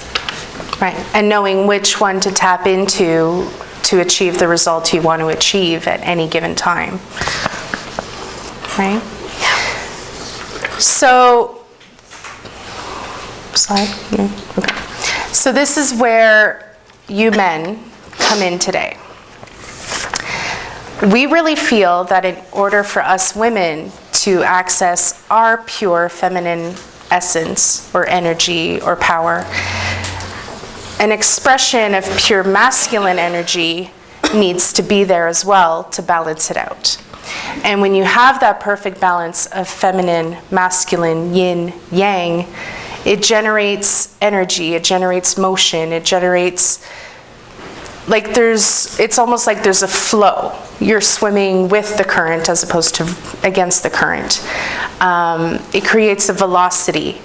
And it's sort of the same thing when we're talking about the competition and the conservation.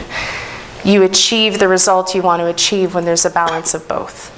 And so this is why, as women who are doing the work in our community, we really embrace and encourage for men and women to come together so that men get to practice being in their pure masculine presence and we get to practice being in our pure feminine energy.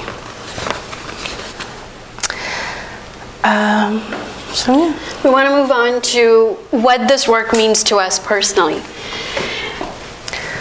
So,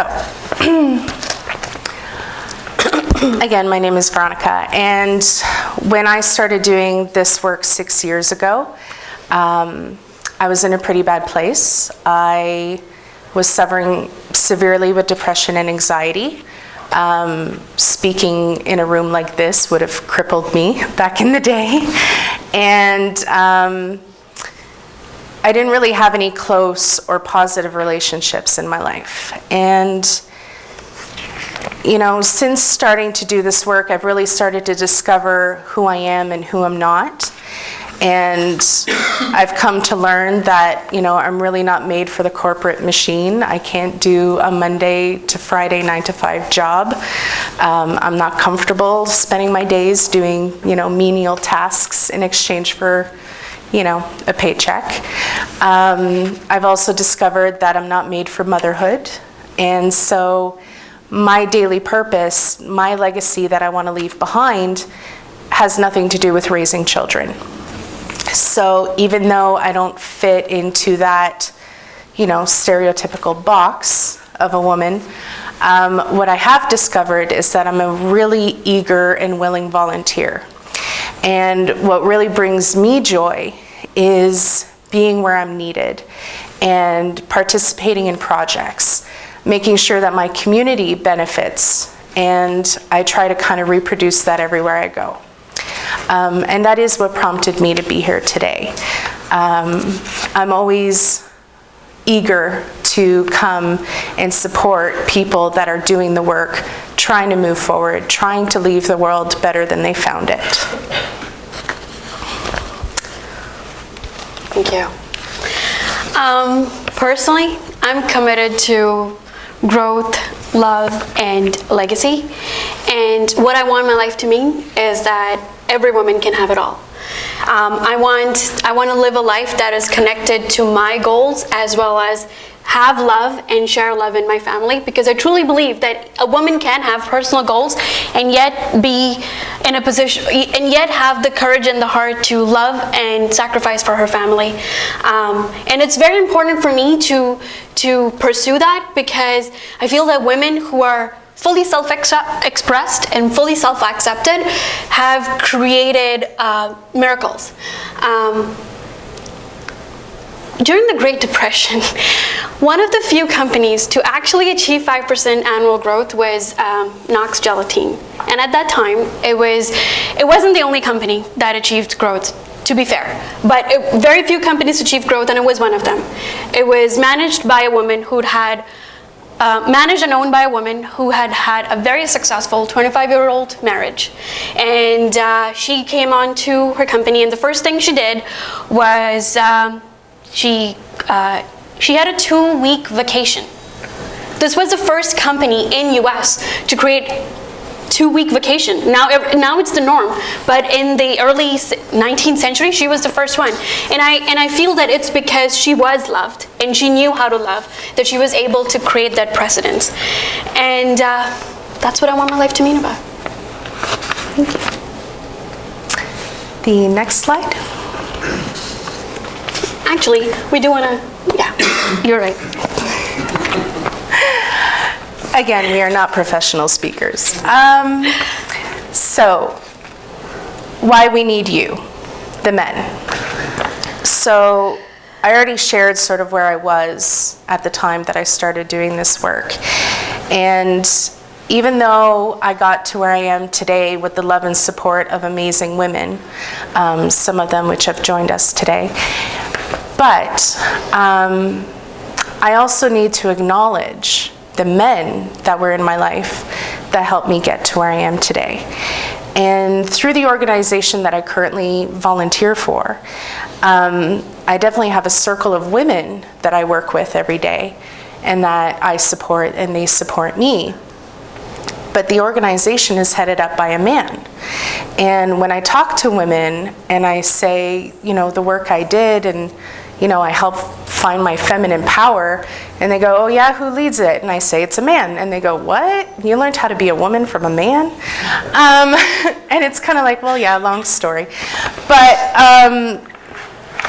I strongly feel that if it had not been for that man and the energy he brought to that course, I wouldn't have had the same results. It would have been a completely different energy. It would have it wouldn't have been as confronting, and I wouldn't have had the men's perspective.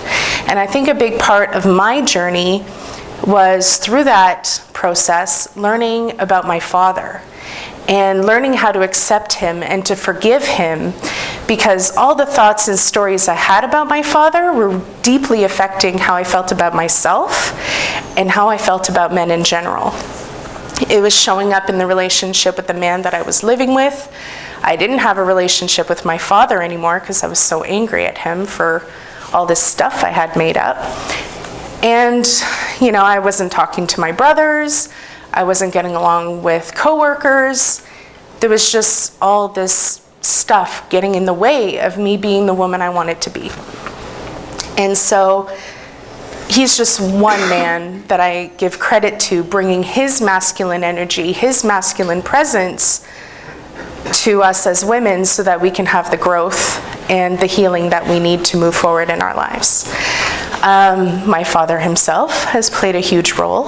Now that we have repaired the relationship, now that he is in my life and he's contributing to my life, I have a whole new understanding of what the male presence is.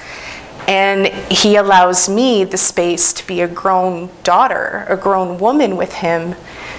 We're actually sharing a home together, so that's a whole new dynamic. But he inspires me to be a better woman and stand in my role and what I bring to the household. My husband, we are in business together, and he's done the men's work as well. He's been involved as long as I have, for 6 years. So we've been on this journey together. And as I was learning about my feminine power, he was learning about his masculine power. And it really helped us define each other's roles. And when we're in sync with that energy, particularly in our business, we've been able to achieve amazing results. We went from being just the two of us alone running this little computer business together, and now we staff 12 people. We have 3 locations. We have this whole other branch of things, and this year we've hit $1 million in sales for the first time. So, and that's only happened through this work, and his primal, drive to succeed, to be at the top, to beat out the competition, to be the best in his field. He's just driven by that, and he runs on that energy 24 hours a day. And then I bring in like the customer service and the relationships, and I take care of the staff and the morale, and I'm also sort of the one to go, okay, honey, you need to conserve some energy now, and take a break, and we spend time with family and friends, and we travel, and we get to enjoy the fruits of our labor.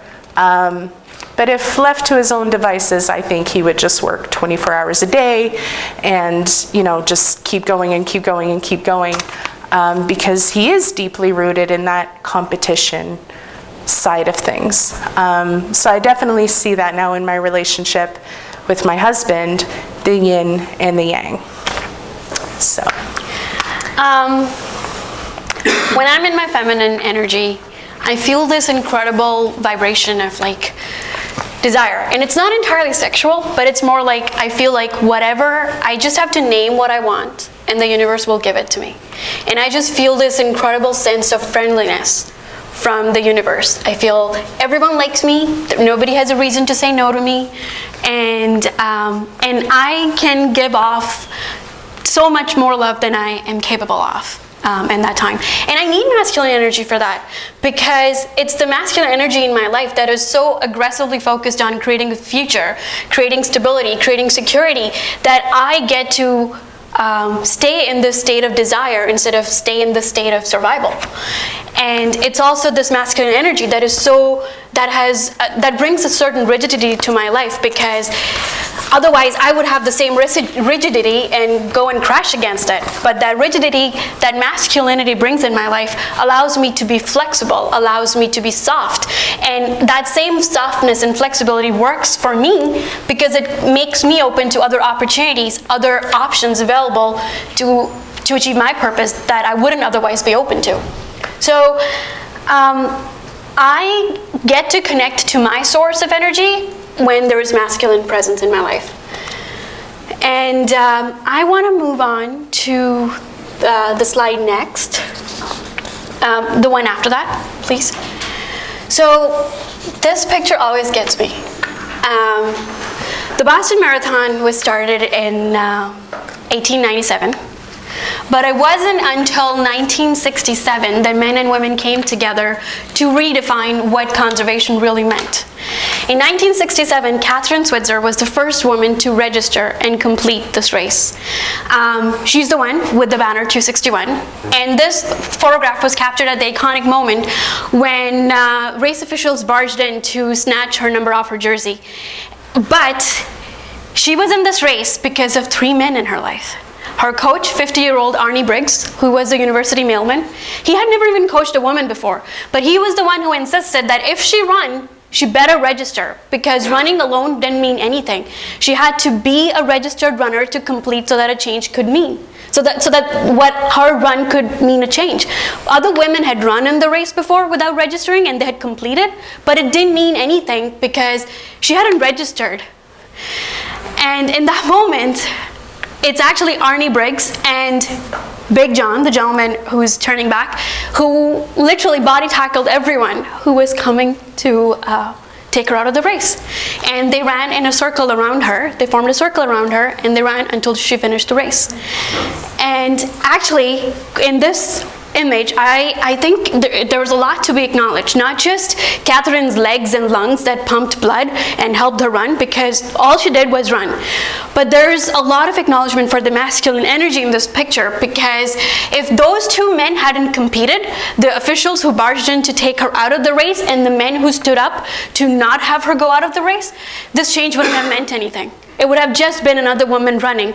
But thanks to the men competing and coming together to conserve what the race was really about, that it is about that we're all in this together. It doesn't matter where we're from, who we're born as, what color, what nationality. It's really about us looking at the big picture, that the change meant something.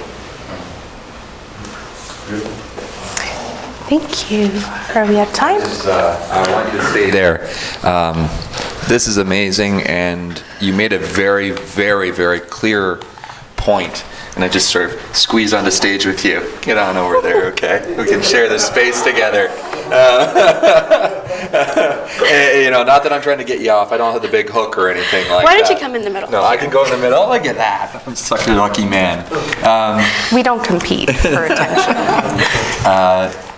You know what? We've got a lovely feminine male sandwich happening here, and they just fed us all with wonderful sandwiches and homemade soup and everything, and we conserved our energy for the afternoon to give our best, and the 2 of you made a very, very good point. And one thing that I've noticed, though, is it almost like you danced around the organization that you work within. And is that purposeful, or because I would love the world to hear more about it. I think that it's organizations like this that are causing the change. They are the platform, they are the vehicle to bring us all together and cause change. So could you tell us a little bit more about that? Sure. So Porva and I are actually both volunteers for the Sterling Institute of Relationship. Currently, we represent the entire East Coast of Canada and the US. We train and manage other community leaders in their own local areas to deliver open community gatherings for the women. And from time to time, we do invite the men because we really appreciate the male presence and what the men bring to our community. So one thing that we've been working very hard at is bringing the men and women together on a regular basis. Sometimes for social purposes, because men do like to have a lot of fun and they're very good at it. And also we like to put the men to work at community projects. So actually we will be doing something like that in the spring. We are hoping to bring the men and women together again, and this will be happening across Canada and the US. In every Sterling community that there is. So for those of you who may not know, there are men's weekends and women's weekends. And once you're a graduate of either, there are graduate co-ed weekends where we get to be together as well. So it's an institution that I owe a lot to and will continue to give back. So many of us, part of the men's movement, have done the men's weekend, and beyond that, that's like a gateway to this technology and learning and community. And can you tell me a little bit, like on the men's side, we have an opportunity to do a team orientation program, which means we can learn and train how to be a contributing member of a team. And then we get to step up and practice volunteer leadership roles and positions to become better, stronger men in our lives. So what does it look like from the woman's side once you've done that woman's weekend? So once a woman's come back from the weekend, there is a community for her to come back to. And the community organizes itself in what we call classes, where we get together to practice the tools that we get from the Women's Weekend. And the community also is focused on creating opportunities for women to be in partnership, to be in relationship, not just with each other, but with men as well. So there is a very, very active and thriving community that a woman who's done the Women's Weekend comes back to. And I heard that the more we do, and getting back to owning our masculine and feminine energy and presence, and the more I step into a healthy masculine presence, the more it opens the space for a woman to step into her true healthy feminine presence, correct? Correct. Awesome. Well, I just wanted to get that out there and get that clear for everybody, so it's recorded in history and we can get it out to millions of eyeballs and ears now. Thank you very much. And that's how we make the world a better place. There we go. Thank you. Thank you very much.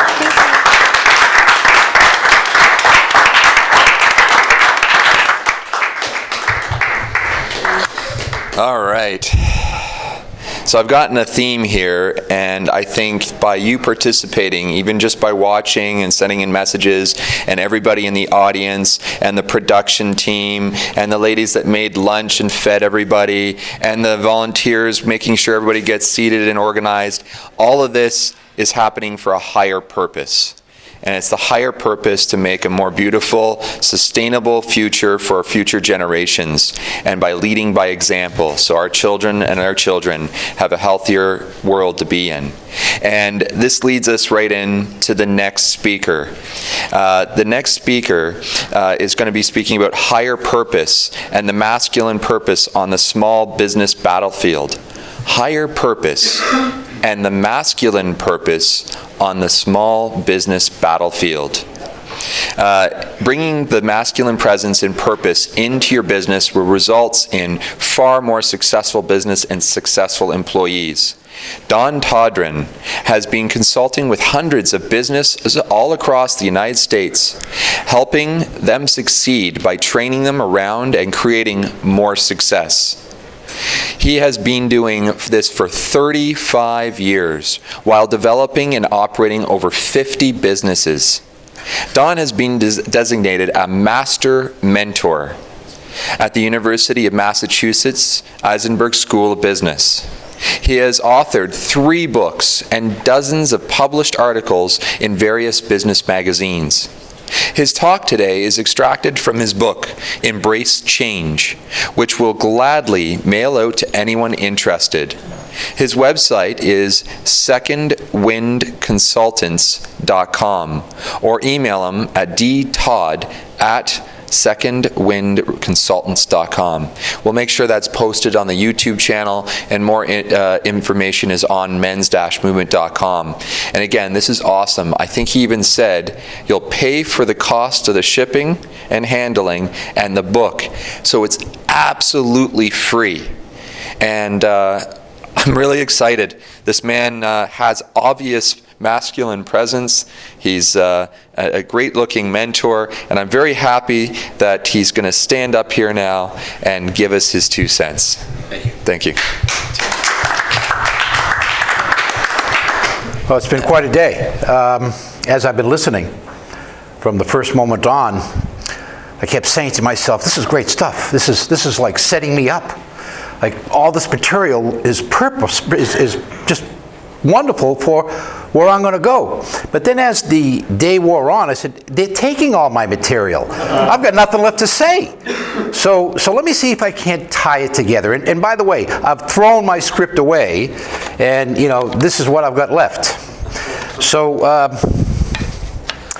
the masculine presence in business. So one additional thought. We've heard a lot of lofty stuff today, a lot of philosophical stuff, a lot of higher purpose, a lot of interesting things. Well, I'm going to try to merge that into my life, which is really on the street. Nuts and bolts, where the rubber meets the road. So bear with me. Now, the masculine presence and higher purpose in smaller business, in the small business battlefield, because that's what it is. If you're owner of a small business, you understand exactly what I'm talking about. So earlier in the day, we talked about masculinity and the good side and the ugly side, where we've been and where we're going. So let's bring that up to our businesses. So what does a successful business look like from the point of a masculine presence? Give me some ideas. What's the masculine presence look like in a successful business? Makes lots of money. Okay, all right. Wasn't my first choice. Wasn't my first choice. I think making a lot of money is a result. I'm not sure that it's actually the masculine presence at work. It may be the result of the masculine presence being successful. Maybe a measuring stick, but I wouldn't totally commit to that as being a result, the actual masculine presence. So what is the masculine presence that will bring the result of more money? Is dominance have anything to do with it? Say again? Like dominance, like a severe... Dominance, it's a great answer. It's a great answer because it's absolutely not right. But isn't that the truth? Isn't that the truth? I'm a man that makes every decision. I know it all. I'm going to work 60 hours because everything's got to come over my desk, has to have my signature because I'm the one that knows it best. And by the way, I might add, I'm talking about myself before I learn better. So I know. So tell me what else. What is the masculine presence in small business that makes it successful? What is it? Filling a void, problem solving. Problem solving, okay. That can work, problem solving. So bring that to masculine presence. What aspect of masculine presence is problem solving? As a man, I want to solve problems. Right. I do it instinctually. Right. It's logical. It's might be competitive. It's being that warrior, the warrior spirit, the can-do that a man has. Okay, great. Thank you. Give me some more. What else makes a successful business that includes the masculine spirit? Leadership. Leadership, certainly. Certainly. What else? Collaboration. Collaboration, okay. One more. Service. Rosen, give me something. I think it's service. Service, okay. Or higher purpose. Higher, Paul, thank you. Give that man an A. Higher purpose, okay. So, here's a $50 tip, huh? A business which lives by its higher purpose will be more profitable than a business which its only purpose is making money. We got one in from online. It said delegation. You can't do it all the work by yourself. The man is correct. The man is correct. All right, so higher purpose makes you more money than a business that has no higher purpose. Anybody want to comment on that? Why would I say something like that? Sounds weird, doesn't it? No, it's true. One area is that it's something that is bigger than the individual. Yeah. And anyone that chooses to, and everyone that chooses to, can actually be given something from that and be called to give something. And there is, the opportunity for excellence beyond our an unintelligent state. Right. Very nice. Very nicely stated. So look, let's just take a look at basic work. I go in, I put my 8 hours in, I get my $12.57 an hour, and I get out of there and I go home. There's no higher purpose in there. It's drudgery. It's what I've got to do. It's my job. Better yet, I'm an executive. I'm making $250,000 a year. I never see my wife and kids, but I'm making a ton of dough. I go in at 6 in the morning, I come home at midnight, and I do it 6 days a week. The 7th day I play golf. Is this higher purpose? It's making money. Is it higher purpose? No, it isn't. No, it isn't. So let's look at this, because what I suggest is that if being in business, you want that result, the money, if you want that result, and we do want that result, then if I'm right, that higher purpose will get you that, then let's take a look at that. Let's see how that works. So, I'm going to give you 2 examples. My own business. The higher purpose that I submit to is saving families one business at a time. Now, my business at home is a turnaround and workout business. I take stressed, upside-down companies and we create success. We turn them around. But my context is saving families one business at a time. That's my context. And my men that work for me, I have 12 men that work for me, no women, 12 men, and they have the same context because I gave it to them. I own this context. I am passionate about it, and I'll tell you why. Because early in my career, I realized very quickly that when a small business goes out of business, the destruction is immense. The families of the individual that owns the business, the families of the workers that can't replace their work, it destroys. It destroys families like nothing you've seen. I used to do a workout, do a turnaround, and do a divorce. You know, it was like one and the same. They'd come to me and their family was already broken up because there was no cash. They couldn't pay the bills. The stress was too much. The family was just falling apart. So I realized that my work, yes, it was about saving businesses, but more so, it was about saving the families. And the way I did it was by saving businesses. Well, by owning that context, my men are committed. When I say committed, we take July 4th week off, except if you went into my office, you'd find all my men there. Why? Well, they had to make some calls, man. They couldn't let this family have the problems that they're having.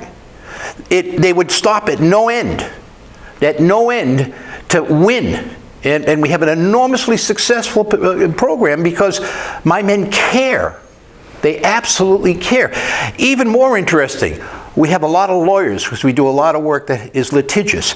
And our lawyers understand what our context is. Why? Because we tell them, we involved them in it, we included them in it. And my accountant. And they too believe in our mission, saving families one business at a time.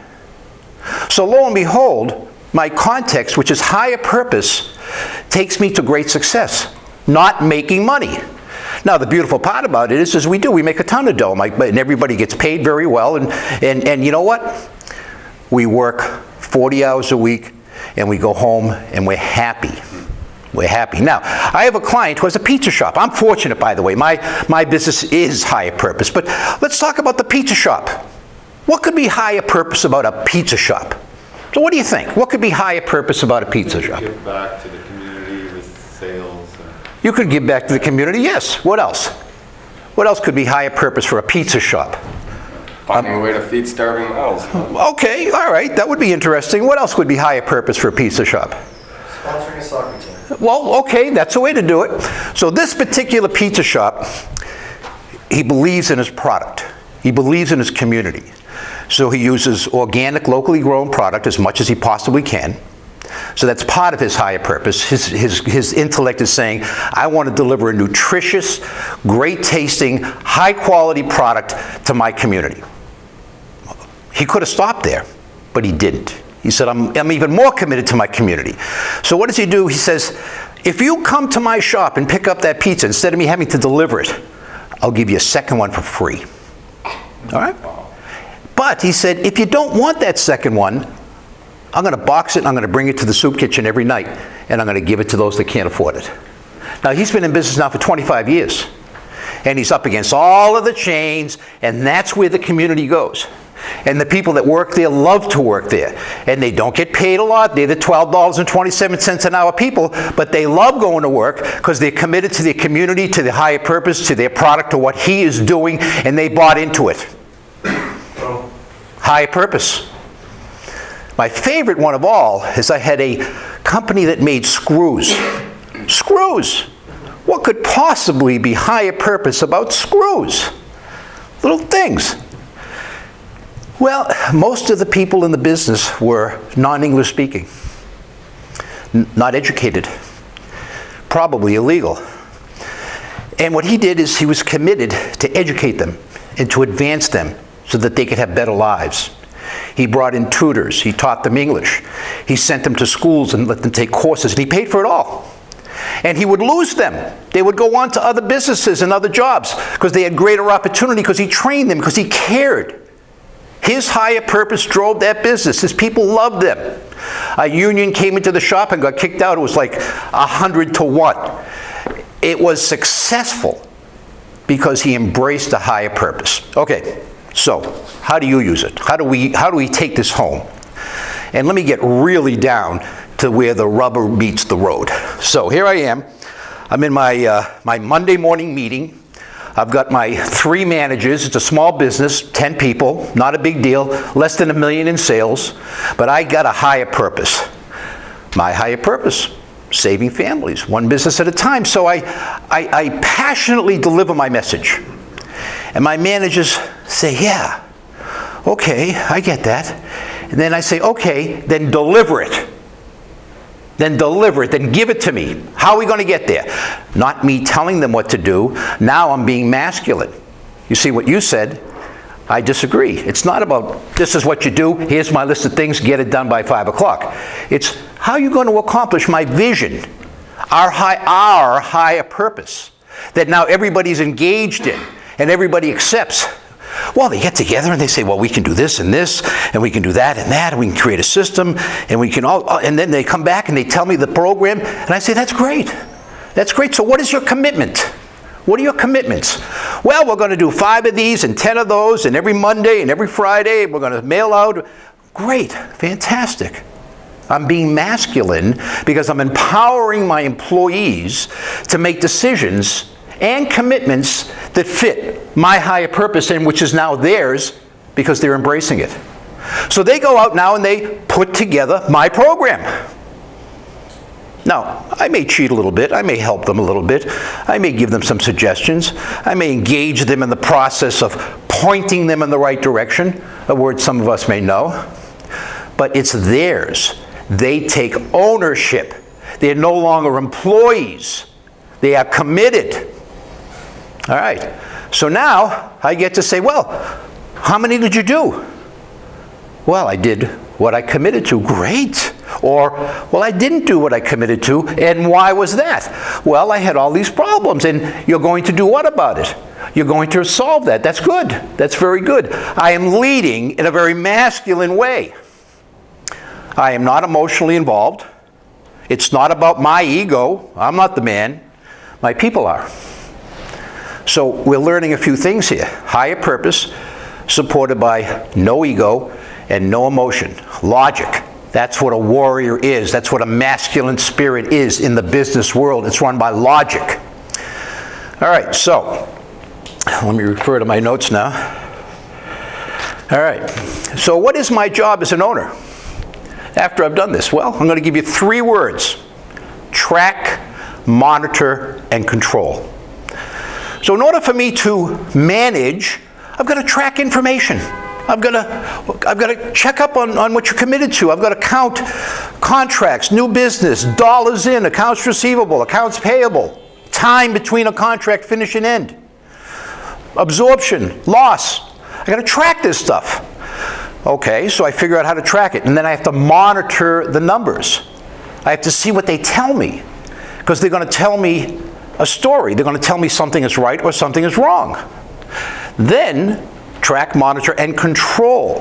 What does control mean? Well, control means adjust to the information. So I say, okay, then you need another man, you need another machine, you need another newsletter, you need something. Whatever it is, that's my job. Track, monitor, and control. Based on your commitments and your success or lack of, saying, because I'm inspecting you and holding you accountable for what you said you were going to do, and what you said you were going to do is deliver our higher purpose that I gave you and you embraced and accepted as your own. Now, what else happens? the men and women begin acting as a team. Why a team? Well, because they're looking for this higher goal, this higher purpose. So they can only really do it if they do it together.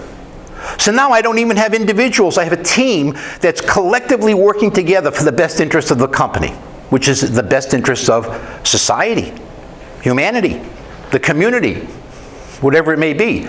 So do you see where higher purpose in the business world will create more profit than being that dogmatic, know-it-all, typical manager that busts balls, has all the answers, and leaves no room for anybody to think, act, or do, and therefore they come in, they get their pay, they do their job, and they get out. I win. My pizza man wins. My screw man wins. By the way, his screws are the most expensive in the industry. You can buy screws from Japan for like $1 million for $1. His are very, very expensive because not only is he committed to educating his people, he's committed to impeccable quality. And with impeccable quality, his vision being, I want to sell the screws to the company that makes precision instruments. That's very important to them. And he has the highest quality screws you can imagine. That's what he says. But he gets more money per screw than anywhere else, so he must be right. All right, so track, monitor, and control. So I'm going to give you a, well, let me ask you a question. Wouldn't it be cool if you had a crystal ball? And you could look at your crystal ball and say, hey, how am I going to do this year? Am I going to make any money? What happens in the summertime when everybody leaves the area? Or what happens in the fourth quarter when I need to build inventory for the Christmas quarter? Or what happens when it snows? Or what happens anytime, anywhere, anyhow? Wouldn't it be nice to have a crystal ball that gives you those answers? And by the way, if you didn't have a crystal ball, how do you answer those questions? How do you answer that question? What's going to happen in the summertime when I run out of inventory, or the wintertime, or when everybody goes away on vacation? How do I project into the future what's going to happen so I can be prepared for it now? Well, it's the tuning and the monitoring that you project out with. You project out. Okay, so I'm going to give you a crystal ball. I'm going to give you a crystal ball. This is going to be an example of it. But I'm going to give you a crystal ball. All right, here it is. That looks like a crystal ball, doesn't it? Looks like a crystal ball to me. Holy mackerel. All right, so on top, well, let's start right now. November, December, January, February. All right, we're pretty good so far. Let's go down the side.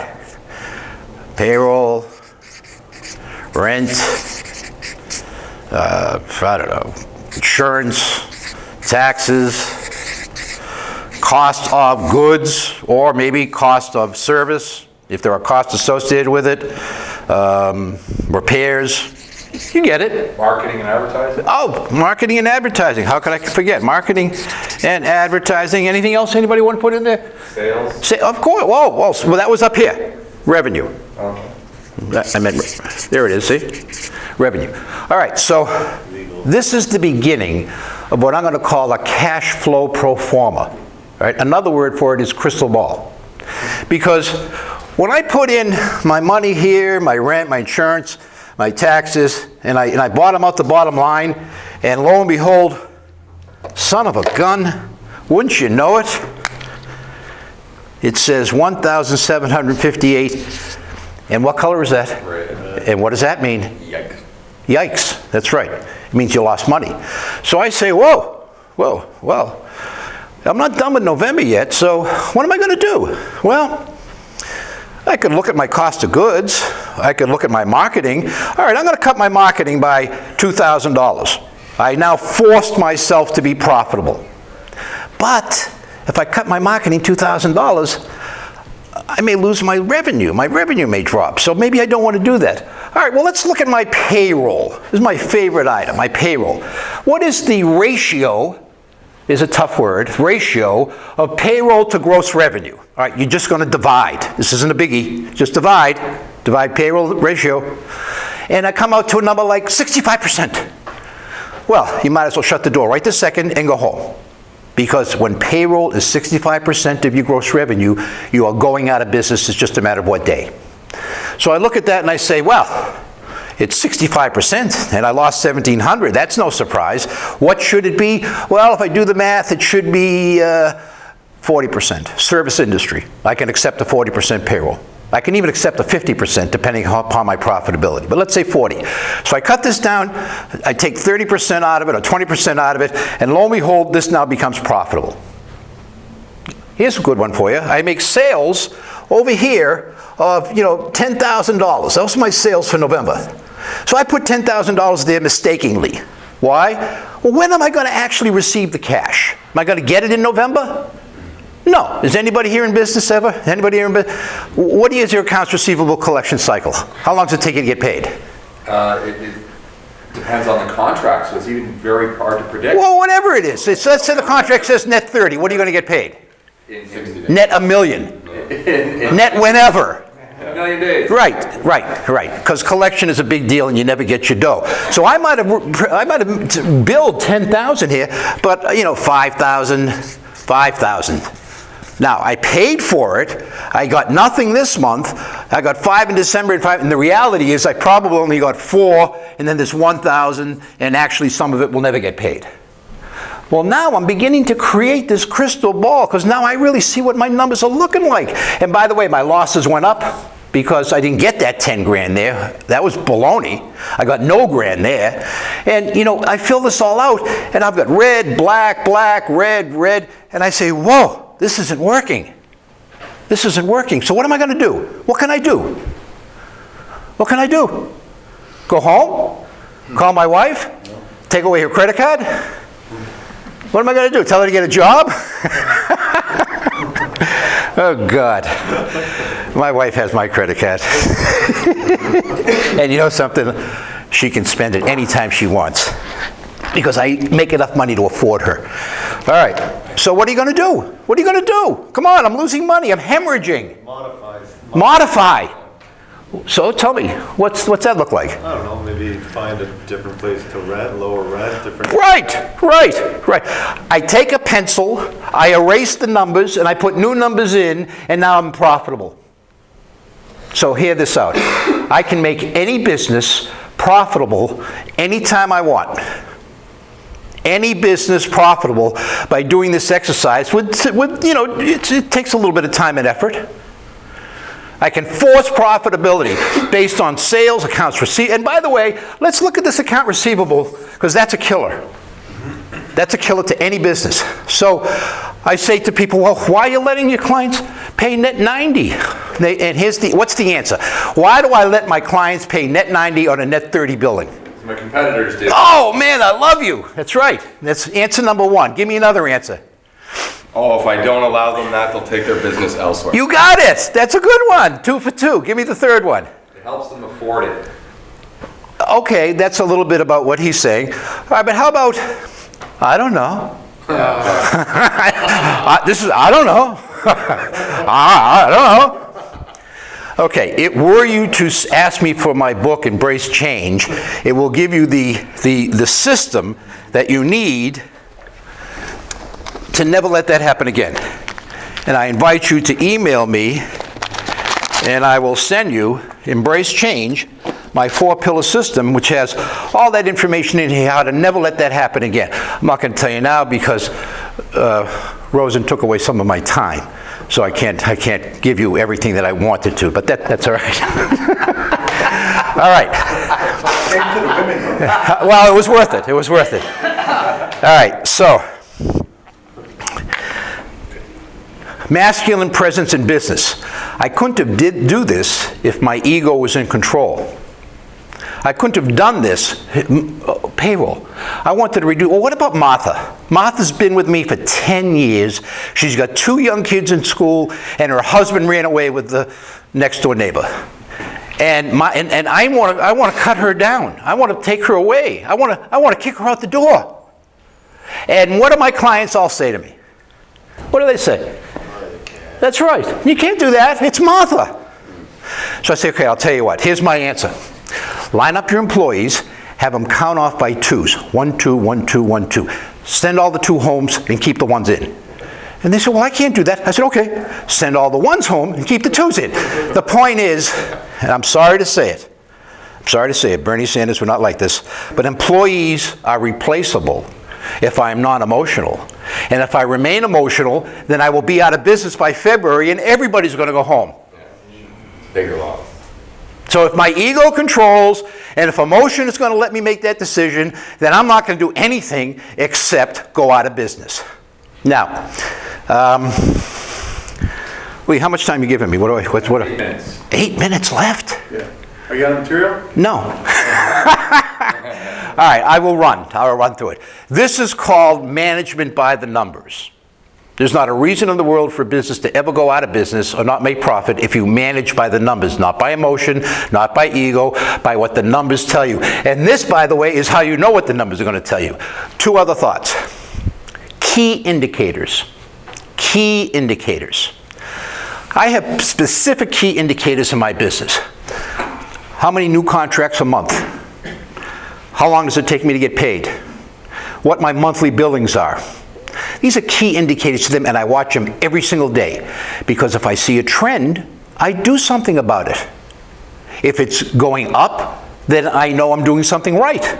If it's going down, then I look and say, what am I doing wrong, and what do I have to do to make it go back up? Key indicators. Now, I talk to businesses every day, all week long. And the first question I ask them is, well, what's your gross revenue? So what do you think the answer is I get? Give me a likely answer. What's your gross revenue? And their answer is? I don't know. That's a good one. Another answer. Here it is. Ethel, what's my gross revenue? Ethel, tell me. Wait a second, I'll be back in a minute. I'll tell you. And I say, well, okay, all right. What is it per month? Crickets. Per week? Okay, all right. Well, what's your payroll ratio? Now I know where I'm going with this, because if they don't know gross revenue, or I say, so how did you determine the price for your product or your services? I don't know. Okay. So do we wonder why you're not making money? But all this is management by the numbers. We can figure this out. This isn't MIT stuff. Why did Starbucks charge $4.50 for a cup of coffee? They could. Well, no, not because they could. No, I want a better answer. Give me a better answer. That luxury, value. the customization. Yeah, come on, man. It cost them $1 million to open the store. They pay their help a lot. So at the end of the day, they marked it up 40%, and it's $4.50. That's all. They did the numbers. It's not secret. It's not. And what did Dunkin' Donuts then do? Well, then they made it because they followed. They weren't smart enough to do it themselves in the beginning. But the point is, management by the numbers. Okay, I'm going to go on. There's a lot more in that book. Ask me for it. So the second pillar of my 4-pillar system, and again, masculine, high purpose. The second one is reinvention. Reinvention. What does that mean? Reinvention. Recreating something anew. Innovate. Innovate. Okay. Here's my favorite reinvention. Fenway Park, home of the Boston Red Sox. Yay.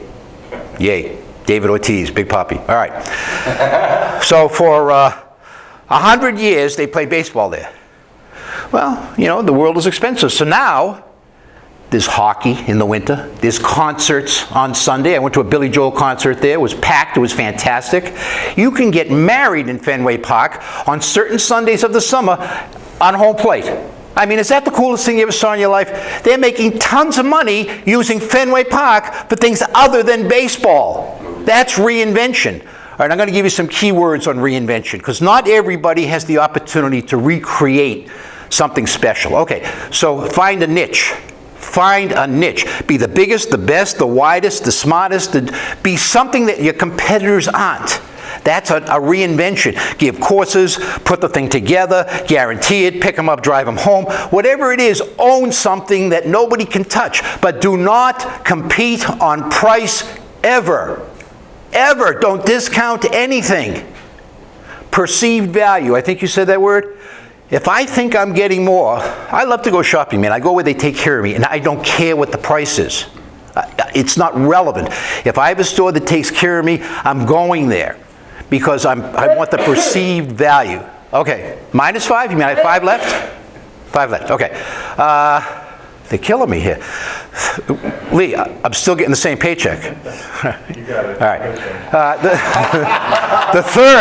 The third pillar, sales and marketing and internet presence. All right, I got to give you the answers now. So sales and marketing. So what is the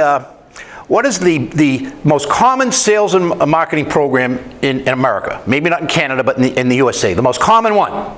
What's the most common marketing program? Spam. Brand awareness. Well, social media platforms. You're closer than you think. You don't have the right answer, but you're closer than you think. Now forget the internet. How about waiting for the sale to come in the door? Yeah. How about doing nothing and I built the table, they're going to come and buy it. Or whatever it is that I do. It blows my mind, it's ridiculous, but that is America's sales and marketing program, waiting for the sale. Now, occasionally I'll get a company that will have a sales program. Now I use the word loosely because a sales program suggests more than just one thing. But no. If I have something going on in sales, it might be a rep, it might be advertising, whatever it may be, that's my sales and marketing program. Well, what I tell my clients is that that's not a program. We're building a wall, and we need all these bricks with some mortar to hold it together. The mortar is the marketing, the bricks are the sales. So we need direct mail, we need telecommunications, we need brokers, we need trade shows, we need collateral material, we need to buy t-shirts for the Little League team, we need to do a dozen things. That's a sales and marketing program, and revenue goes through the ceiling. That's it. I know. I got one more left. I know. That's what I actually wanted to stop you before you did that. Okay. Do you know why? No. Yeah, it's a bit crafty. I'm in marketing. Oh! Challenge me. I make marketing funnels. Okay, I got and you. I use the full media systems, right? But anyways, what I want to do here is I want to leave everybody hanging, so they have to come back to men's-movement.com to find out the fourth pillar. The fourth pillar. The fourth pillar. And then what we can do in the future, we can record a call, or we can record a Skype, or we can do something like that, or you can include an excerpt from your book and give us instructions how to get the book and put that on the website so they have a reason to go back. Can I just tell them what the fourth pillar is? Just whet their appetite? But then they're not hanging. Okay, you go. Let me just. I'm gonna bow to experience. All right, okay. Death. Death. No. Never knew that was a pillar. Wait a second. First of all, my radio show, Death is Your Friend. Okay? Death is a tool. And you're all emotional. You're all emotional. As soon as I say the word, you got hives. All right, so the fourth pillar is what to do when you're upside down, when you're stressed and you can't handle your debt and you're emotionally insufficient because it's my word, I gotta pay, it's my word. Bullshit. Or, I gotta go bankrupt then. Another emotional response. Read my book, we'll do something, and I will tell you how across the United States I wipe out millions and millions and millions of dollars worth of debt from secured banks, from the SBA guaranteed, from the IRS, from vendors, from landlords, from leases, without legal process, without lawyers. Thank you. Thank you. Thank you. Thank you. Oh, by the way, I have this on a thumb drive, so if you email me and ask me for my interactive cash flow pro forma, I will send it to you. All right? That's awesome. All right. You know what? Can I throw in a little whammy? Because I want to build a database of contacts and get lists of names and emails to build this community to bring us all together. So I'm going to put a form on the webpage. When they fill out that request form with their name and email, then we'll make sure that gets to you. Sure. And then we can shoot them an email with that. Okay. Awesome. All right, folks, you can be profitable. You can be profitable. There's no reason not to. That's what I want you to take away. Be successful. And by the way, Rosen, get out of here. See you later. I don't know. Look, it's heart. Oh no, that's the last one. It's secondwindconsultants.com. You want to get a second wind for your business and for yourself? Go there.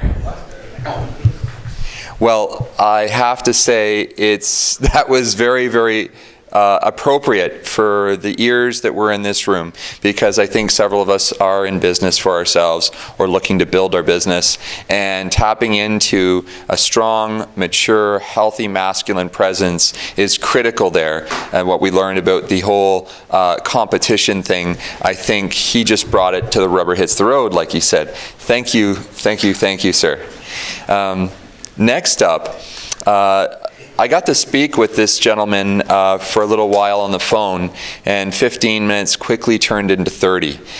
We actually had a bit of an area of relatedness. He used to be a creative director, and that's what I was for many years as well.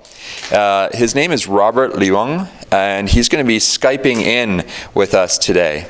Robert's purpose is to help men discover the power, freedom, and wisdom of their emotions, so they live life on their terms and create a better world.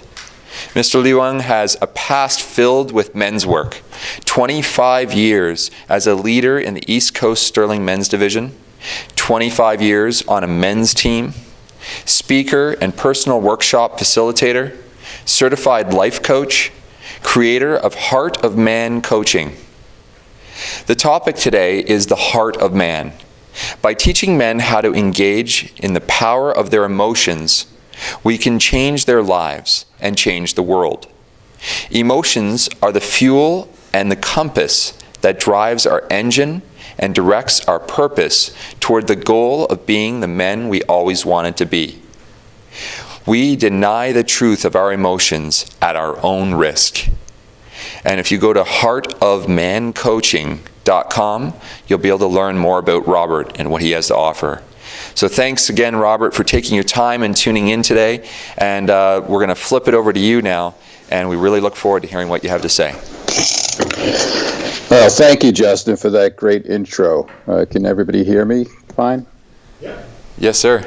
Good. I want to shout out to all the men there in Toronto who've on the production team, everybody who's put this amazing event together.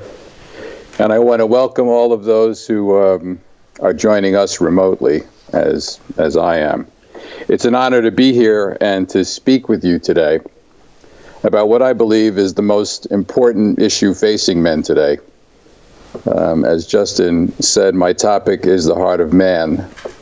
And it's an interesting subject. Is it real? Is there a heart? Does it exist? And what good is it anyway? I think a lot of you men were kind of quizzical when Justin said this is about men and emotion, and how harnessing our emotions can change our lives and the world for the better.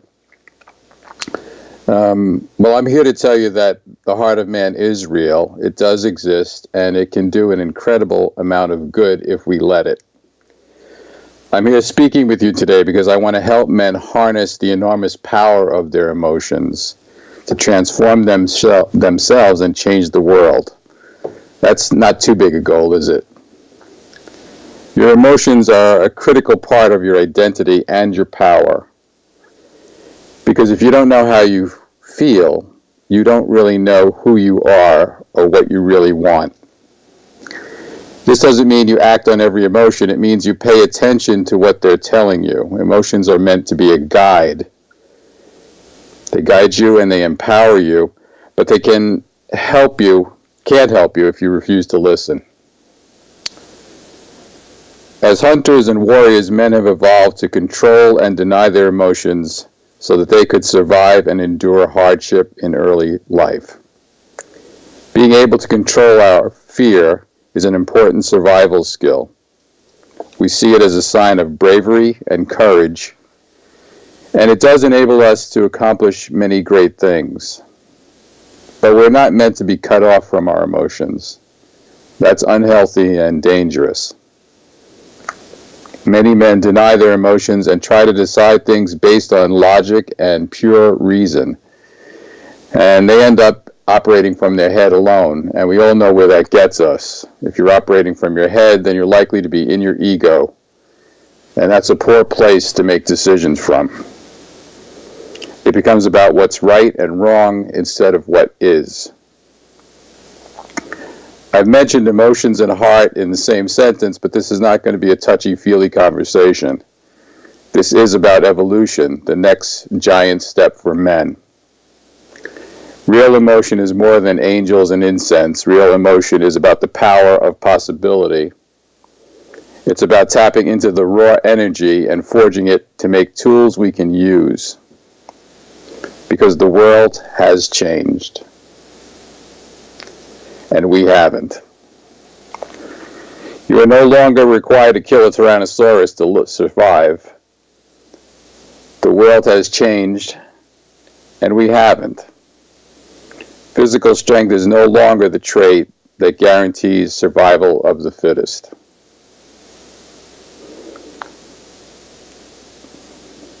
This is a book that I found recently, and a quote from the book.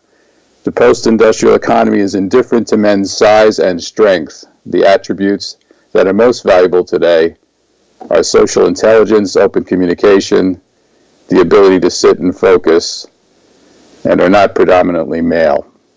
It's an interesting title of the book. I think it may be a little bit premature, but if we don't adapt and change, maybe it's not. Maybe we end up like the dodo. The quality of life is determined by our knowing how we feel and why. And knowing what's important makes us happy, what makes us feel sad, and what makes us feel loved. Emotions tell us what we care about, what we like, and like it or not, we are defined by the things that we love. This illustration is from one of my art exhibitions. It's entitled Pierced. It marks an emotional crisis in my life that was a turning point. It made me realize the power of my emotions to change my life for the better if I pay attention and for worse if I don't. Emotions can impact us like a freight train and drive right over us and drag us behind. It can be exhilarating or devastating. I began to see emotions not as some fluffy Hallmark Valentine, but as a sharp, powerful, and sometimes dangerous weapon to be handled with great respect and discipline. I did a survey among a group of men I had asked to draw a picture of their emotions, and one man drew this. I'm thinking everybody present and online can relate to this in some way. It's funny, but it's also poignant. This man imagined how easy life would be if he could simply turn his heart on and off. I think a lot of men wish this was true. But the real truth is we all have emotions, and you can either work with them or work against them. If you honor them, if you don't honor them, they will dishonor you. I believe that the more freedom we have to express our emotions, the happier and healthier we will be. But it is scary, uncharted territory because we don't know how we feel. We feel like we have no control, and control is really important to us. Emotions don't come with a manual, and learning how to use them is not something we've been encouraged to do. In fact, we've been discouraged. Why do we have emotions to begin with? Well, emotions are actually survival instincts. And the first emotions we had back in the day when we were dragging our knuckles were fear, anger, surprise, disgust, joy, and sadness. Later, as societies developed and we had to live with each other, and we didn't just live out in the wilderness, we developed what we call the moral emotions. Robert? And those are, yeah. Hi. We just realized you're showing us a PowerPoint we can't see. And I just want you to get I want everybody to get the most out of what you're saying, because it's incredibly valuable. So can't see it. Again, problem, no problem, right? Let's solve this. I'm going to talk to our AV team now. Is it best that he send you the file, or can you tell him how to change his screen over to the PowerPoint? We went over that last night. If he remembers how to do it. Oh. Do you remember how to flip it over so you're projecting your screen instead of video? It should be screen share, and you make your PowerPoint go full screen. Shoot. Okay. Hang on. Great. When I introduced him, just remember, everybody, I did not say he was a technical expert or PowerPoint guru. But we did go over this last night. Why is this not...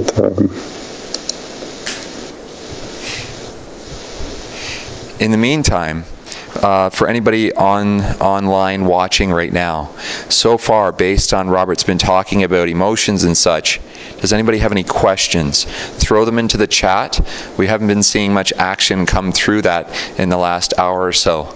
And also, anybody in the audience here, if anything's coming to mind or stirring up, just get my attention, and we'll pass on those questions for Robert, okay?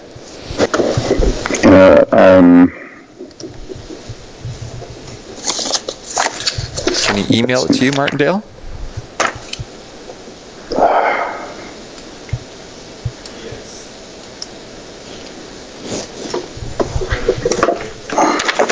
It's better if you can do it, Robert, but if you can't, and we can't get past this in another 30 seconds, adjust your talk so that we're not referring to something on the screen. You know what? I don't know if I'm going to be able to do that. I don't know why this is not... I can't find the features that we had last night when we were setting this up. There's a feature on your Skype called Share Screen. Okay. Under Conversations on the navigation bar. Oh, it's Skype, right? In the Skype software. Yeah, I know, but now it's not giving me that option now to share the screen. Oh, here we go. Wait. Oh. Share screen. Now it's back. Now it's up. Okay. Then Sorry about that. Now, once it's sharing the screen, go to full screen on your PowerPoint. Oh, man, I can't believe we missed all those slides. That's all right. Martindale, you want to flip back so we can see, or can you see what we can see? There we go. Awesome. See that? Speaking up. Can I not run through this quickly? If you go through it fast, we'll stay on track. It's all good. All right. Awesome. Thank you, sir. I'll just run through the slides a little bit so we can see them anyway. This is my symbol for the heart of man, and well, without actually reading all this stuff again, it'd be kind of hard. Whew. Emotions are a critical part of our existence, and they are a critical part of who we are. Without knowing who we are, it's hard to make any decisions and to move forward. As I said, the world has changed, and in many ways we haven't, particularly in this way of emotion. We can no longer just kill and take things by force. We can't kill our mortgage, we can't kill college tuition, we can't lay siege to the boardroom or conquer our marriages, although many have tried.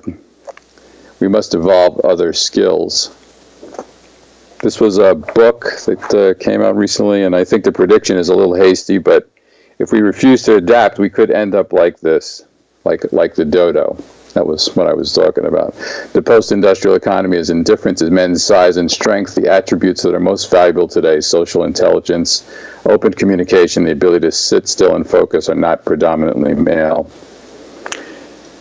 This illustration is from one of my art exhibitions. It's entitled Pierce. It marks an emotional crisis in my life that was a turning point and made me realize how powerful emotions really are. At one of my seminars, I asked men to draw a picture of their emotions, and one man drew this, and I think it's the way a lot of men think about their emotions. And a lot of men wish that our emotions could be this simple. We try to make them this simple by shutting down our emotions. We repress them. I began to see that emotions are not just some fluffy Hallmark Valentine, but a sharp, powerful, and sometimes dangerous device to be handled with respect and discipline.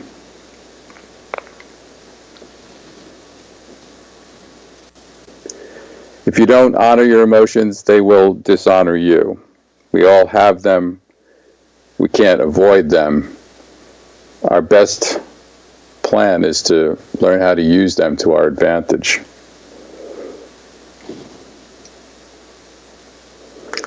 So why do we have emotions?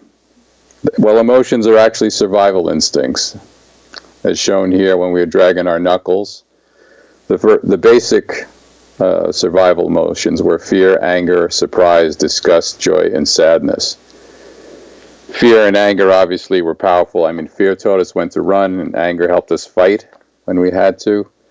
As societies grew bigger and people lived in closer contact with each other and we had to trust each other, we developed more moral emotions like pride, guilt, embarrassment, and shame to keep us from doing things that we shouldn't do. I'm suggesting that we have to evolve to a different level. And what will that next level of emotion be? Perhaps it will be something like compassion and empathy.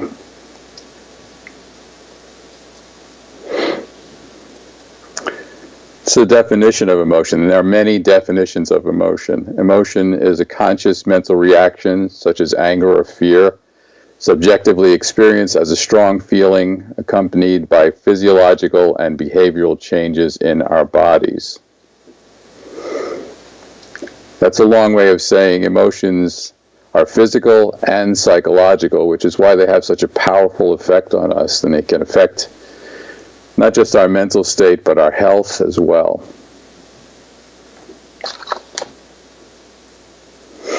This may be the last time you had an honest emotion, one that was unguarded and unprotected, without shame and without judgment.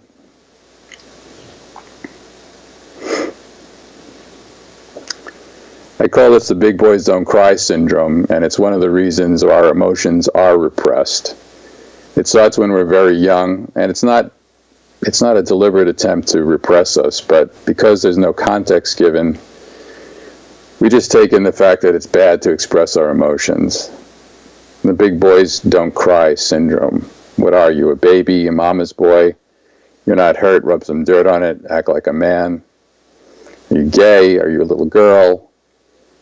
And we take that in pretty seriously. We've all heard those things before, not just from our parents, our friends, our teachers, coaches, all the people we trust and care about on some level.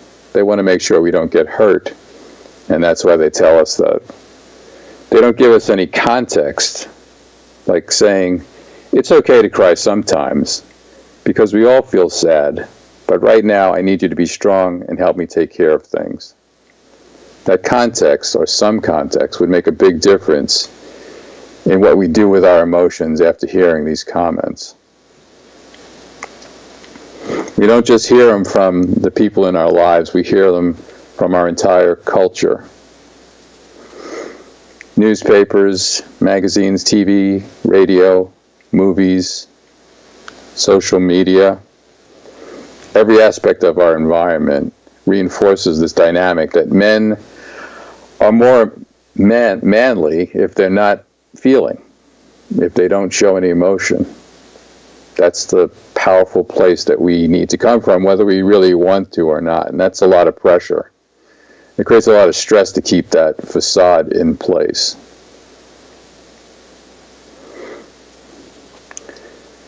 This one always gets a laugh when I put this one up on the screen, and it is kind of funny. And I ask you men in the audience, you men out there remotely, have you ever done something stupid just to see how it would feel? And this is the kind of thing that brings up humor. This is a cute picture of this kid here, and when I looked at it, I thought to myself, well, it is kind of funny that men, oh damn it, sorry, men go out of their way sometimes to hurt themselves, and I wondered if there was more to that dynamic than just cute or crazy or silly or stupid. And we even brag about the stupid things that we do. I mean, I once put my finger in a spinning bicycle chain on a bike. I spun it really fast, and then I put my finger in it. It went right around the chain and through that spoked gear, and punctured my fingernail. I even put my finger in a spinning fan blade once just to see how that would feel. And you hear about all these like crazy things that men do. I have a YouTube video of these young guys on the back of a pickup truck, and they would drive by this field of cactus, and they would leap off the truck into the cactus. And I looked at that and I thought, man, that's crazy. You know, they would actually build these lever devices that one of them would jump on, the other one would straddle it, and when the guy jumped on it, it would hit him in the balls. And the guy would be, crushed. He could have been, seriously injured, but obviously he was down for the count. And I looked at that and I thought, is there something like pathological about some of the things that we do? And do we do them just to feel? And if we do that, what does that say about us and our ability to understand emotion? Hey, Robert, we got a question in from online. Yeah. So it's from James O'Rourke. Do you think men try and solve their emotional problems alone because we historically don't feel safe, or because we see them as a weakness? I think both are true. I think there are a lot of reasons why we don't do it. I think we've been conditioned to do that. As I was saying, the big boys don't cry syndrome. I think we're afraid. I think we're, don't have a safe place to do that. I think that's why the men's weekend is such a powerful experience for men, to finally come to a place where they can talk about what's going on for them, what they feel. And we got one from William Fitzgerald. Leon, good to see you. Can you tell our viewers where it is unsafe for men to show their emotions?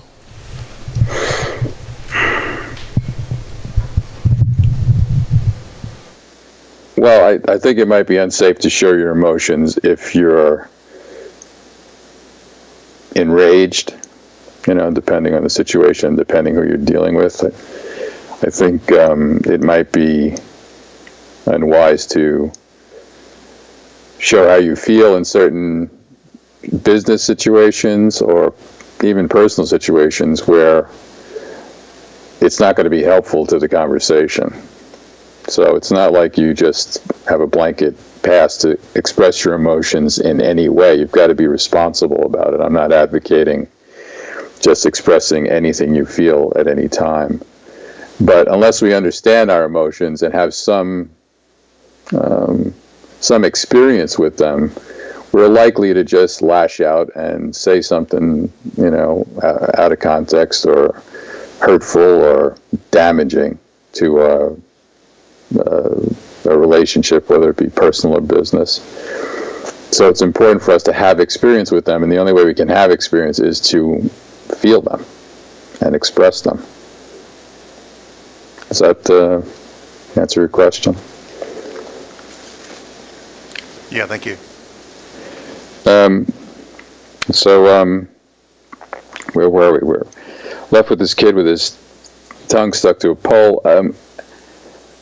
And I just had this idea that, men are hurting themselves just to feel something. And we end up taking a lot of risks. And some of the risks that men take are courageous and they're noble, like traveling into space or sailing around the world.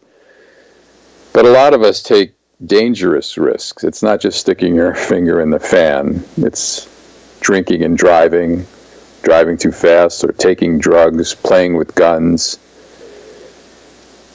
It's a lot more dangerous than just jumping into a cactus. Sometimes we think that's funny, but there's something sad and a little bit pathetic about hurting yourself just to feel something. But I think that's how disconnected some men and boys are from their emotions. And I think we all know the damage and the consequences of that. I know people who've had sons and husbands and fathers who have been lost to some, addiction or accident or suicide, depression. There are a huge range of consequences to trying to repress our emotions. I wonder if, Terry, if you could play that video now. Is that available?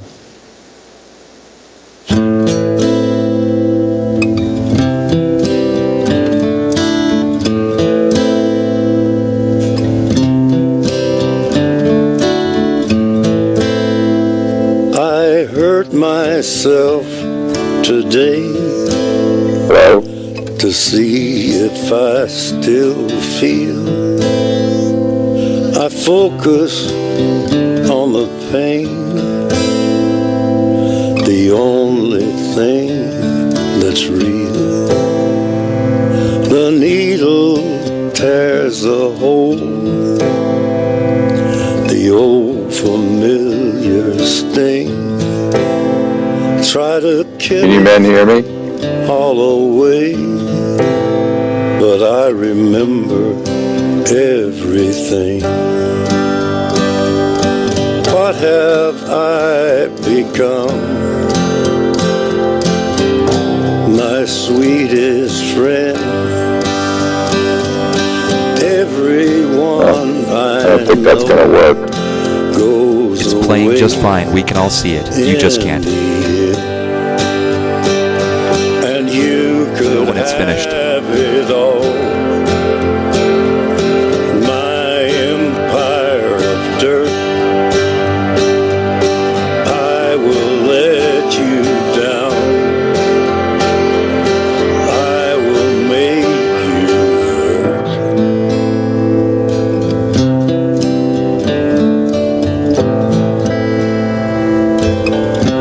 You stay the hell away from me, you hear?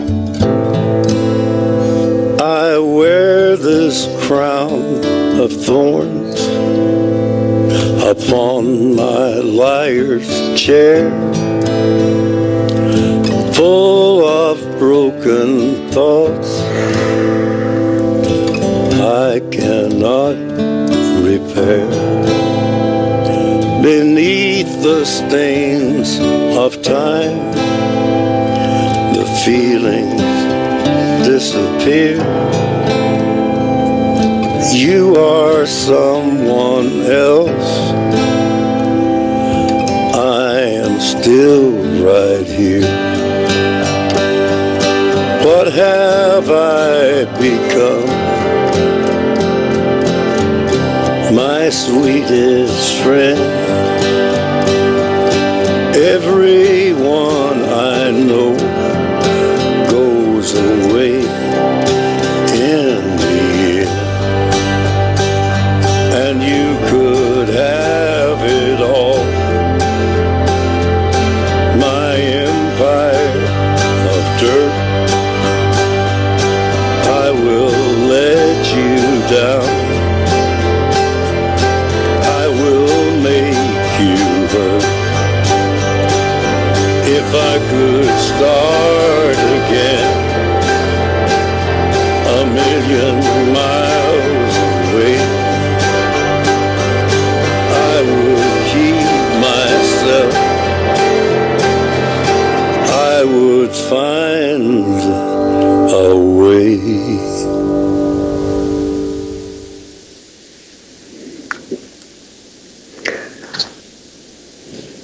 Thank you. I don't know what you were able to see, or because I couldn't see that or hear, and the sound wasn't too good. How was it on your end? Yeah, we got the full thing. You did good. Well, when I first saw that video and heard it, it made me feel a lot of things, and I was wondering what some of the men in the audience felt when they saw that. Can anybody share?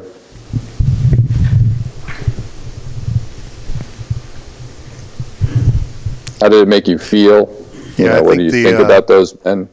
I think the audience is like pretty quiet right now. So give them a second. Yeah. So obviously it made them feel a lot.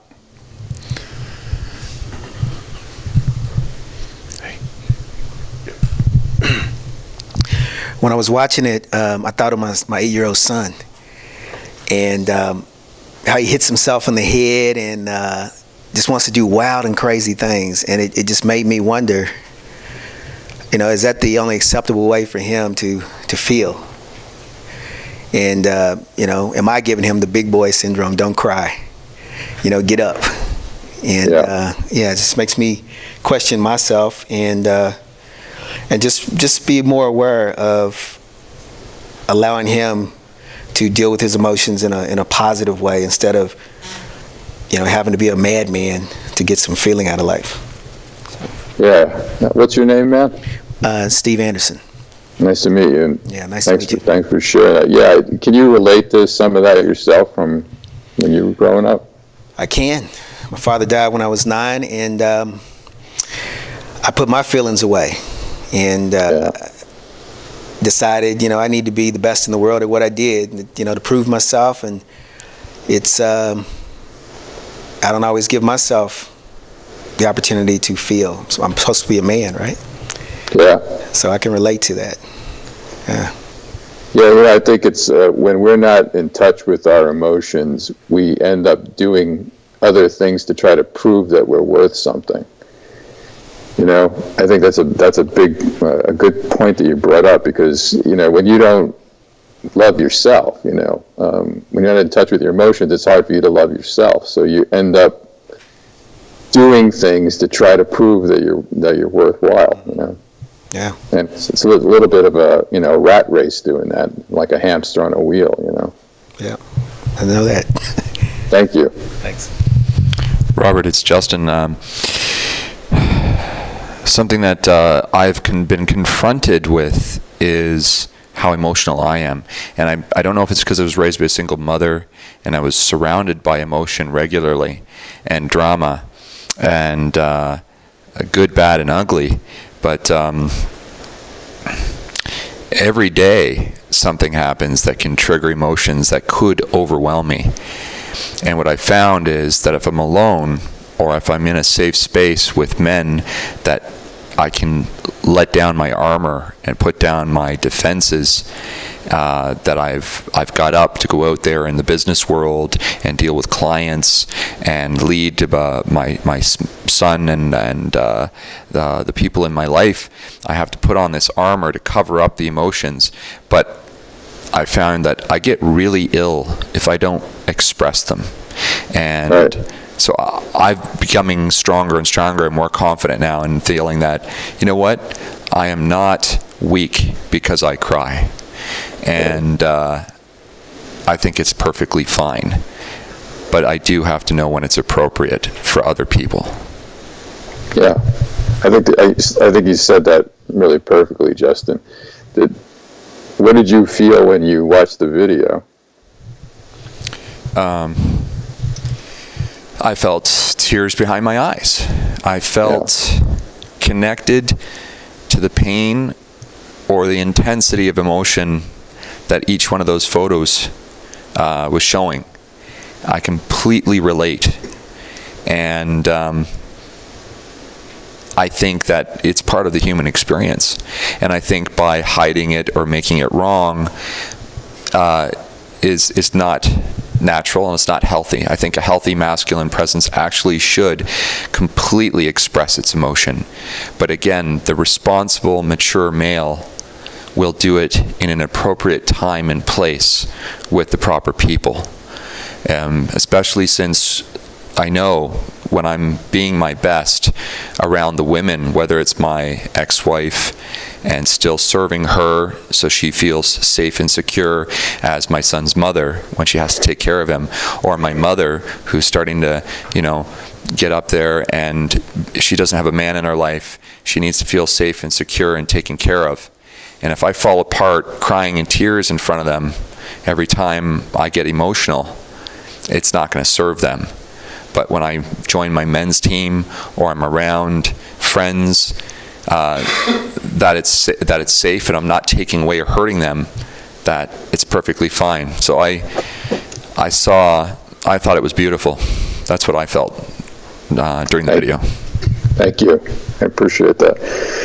Yeah, I think whenever I've shown that video, it's always had a powerful effect on men, and I appreciate you men sharing your true feelings around that.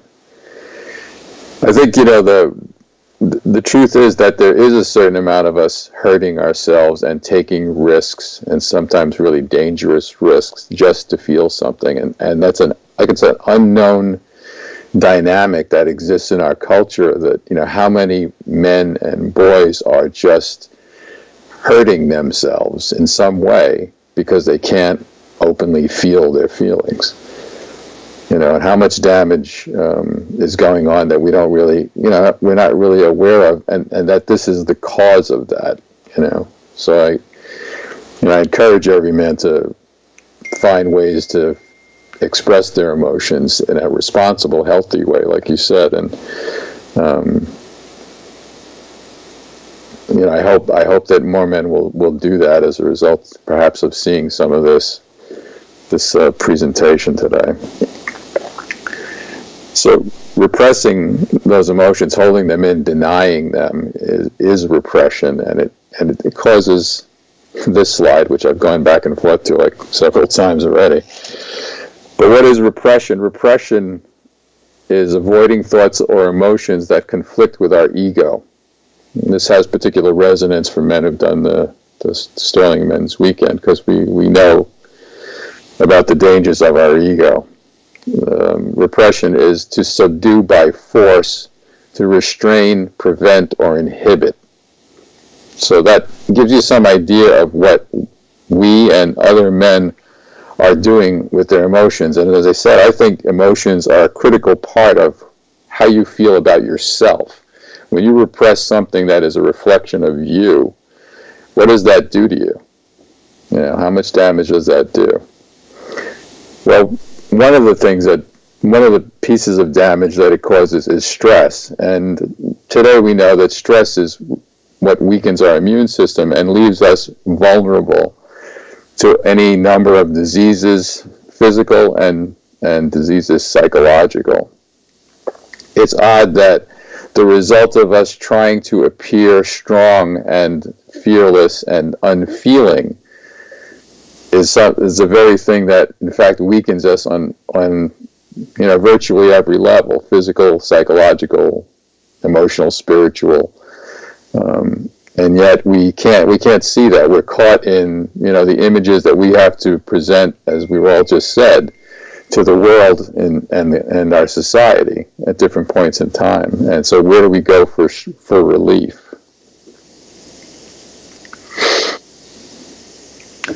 These are some of the consequences of repressing your emotions and the resulting stress that occurs. And you can look at the list. It's by no means complete, but it gives you some idea. Just physically, it can be everything from, I say it can be anything from dandruff to cancer. It can be anything from, grinding your teeth to, heart disease and bipolar disorder, depression, schizophrenia, obsessive compulsive disorder, anxiety, irritability, frustration, abuse, road rage, overeating, drugs and alcohol addiction, smoking, and the consequences like divorce, suicide, unemployment, child abuse. There's a whole range of things that are affected by us repressing our emotions. And these things are in the bigger sense, and some of the conversation has been today at this event about a world view about helping the world be a better place.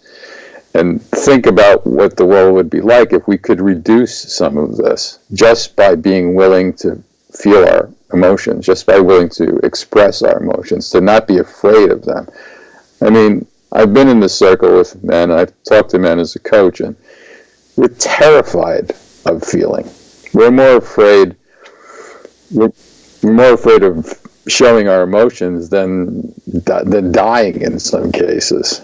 The embarrassment, the shame of being considered weak is so deep within us. I mean, it started when we were children, and we were indelibly marked with that. This is just an article from Men's Health, and a doctor who wrote a book, Get Out of Your Mind and Into Your Life, Stephen Hayes, PhD. He says they, meaning men, don't allow themselves to try for intimacy. Don't even try. It's part of the reason we die earlier than women do. We pump out stress hormones through aversive efforts at self-control. Aversive efforts at self-control. Extreme efforts to control ourselves, to not feel. And the truth is we can't not feel. We have no control of our feelings. We can control how we respond to them. And self-control is important, but it's not a lifestyle. When it becomes a lifestyle, then it's repression. Robert, it's Justin here. We've got about 4 minutes left before we finish our time with you and go into a much-needed break. Pretty heavy stuff. Particularly after that video, I think. Yeah. And what I want is... let's put up that slide again. Can you put that slide again that shows the list of all the consequences of suppressed emotion, of repressing emotions? So this is what I want to put out to everybody right now. And it's emotional for me. That's huge. And I want you to sit with that. That affects everyone. So I'm challenging you right now to express yourself, share your stories, lead by example, show your children, show other men in your life that it's safe to be emotional and to let it go, and to find tools and groups and organizations that will allow you to take this on. That's courage, that's being brave, and to do it. And Robert, how can we, other than going to heartofmancoaching.com, find out more about how we can take this on? I have one slide here at the end that has some suggestions about what you can do. If I could rattle on through that. Yeah, shoot on over to that slide. How can you access your emotional power now? Well, you can just give yourself permission to feel without judgment, as you just said so eloquently, Justin. You can do the Sterling Men's Weekend and join a men's team. You can check out the Landmark Forum. You can read about it. Here's a book that I recommend. It's called Nothing's Wrong, A Man's Guide to His Feelings. You can find a therapist. You can find a life coach. You can start your own men's group with like-minded friends. You can meditate. You can keep a journal of your thoughts. You can create a mantra and say it several times a day. I choose to feel my feelings. And you can say it with pride, and you can say it out loud. So that's a quick list of a few things, 10 things that I think would help you begin to access the power of your emotions. Thank you, Robert. That is extraordinary. Would you be open to sharing your PowerPoint and by converting it into a PDF and then sending it to us so we can put it up on our website for people to access? Absolutely. That's I'd like to leave you with this particular quote I thought was a great one. A change of feeling is a change of destiny. I want to thank you today and apologize for the production problems that happened at the beginning of my putting this together. But I hope that out of what I did present, that one thought or one new idea or one feeling touched you in some way that moves it forward. Thank you again. Thank you, Robert.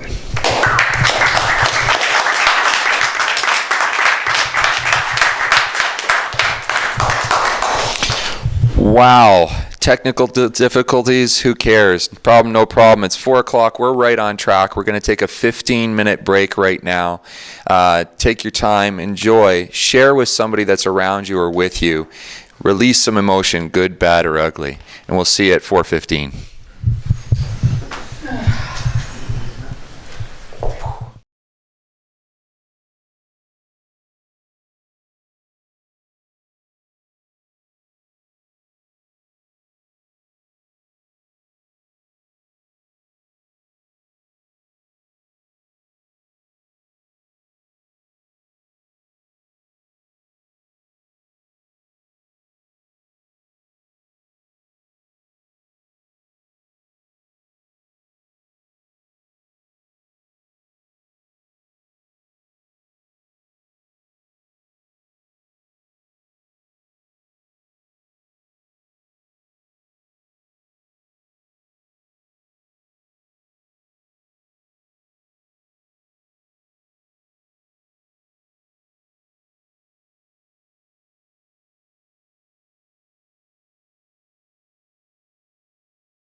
Welcome back to the first annual Men's Movement Summit here in Toronto, Canada.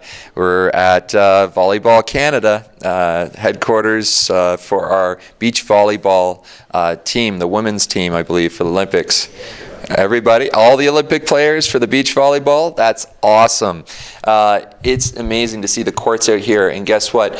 Actually, one of their coaches is the next speaker, and his partner who co-founded something that's going to be all dedicated to youth. So far we've talked about relationship with each other, relationship with women, relationship with business, and now it's going to come into relationship with our youth and leading them into a future that's special and fantastic. It's Steve Anderson and Nick Hodges.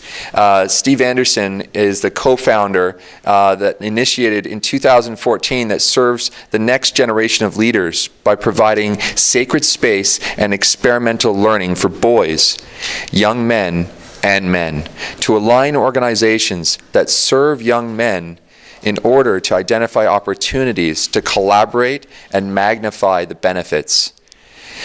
Nick Hodges, director and co-founder. Nick is the director and co-founder of Journey Leaders in Action, a nonprofit organization that serves the next generation of men by providing those experiential opportunities, boys, young men, in a masculine relationship.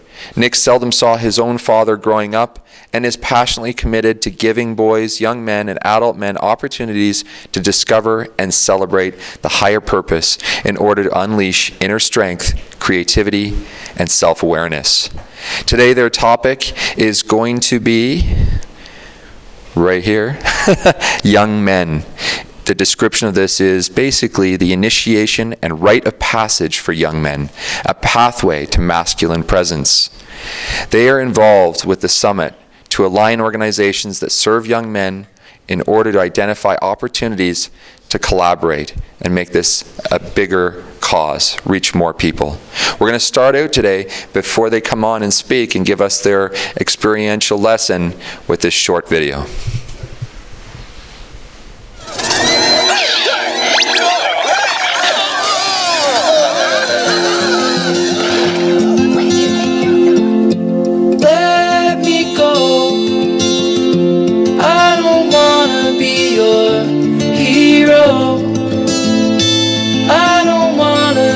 A big man, I just wanna fight with everyone else. Your masquerade, I don't wanna be a part of your parade. Everyone deserves a chance to walk with everyone else while holding down a job to keep my girl around, and maybe buy me some new strings and her a night out on the weekend. And we can whisper things, secrets from our American dreams. Baby needs some protection, but I'm a kid like everyone else. So let me go, I don't wanna be your hero. I don't wanna be a big man, I just wanna fight like everyone else.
Okay. I'm Steve Anderson. I'm one of the co-founders with The Journey, Leaders in Action. First time I saw that, it choked me up. I don't know what it did for you, but it really, Journey. Nick Hodges and myself founded The Journey. It's a sacred space, especially for men and boys, to help young boys on their journey from boyhood to manhood. And we had a personal need. I've got an 8-year-old son, and it's one thing that I realized is I can't do everything for my son. He's not going to take it from me. Even though I want to, I might know what to do, he won't take it from me. And we needed a community of men and boys to help us raise our boys. Nick's got a son and a daughter, and this brought us together. Nick's going to come on a little bit later and give you an impression of what we do with The Journey, but for myself, I'm a professional coach. I'm a 5-time Olympic coach, Olympic gold medal coach. Been coaching for 33 years. And one thing I noticed that was the same between coaching and fathering is that they remember your voice. So there are people that I've coached in the 90s, and when I go back to California, they say things that I said in the 90s to remind me of things I said in the 90s. It stuck with them that much. And it just brought me to be present with my son, and the things that I say to him, my voice, it becomes his voice, becomes his thoughts. And so that's what I want to bring, and what I want you to think about for yourselves is, what voice are you going to be? We're all role models, every man, either good role model or bad role model, but we are all role models. So I'd like to bring Nick up. Nick is, like I said, he's co-founder of The Journey, Leaders in Action. He is the driving force behind this organization, and the work that he puts into it's incredible. He's going to tell you his story. But like I said, he's got 2 children of his own, and we'd like to thank you, the Men's Summit Movement, for having us here today. We need a community, and this is an opportunity not just for us, but for all of us to be in community. So Nick, come on up.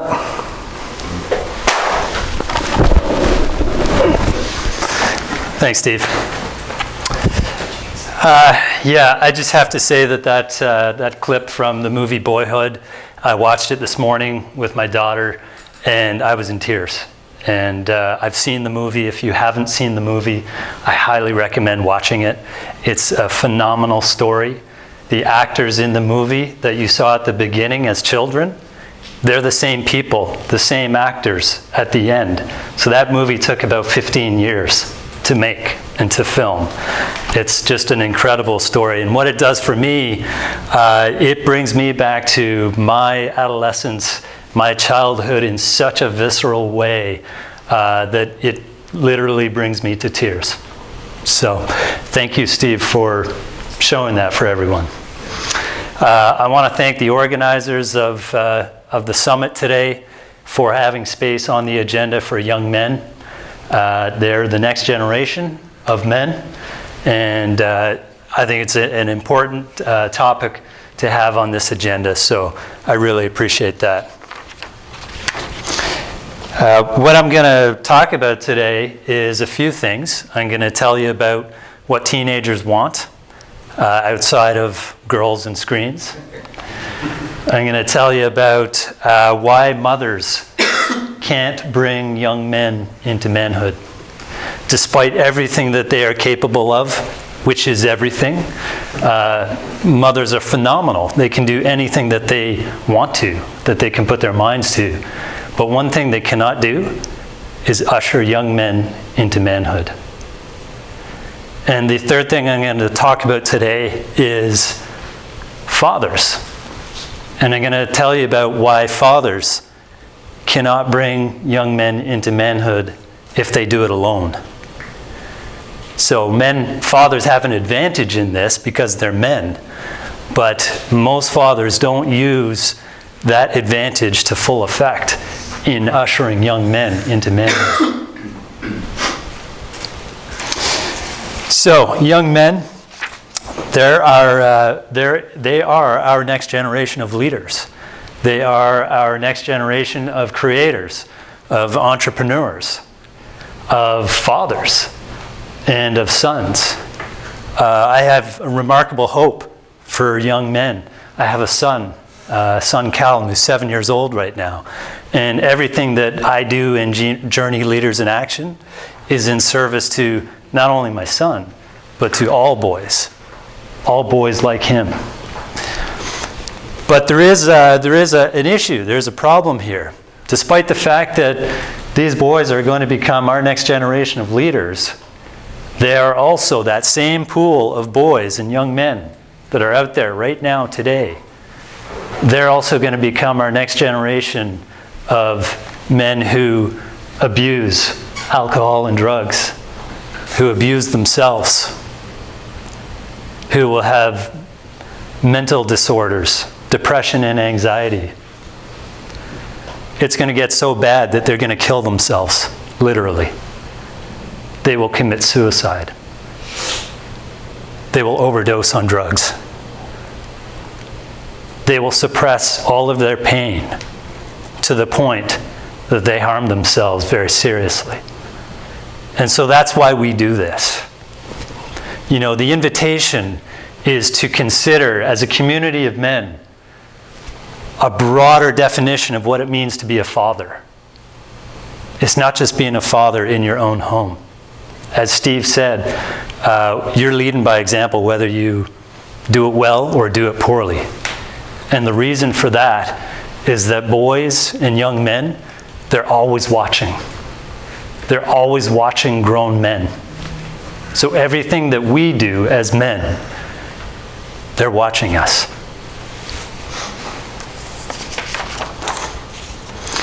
So, one of the characteristics of our society is that we don't have rites of passage for young men. So there's no real clear path in North America for a young man to make that transition from adolescence to being a man. Young man is going to see all kinds of imagery through media, social media, around what it means to be a man. And he's really just left up to his own devices to figure it out. Those critical years from 13 to 17, and then again from 17 to early 20s. A young man will be blessed if he's got one strong male adult role model in his life.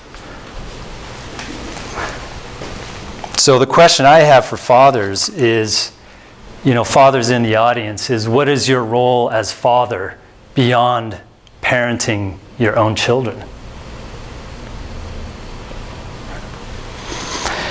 It is easier to build strong children than to repair broken men. There's a good reason to start this young. The work that men's groups do is life-changing.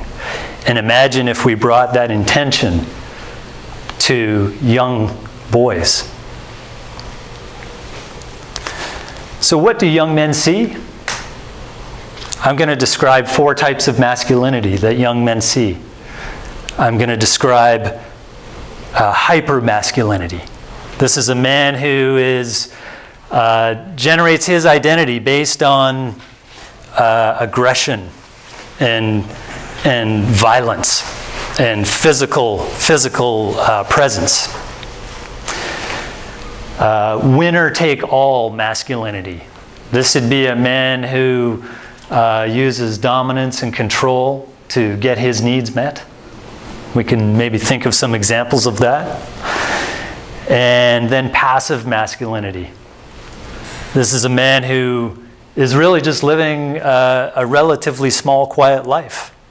Not living up to everything, the full range of his potential, and giving that away. He's really just living kind of a quiet life and is not there to stand up for those around him. And then the 4th type of masculinity is powerful, awakened masculinity. So this is a man who is mature, is purpose-driven, is interested in equality, collaborates. A man who has successful relationships.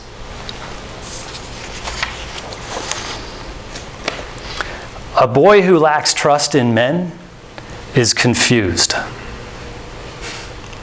A young man who lacks trust in men is hurt. And a man who lacks trust in men is debilitated.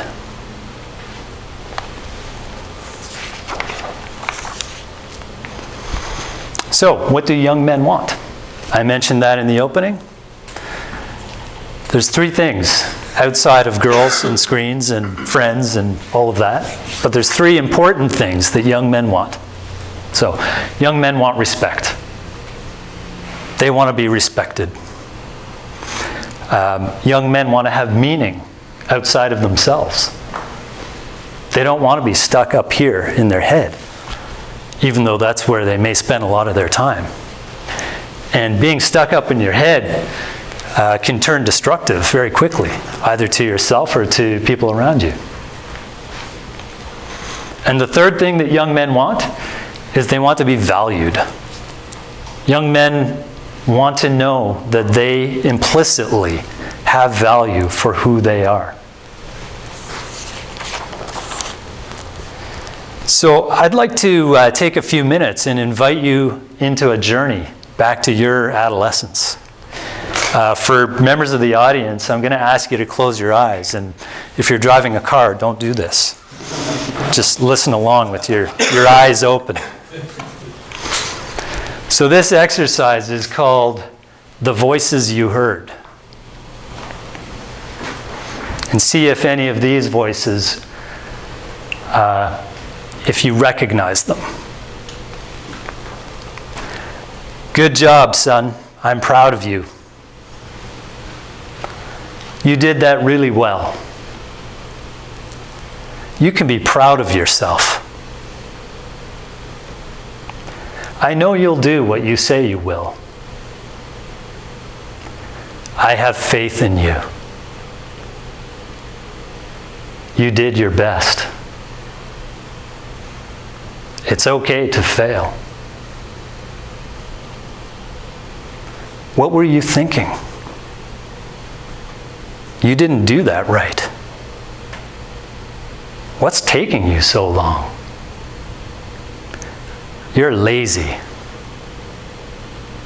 You're a failure. You'll never amount to anything. You're weak.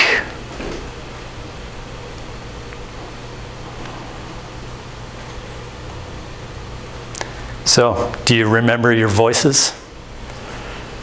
They might have been the voice of your dad, might have been the voice of an older brother, a friend. Probably there was a few in there that were your own voice. Do you believe those voices? Did you believe them? Did you reject them? And so, as Steve was saying in the introduction, what voice are you going to choose to be for young men and for boys?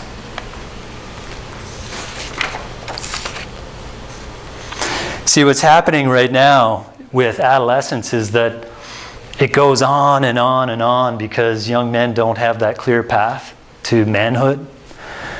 In traditional societies, adolescence was 2 or 3 years, and then a young man could be relied upon to conduct himself in the manner of an adult. And nowadays, we get adolescence going on for 5 years, 10 years, 15 years. It can go on indefinitely. And this is why we have 35-year-olds living in their parents' basement, because they haven't developed the skills or the confidence to strike out in the world and make a break for themselves and really set up their own life. I owe a debt of gratitude to my mother because she was a single mom. She raised 4 boys on her own. That alone gives her outstanding status. But my mother was a mother and a father. She had to be. And this is how it is for single moms. Is there comes a point in a young man's life where she's got to play both roles.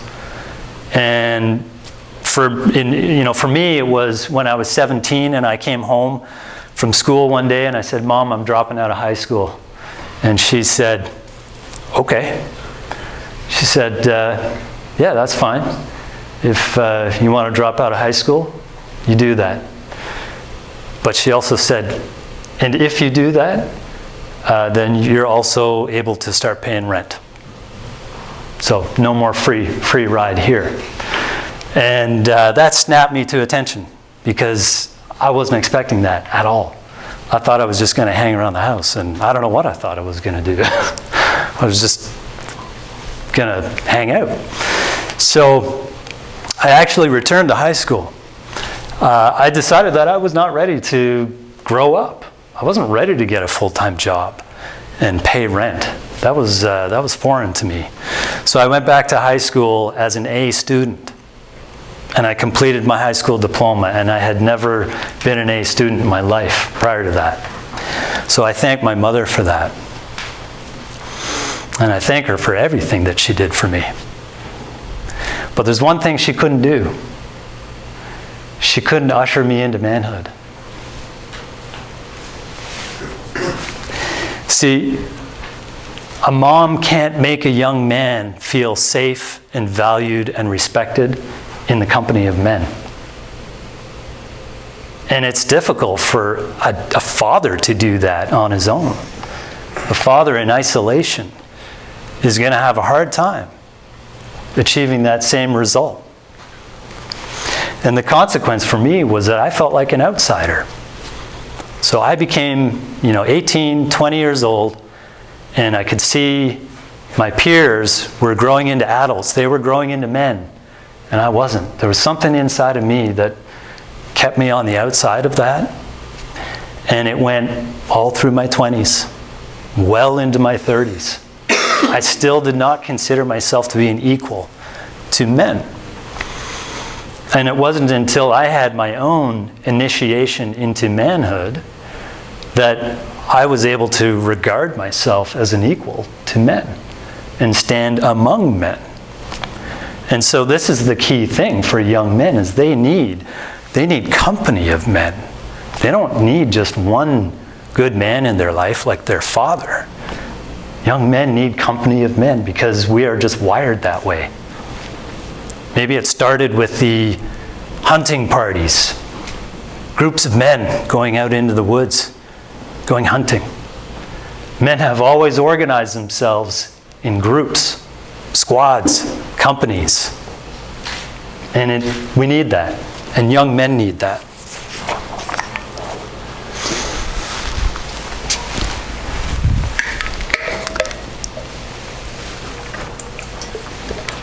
So I'm going to describe something that I think is quite brilliant. It's from Pathways Foundation. This is an organization in Australia that offers rite of passage for teenagers. And they refer to boy psychology and healthy man psychology. So boy psychology sounds like this. Boys constantly seek acknowledgement. Power is for me. I am the center of the universe. I will live forever. I'm ruled by my emotions.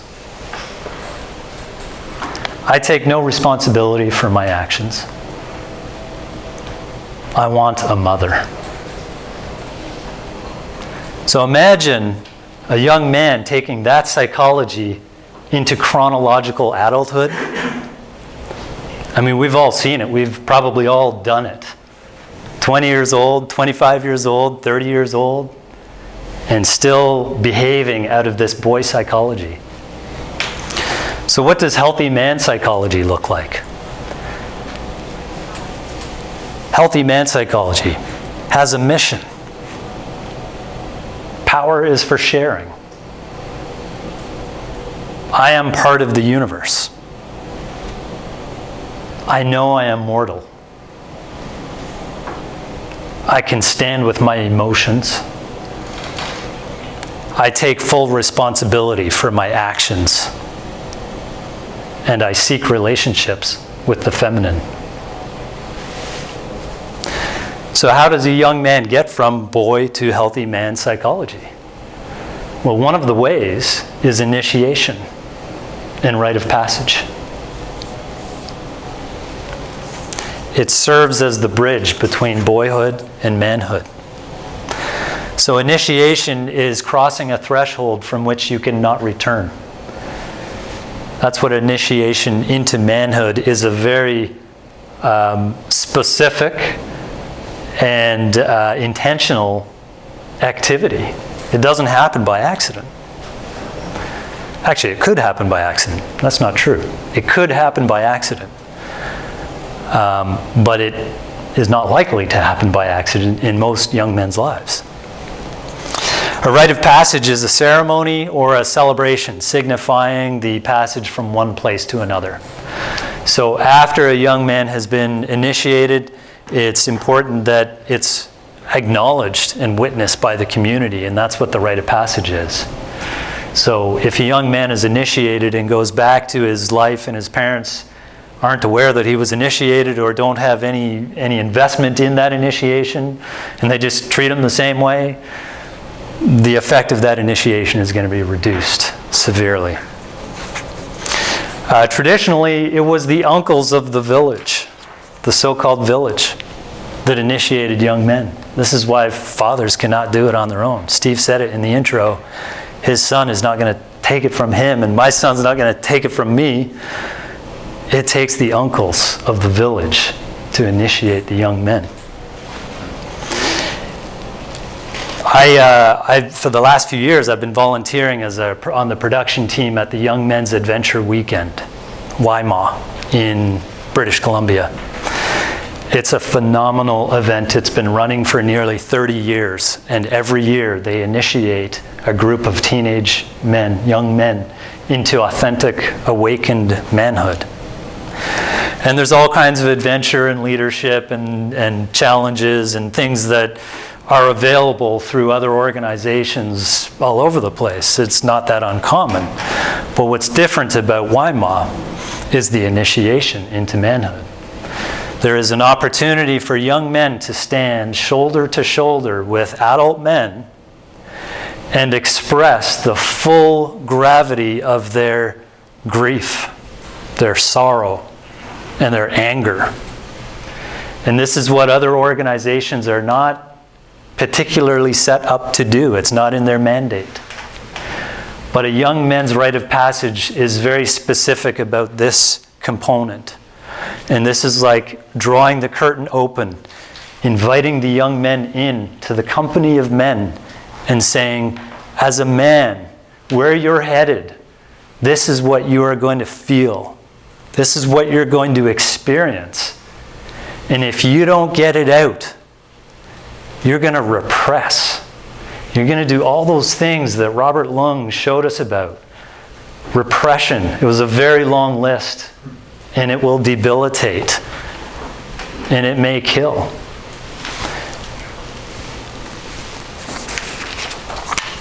So what happens is that men are modeling masculine presence for young men at these initiations. And there's three aspects to modeling masculine presence that are very important for a teenager. One is that they're seeing values being modeled. So the values of respect, truthfulness, and compassion are modeled throughout the entire experience.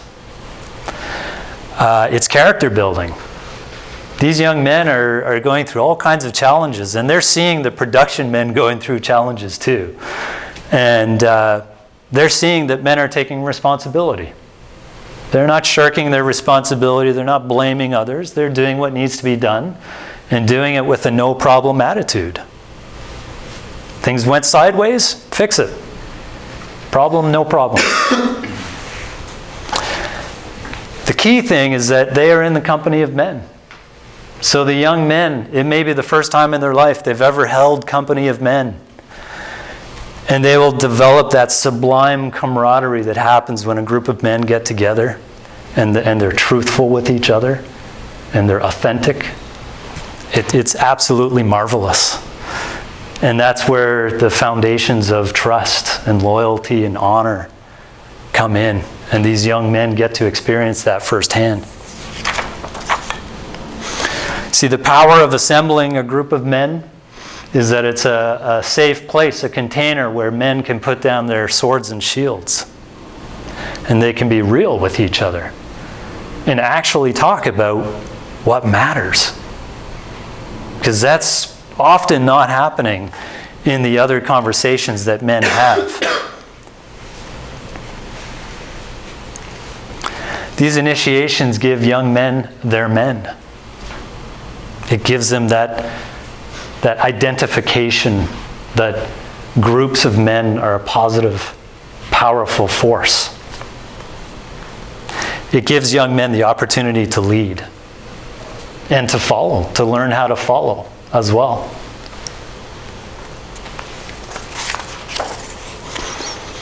So Journey Leaders in Action is the initiative that Steve Anderson and I started several years ago. We both have sons around the same age.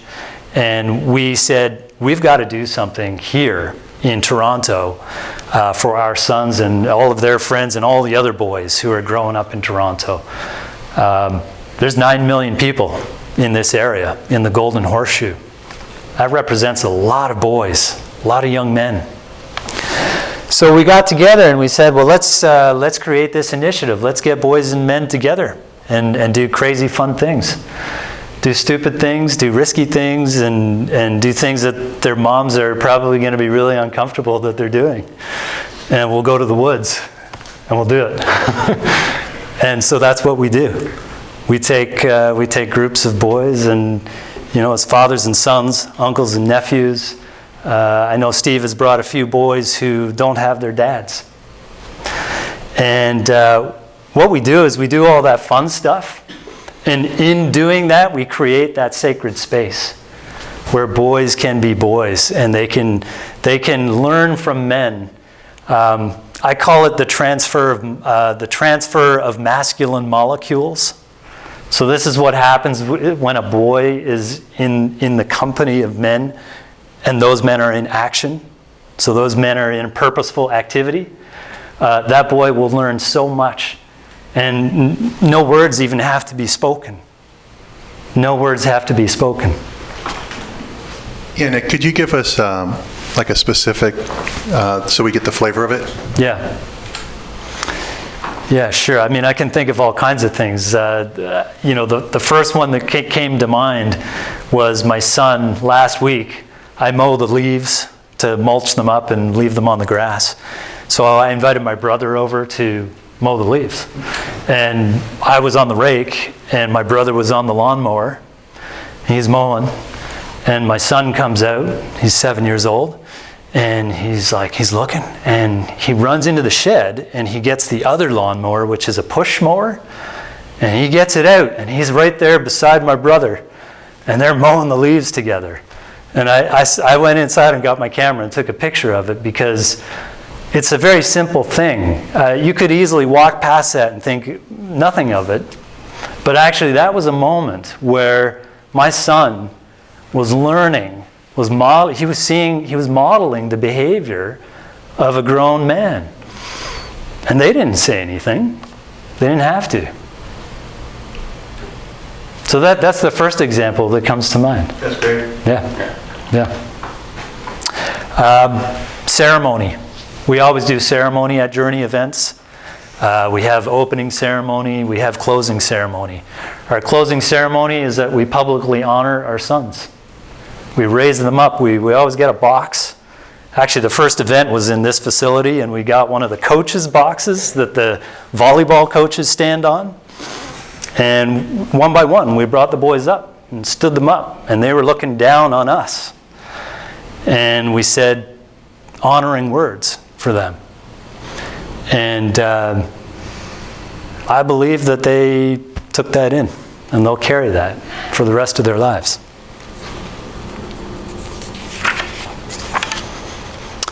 A boy needs men, especially older men, to bless him, to honor him, to point out his mistakes, and to raise his status. Douglas Gillette said that.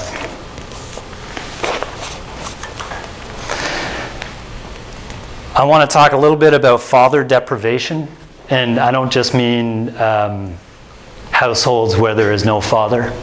I'm talking at the community level and the societal level. There is father deprivation is what we have been experiencing for decades. But to bring it back, let's start down at the family level. So, father deprivation is a more reliable indicator of criminal activity than race, environment, or poverty. So father-deprived children are twice as likely to quit school. They're 11 times more likely to be violent. 3 of 14 suicides are from father-deprived families. They make up 90% of runaways, 70% of youth who are in jail, 60% of rapists, and 72% of teenage murderers come from fatherless homes.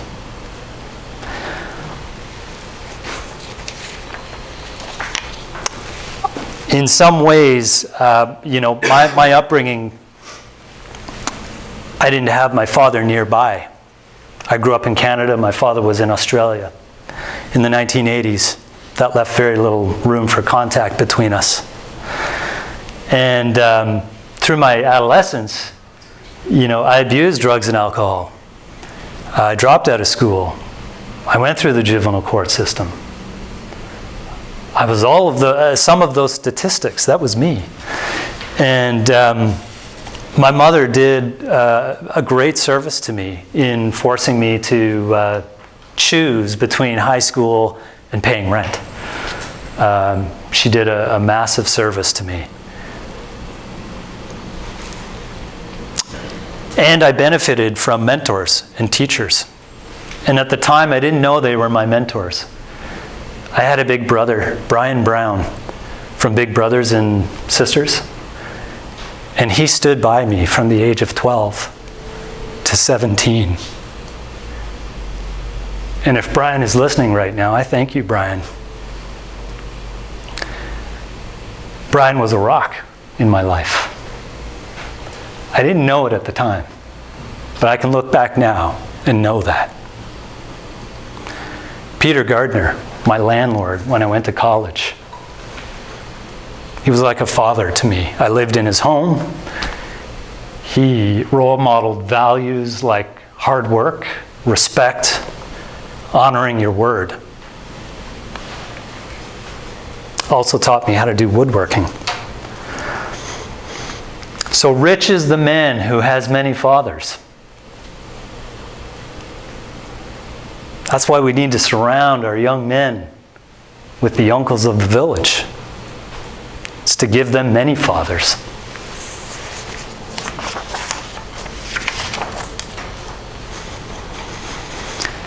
So dads can't provide sons everything that they need to get to manhood.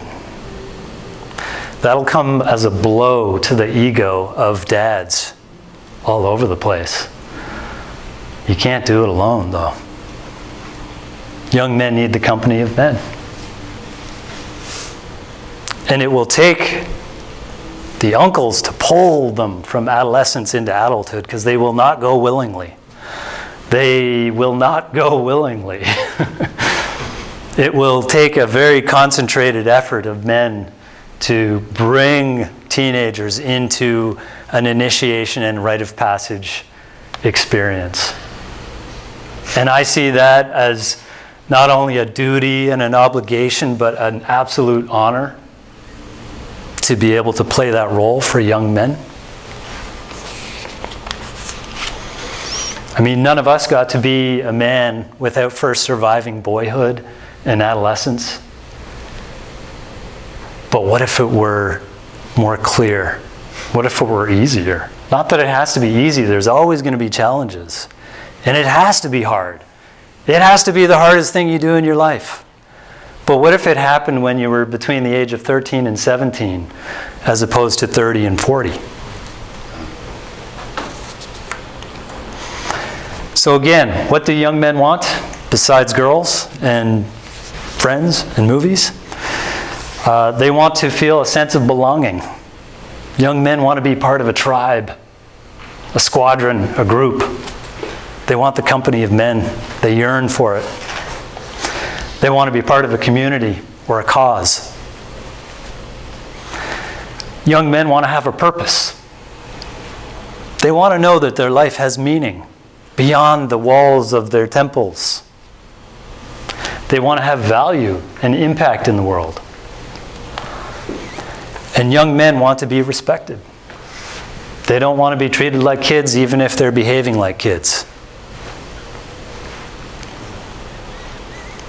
So there's organizations, a few that I've mentioned: Journey Leaders in Action, Young Men's Adventure Weekend, and there are other organizations who offer rite of passage for teenagers across North America.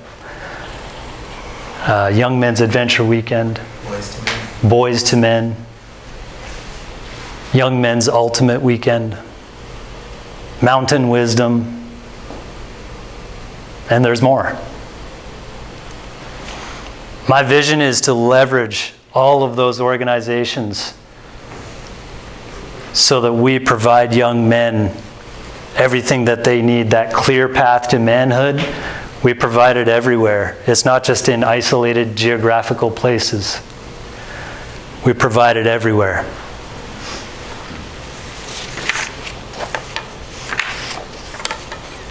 I'd go so far as to say that initiation and rite of passage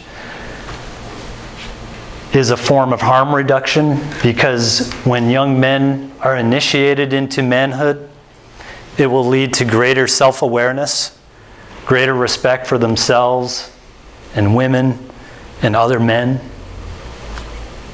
They'll learn how to be held accountable, how to hold themselves accountable. And as a result of that, they'll make healthier choices in life. And less self-harm means less harm to others. In closing, a young boy has a fire in his belly.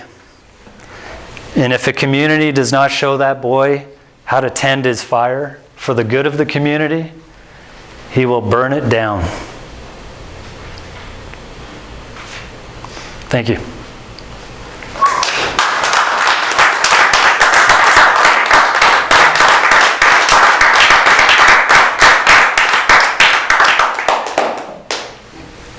So if we have time, I'd be welcome to take questions. Yeah, you've got some more time. You want to take it? Absolutely. Yep, sure.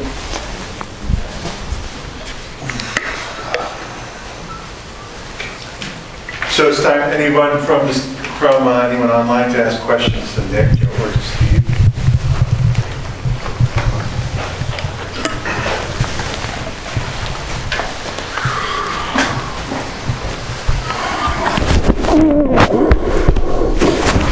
Powerful, man. It's powerful. It was really heavy. The truth is heavy. Yeah, truth is heavy. Truth is heavy. And total area of relatedness. I think we connected on the Matomo leadership training that we did together. Yeah. And just proof that doing the work, taking the leadership courses, learning to be better men, it's putting us together. And like you said, it's going to take the village and the uncles. And the way I look at it is every man who stepped into manhood is now an uncle. That's right. Right? You got it. Yeah. So, online, when you get a chance, Justin. You got a question online? Yeah, sure. So we got good stuff, great talk coming in from online. Good stuff and great talk, and good work, men, from George Pryor. Robert Leung says, "How do you see emotion playing a part in the work in your work?" Yeah, it's you know what, emotion, as we've discussed today, is our reality as men. Whether it's what we choose to do with that emotion that makes all the difference, right? And so the way I see it is that what we're doing is developing masculine literacy for youngsters, and a part of that is definitely the emotional part of it. That's becomes particularly evident in the rite of passage events, where the initiation itself is driven by emotion. So that initiation actually doesn't happen unless there is an authentic connection to emotion. And it's the, in the format of it, it's the adult men who role model that first.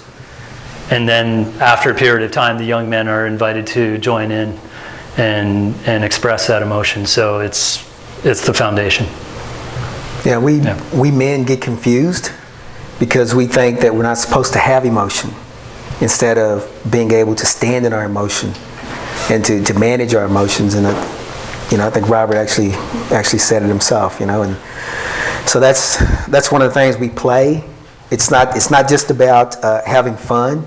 It's you win, you lose, you're in all sorts of situations, and you're there with other men modeling it. You're there with other boys, and you learn to be. You learn to be with your emotions, to stand in them instead of being overwhelmed by them. Right? And I think, Nick, you said if you can't play with boys, if we can't play together with young boys, they don't trust us, right? That's right, yeah. So. Yeah, I just got a question. So during the initiation, are they responsible for everybody that's there to pass the initiation? Like who steps in for that? Is that the adults, or are the boys responsible for overcoming whatever obstacle they have to overcome to get initiated? It's self-participating. So in that circle of men who are expressing their anger, grief, and sorrow, there will be a percentage of young men that get up and do that, and there'll be a percentage that don't. Got it. And that's okay. The very act of witnessing others doing that will move mountains for a young man. If he's not ready to do that, then he's not ready. Great. And he can come back to the next one. It's not a one-time deal. Young men can return to the initiation the following year. That's great. I mean, what I get from that is it's hard to do, and if you're not ready to do it, it's okay. That's you're right. not ready to graduate or get initiated and come back. It's not an easy thing. It's not an easy thing, and we say we create a sacred space for men and boys. And I know for myself, I'd always competed with other men.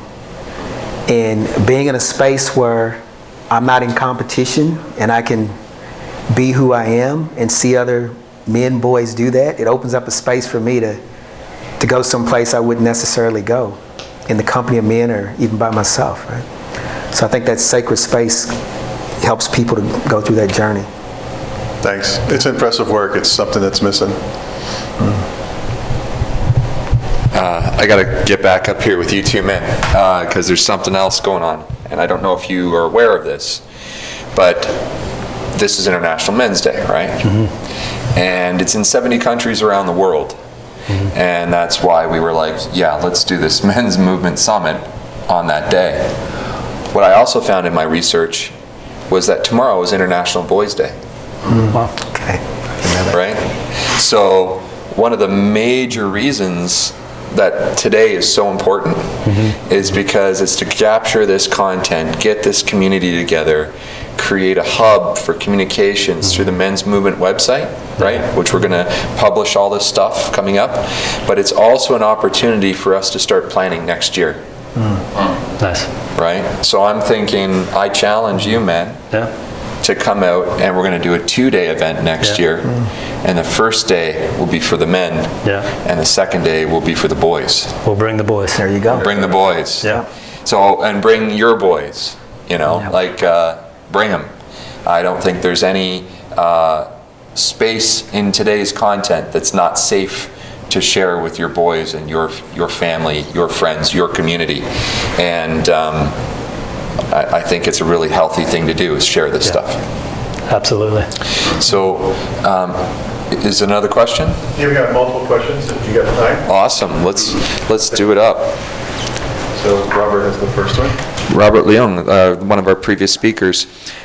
How emotionally available do you think young men are right now in terms of expressing their emotions, and where do you think it is going? Wow. I coach, it's interesting, I'm an Olympic coach, and I work with, I would say, as young as maybe 14 through my oldest athlete was 34 or something like that. I don't know if it's this generation or whatever. It's probably my generation as well, but men just don't have permission to be emotional. They don't have permission to be vulnerable. What we do, I dare them to challenge. I challenge them to be the best in the world. There's no place to hide. When you're out there and you're in competition, it's not like, we have timeouts, but you can't hide. You got to go back out. No one can do it for you. So there's a whole skill base that comes with being in the arena yourself and falling down and getting up, and that's missing, it seems, with young men and young boys. We play video games, we do all this stuff. We don't necessarily run into each other, fall down, have an argument, play, learn to cope with our emotions and know that it's going to be okay. So it's interesting for me to see just, in athletics where you freeze up under pressure and you can't be who you need to be to get performance, because where are we getting those skills from? Where we bump into each other and fall down and you got to get up and it's okay. So that's what I get to see, and that's what we like to create. We get boys, we let them bump into each other, and dads, and and they get up. Okay, we've got some acclamations here and questions, but we're gonna finish off with that. There's another statement here. Seems young men are moving toward androgyny. Do you see the same, and what are your thoughts? Steer away or embrace their move toward that? So, yeah, that's a big that's a big topic and a big question. Where I like to focus is on the presence of men, and that can look a lot of different ways. I talked about all the different versions of masculinity, and what I think that men have, the greatest thing that men have to offer is probably the thing that they're hiding the most, that they're most holding on to. So I think the greatest offering for young people is to accept them and respect them, and also for the men themselves to be true to themselves and to act, to a set of principles and values that are important to them, that are deliberate. And that's what I think is important. Yeah, it's it's a confusing time for all young people. I think it's not just young boys, and the world is a changing place. It used to be that we lived on farms and you worked with your families, a rural area. You moved to cities, and now you have to learn how to deal with strangers. And now there's technology; people are home by themselves. As the times change, who's helping young people to adapt? And in the case of young boys, what is their role in society? What's expected of them? Who are they supposed to be? Is it okay to cry? Who am I supposed to be with women? Who am I supposed to be with men? Are they expected just to know these things? So I don't know if it's an issue with the boys as much as it is with, we're not mentoring. They're not in the company of men. They're trying to, and I don't know if they said this before, but they're peer raising. Boys are raising boys. And we're letting it happen. So we step up and we start modeling for them and being in the company with our boys. I don't think there's going to be a lot of confusion. But right now, they're trying to figure it out on their own. So I think that might be the problem. All right, so we've got about 3 minutes, really. No, we're going to 8 minutes. We're shortened 5 minutes, right?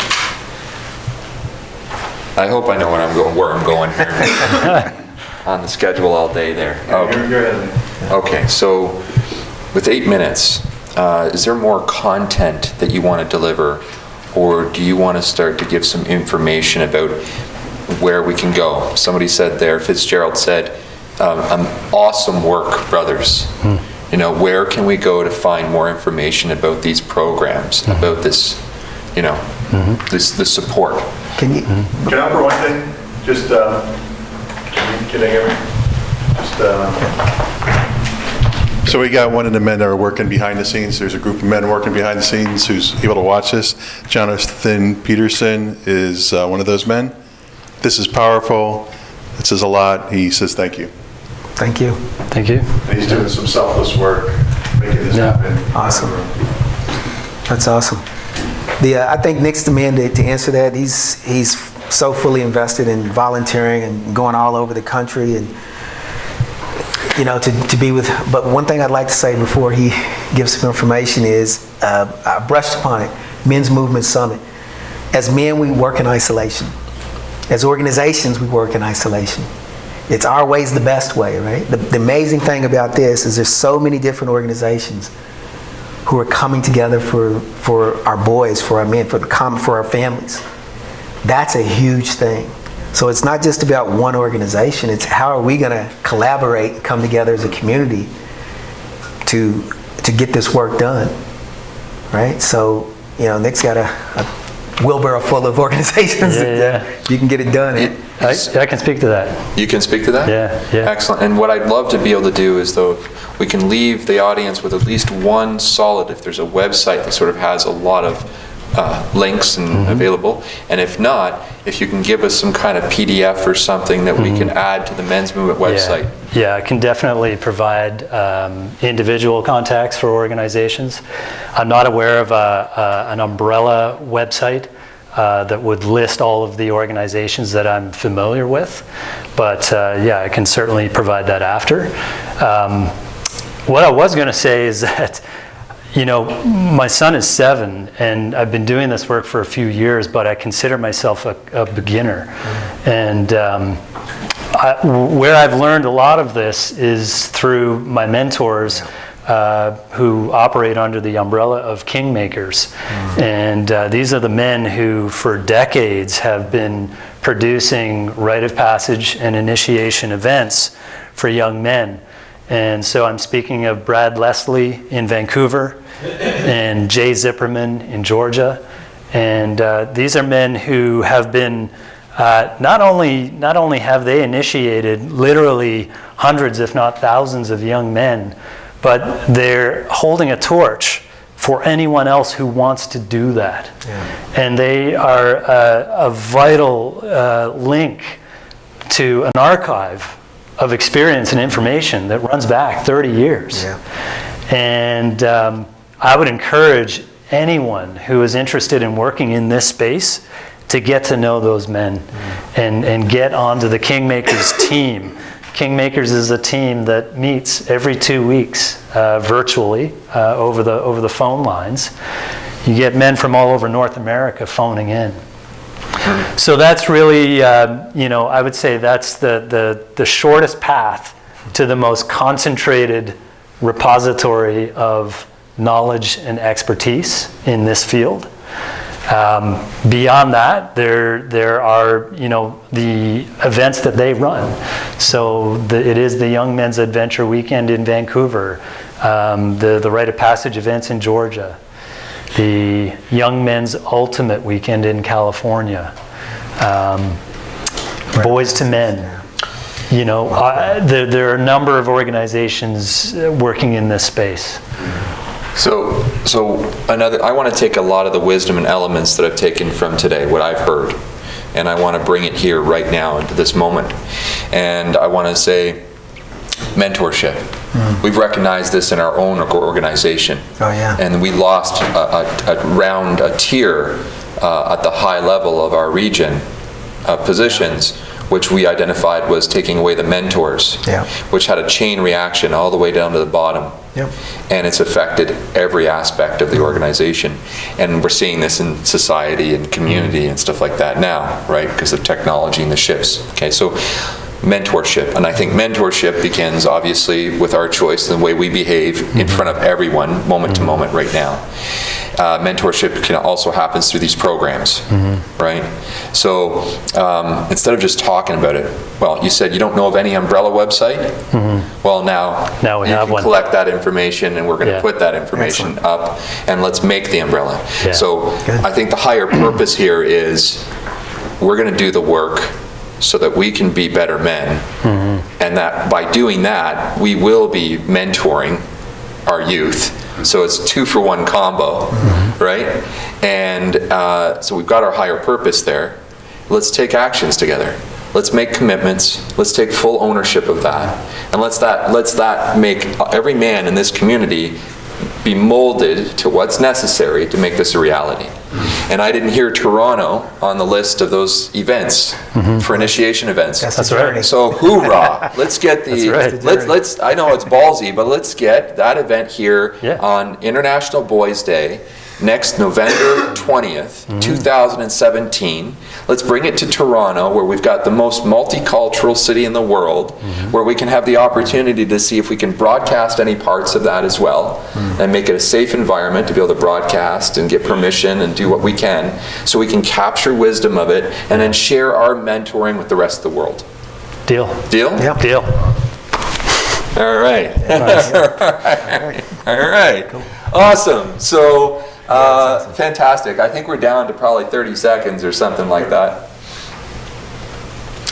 And so other than mens-movement.com, where we'll post information very shortly, is there any one other website right now you want to give them to that Making Kings? I'll give the website to our organization, which is Journey Leaders in Action. And the website is info@journeyisnow.ca. The email. The email. Yeah. info@journeyisnow.ca. Journeyisnow.ca. Yeah. So if you could post that up there, Rosen, that's fantastic. And the website itself is journeyisnow.ca. Journeyisnow.ca. Yeah, all one word. All right. So let's get those things linked up, and we'll get all that stuff happening.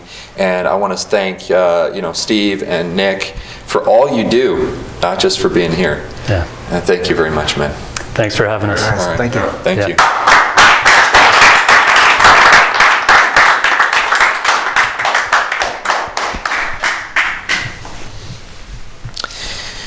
Wow. So, what a diverse day. I didn't even really grasp it until I've been experiencing it and the scope that we're actually dealing with here. Mr. Martindale, are we good with Owen? All right, so I was really lucky to see Owen Williams speak in person last week here in Toronto. A man from our organization started something, I believe he's part of Toronto Men, torontomen.org, Mr. Stossel, who is one of our virtual viewers today. And you did an awesome job, Mr. Stossel, bringing Owen Williams to Toronto. We had an opportunity to meet him and enroll him in today's summit. And he's coming up next. Owen Williams has been involved in men's groups throughout the middle third of his life. As he turns 60 and enters his final third of life, he's reflective on the core principles and values that has supported him in becoming the man he is today. Owen is passionate about men leading and living full, vital lives.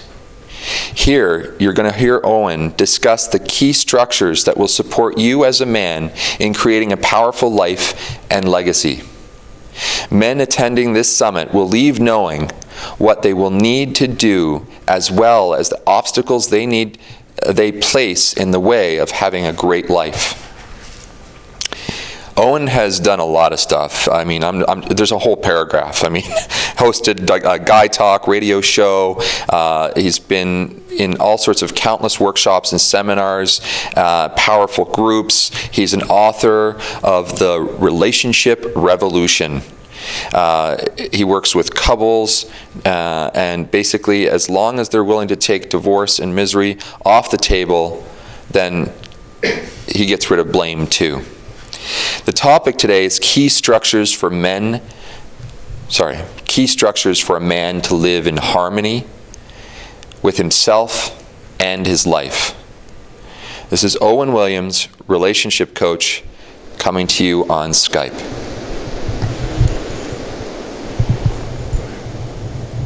Go ahead, Owen. Oh, hello. Thank you, Justin, for that great introduction. I'm going to apologize. I've got a bit of a congestion, which I've been suffering from today, but can you hear me well? Sir, we can. Good, good. Well, welcome men and women who are watching online. It's a pleasure to be at this summit today, calling in from British Columbia, where I live. The first thing that I wanted to put out here is that for men to live in harmony, they have to be able to do three things. And firstly, they have to like themselves. Secondly, they have to trust themselves. And thirdly, respect themselves. Now, this sounds like a very easy experience, like trust and respect. And yet, in reality, it's quite confronting to come to terms with what is it that we don't like about ourselves. You know, if I ask most men, what you like about yourself, they may have a hard time coming up with a list of things. Yet you ask somebody what they don't like about themselves, and there's the list. I mean, we make lists as men, and so it's helpful actually to start with what we don't like and really question what is it about ourselves. Like, where did we decide that we didn't like ourselves in certain ways? And the key for me as a man is to look at, well, how am I living? You know, I'm always getting feedback from the outside world. And when we're more concerned with how others see us, the opinions of others, we are inevitably going to suffer as men and not like ourselves because we've turned ourselves into pretzels to become who we think the other person, the people in front of us, need us to be, want us to be, in order for us to gain what we want, which is to be loved, accepted, celebrated. You know, this is a pretty common theme throughout the day. It doesn't matter whether you're a boy or a man, we all want to know our tribe. We want to belong. We want to fit in. And nothing wrong with that. In fact, that's essential for us as men to know that we have a tribe. But it doesn't matter if we're embraced by other people. What matters is, are we embracing of ourselves? You know, I hold it that 80% of who we are is fixed. 20% of who we are is workable. And it's critical as men that we come to terms with, who am I as a man? What are the values and principles that I live by that my family and friends can undoubtedly count on me for? When we're clear about that, we really can start liking ourselves. I remember a time in my 30s when I was given the advice, you better start liking yourself. And I have to admit that I didn't get it back then. I didn't get it because I needed everybody to like me. And the realization came later for me when I became aware of the fact that I didn't like everybody. So why did I need everybody to like me? What was that about for me? And I think it's an early stage of being a man, of needing to fit in and doing what it is we think is necessary in order to fit in. But at the end of the day, coming to terms with what would it take for me to like and appreciate myself? What can I count on? One of the key elements of this, and it ties into trusting, for me, the key element is, am I willing to be my word as a man? You know, having spent most of the day in bed touching in on watching this men's summit as I could, you know, there was this part of me that would have liked to have bailed. A part of me, a small part. I think it's very healthy for us to admit these parts of ourselves, to own these parts. It's, the shadow part. Maybe the part of us that's scared, maybe the part of us that's overwhelmed. But for me, the overriding principle, no matter what, is I said I would, therefore I will. Regardless of if circumstances have changed in my life, regardless of my desire, as a man, to really like myself, I need to follow through on the key things that I say I'm going to do so that other men can trust me, so that women in my life, so that my family can trust who I am and what it is I'm going to do. I believe half of what people say and all of what they do. It never ceases to amaze me how we become surprised at another person's behavior. I say, watch what people do. Be curious. Trust the facts. And there's a big difference between fact and story. But the facts being, what are you actually noticing the person do? And to take that in, as opposed to hoping that they're going to do what they said they're going to do or what you would like them to do. So then to notice for yourself, where's your investment in someone being other than who they are? In relationship, we fall in love with somebody, and then we want them to change. I believe that we all want change, but we want the other person to change, because that's way more convenient for us. If they just happen to be different, then we could get along with them better. As opposed to, what is it about the person in front of us that we don't like, well, it rubs us the wrong way, that triggers us? What gets activated in us when we don't like the person in front of us? And it's not that we won't like them, but we'll talk in those terms. But what aspect of them don't we like?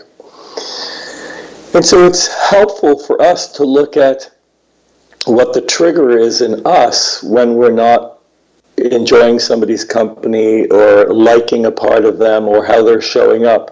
And this is especially relevant to teenagers. The previous talk I really enjoyed.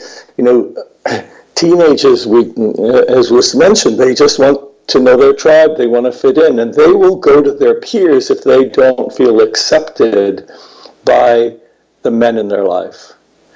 And so much of what we are dealing with as men, or the men that I coach, they're suffering from the fact that they haven't been able to get out of that paradigm and come to terms with liking who they are. But in order to like us, as I said, we have to come to terms with the 80% of who we are in the world, and embrace that unapologetically. Just be really clear about who am I? What am I to stand for?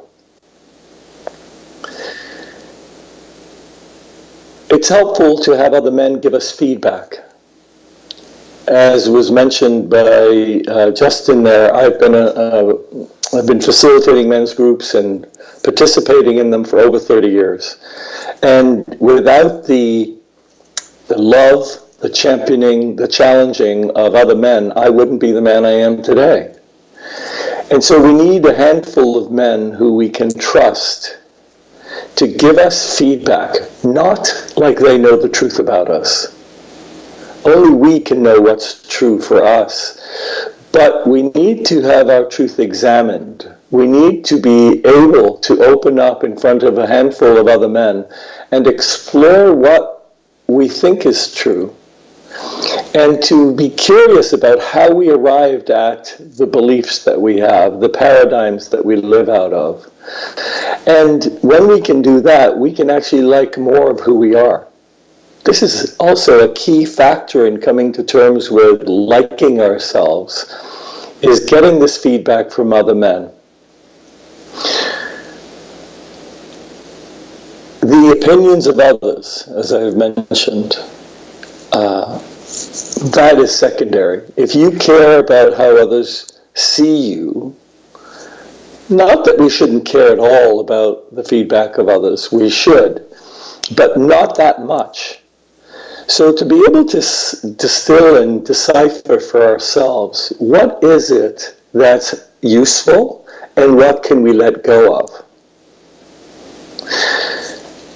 The second aspect is trust. So, do I trust myself as a man? Now, in that statement, it can seem like a blanket. Someone might say, I don't trust you.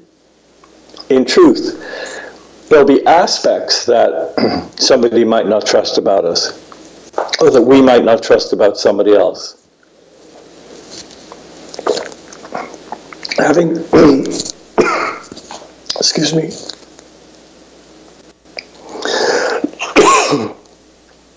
Having said that, oh boy,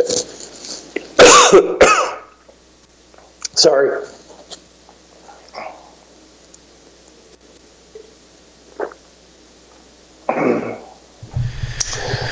As men, I believe we all want to be trusted. Justin, you want to say something? Yeah, we're going to give you a minute there to catch your breath and get yourself back.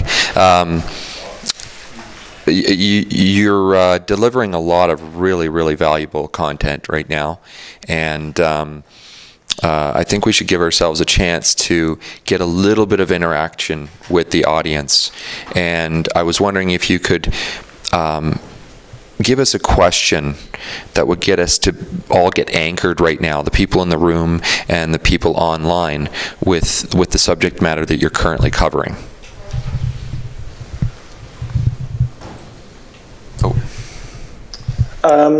Okay, great question. So what I'd like men to consider, or people online or in the audience, is what is it that you can trust about yourself as a man? Undeniably. What can I trust about myself as a man? That's going to take a moment to think. Does anybody here have something coming to mind right now? What you can trust about yourself as a man? I'm clear about myself as a man that I'm a builder and not a maintainer. So I have this habit of building things and then moving on. So I have to know that about myself because I didn't trust that about myself. So as long as the people that I do business with or whatever else are set up for that, it's never a problem. Excellent. Great. How about you, gentlemen? You have anything about yourselves that you know? Huh? All right. I guess for myself, what do I know about myself? I know that I treat others better than I treat myself. And I keep my word to others more than I keep my word to myself. So that's what I asked at my actually last team meeting, is I went out of my way and I compromised one of my terms, I believe, because I was enraged at myself, and then I forgave myself. But I broke a word to myself to serve a client, and it cost me time with my son's first report with his parent, with a teacher parent. I was at the window knocking to let in because the school doors were locked. I was 13 minutes late because I served a customer before I served my son. So that's something I know about myself right now. Thank you, Justin. You know, in that conversation, it would be helpful for you to look at what would it have meant to you to have disappointed the customer. I think that it's all or nothing, that we either do it all or we simultaneously suffer by doing nothing. And I think it's a helpful dialogue to be in for you with other men, to understand what yourself and your relationship with your son first. That it meant I would have been living on purpose if I had done that. I would have been the father I want to be, and I don't think any client or project or a few $100 that I may have earned could be anywhere near the value I would have gotten from being there in the room with the teachers. What I lost was, I think, I looked in the eyes of them as I came running through the school. They had already left, and they said, "I'm sorry, we couldn't wait. There's a system here. There's a waiting list." And they looked at me like deadbeat dad. It was priceless in a negative manner. So in the future, what I took from that is, I'm not going to make it the all or nothing. You know what? I'll send an email to the client. I'll give them a call, and I'll tell them there's something that has to take priority right now. Yeah, thank you. And so there's an opportunity to turn the perceived negative into a real positive. I was happy to hear you say you forgave yourself, and I think part of that forgiveness process would be then to say, in the future, this is how I'm going to manage this kind of experience so that I do it differently. Otherwise, we're just telling ourselves a story in the moment that it'll be different. Without a strategy, we don't have anything to hang our hat on. And I appreciate your sharing as a man in this moment. Thank you. So when we come back to this concept of trusting ourselves to do the right thing. Now, far be it from me to tell another man what the right thing is. We all know what the right thing to do is. And in my experience, it's the tough thing to do. It's why so few men actually do the right thing. In order to do the right thing, we have to be open to taking stock of what our impact is. What's happening in front of us? What kind of feedback can we get in real time by paying attention to maybe the look on somebody's face, maybe the way somebody is interacting with us? This is important for us to slow things down and to determine for ourselves as men how I want to show up. A while back, I was at a restaurant and I paid for my meal, put my receipt in my wallet. The next day, I looked at the receipt and I realized that I'd been undercharged for 2 beers. And I went back to the bar, the restaurant bar where I'd eaten, and I went and I paid for them. What was astounding to me was the shock on the bartender's face when I walked in and said, "Oh, I wasn't charged for 2 beers yesterday, and I'd like to pay for them." And he said, "And you came back?" And I said to him, if you had overcharged me for 2 beers, I'd have come back. So why does it need to be any different? And certainly the younger version of me as a man would have been gleeful that I got away with something, that I got something for free. It was somebody else's mistake. I benefited from that. And yet as a business owner, as a man who is choosing to show up in the world a particular way, that's not how I wanted to experience that. And the delight for me was actually in seeing what happened for the bartender who was shocked by this. And the $19 that the 2 beers equated to was well worth paying for in that regard.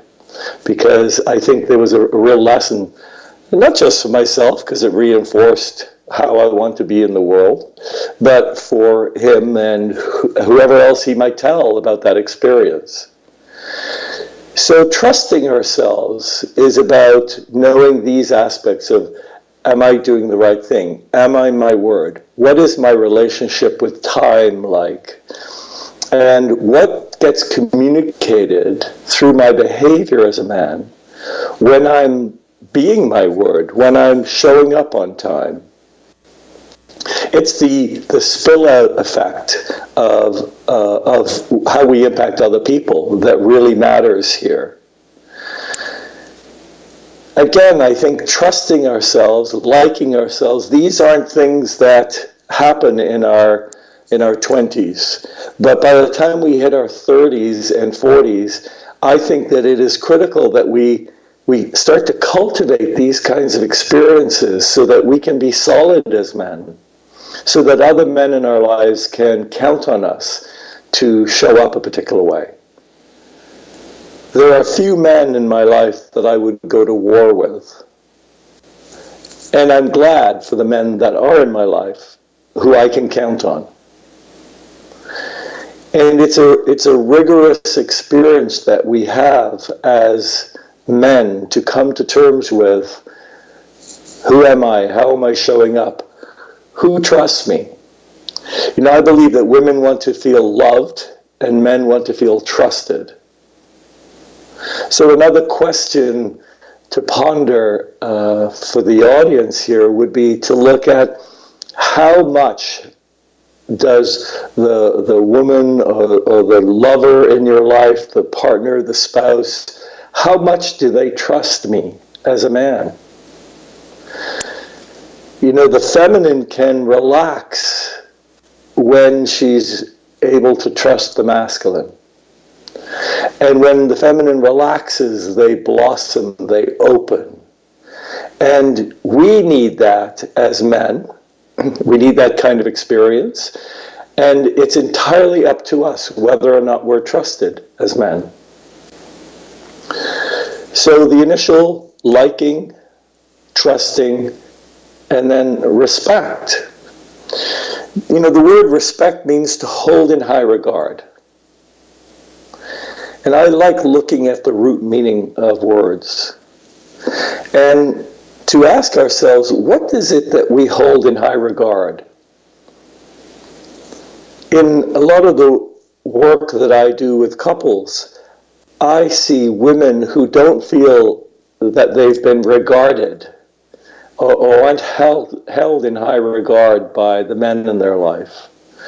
And there's always this reverberation of the men who are in the room who are fathers. I would ask you, if you were present to the birth of your children, what was that experience like? What happened for you in terms of your relationship with the mother of your child?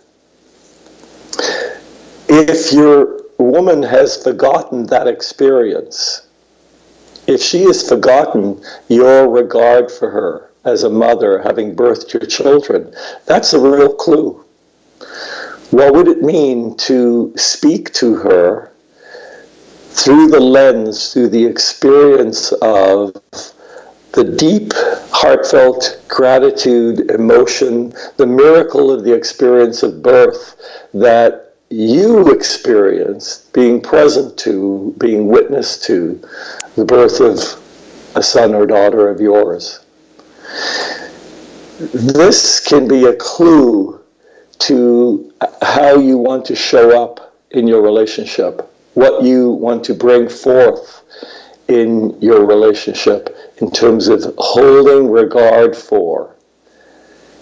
It is so easy in relationship to get caught up in the day-to-day issues that can lead people to believing that the other person is sometimes the enemy, that they're out to get them, they're out to hurt them in some way. And you know, I see this in my work consistently, where people who have had deep love for one another have not just fallen out of love, because that happens. And for me, it's not enough to say, well, I'm not in love with you. So what? You can fall back in love. I love you, but I'm not in love with you. But to find out what it is that activates love in you for the person in front of you. And to ask, what is it that's shut down in me? What can I hold in high regard about myself as a man and open up to so that I can be in the presence of love, so I can actually generate and communicate love to the person in front of me? These are key aspects, I believe, for us as men to look at. Am I living authentically? Am I living out of my truest and best self? And what can I bring to the table that I've been letting off to the side? One question that I ask men is, when did you first consider yourself to be a man? The responses to this question are always as varied as the men who answer the question. When did I first consider myself to be a man? So much of what the conversation has been today is about exploring and taking ownership of who we are as men. But to look at, what rites of passage have I gone through? Because as we all know, there's very few rites of passage for young boys. A great conversation prior to my presentation here about that. But we will inevitably go through our own rites of passage by default rather than design. And so life initiates us, relationships initiate us, and they bring forth an opportunity for us to see ourselves in a completely different light and to have us take stock of what our impact is in the world. So in terms of fathers, again, I'd ask men in the room, as I presented last week in Toronto, if you'd be willing to write the eulogy that you would want your children, would you be willing to write the eulogy that you would want your children to share at your funeral? Not what you think they'd say today, but what you'd want them to say. One man has actually, from my talk last week, taken up this challenge and has almost completed a 9-page eulogy. And I can tell that he's learning a tremendous amount about himself from the dialogue that we've been having. This is the principle for me of starting with the end in mind. And so when it comes to liking, trusting, and respecting, we get to look at where we want to be as men and how do we compel ourselves towards that vision with clarity, so that we are being honed by life. We are being sharpened against the grindstone that life can be. And to see that in a pleasurable and beautiful way. So vision. What is your vision as a man? What do you want to communicate through that vision to the people that you love? How do you live out of that vision so that those who are impacted by your presence get to trust that this is how I am as a man? See, all of these elements for me fit together. And in reality, I watch a number of men who have overestimated what they can do in a short period of time. We'll set enormous goals for ourselves, 6 months or a year, and not achieve them necessarily. Sometimes we do. And then fall off the wagon because they are disappointed with themselves. And so instead of looking at, geez, was my timeline off? What if I gave myself 3 to 5 years for these goals? We can actually achieve so much more in a wider timeline, such that we can really trust that we are taking stock of the impact of our day-to-day lives. I also think that it's helpful for men to look at where they said they'd be.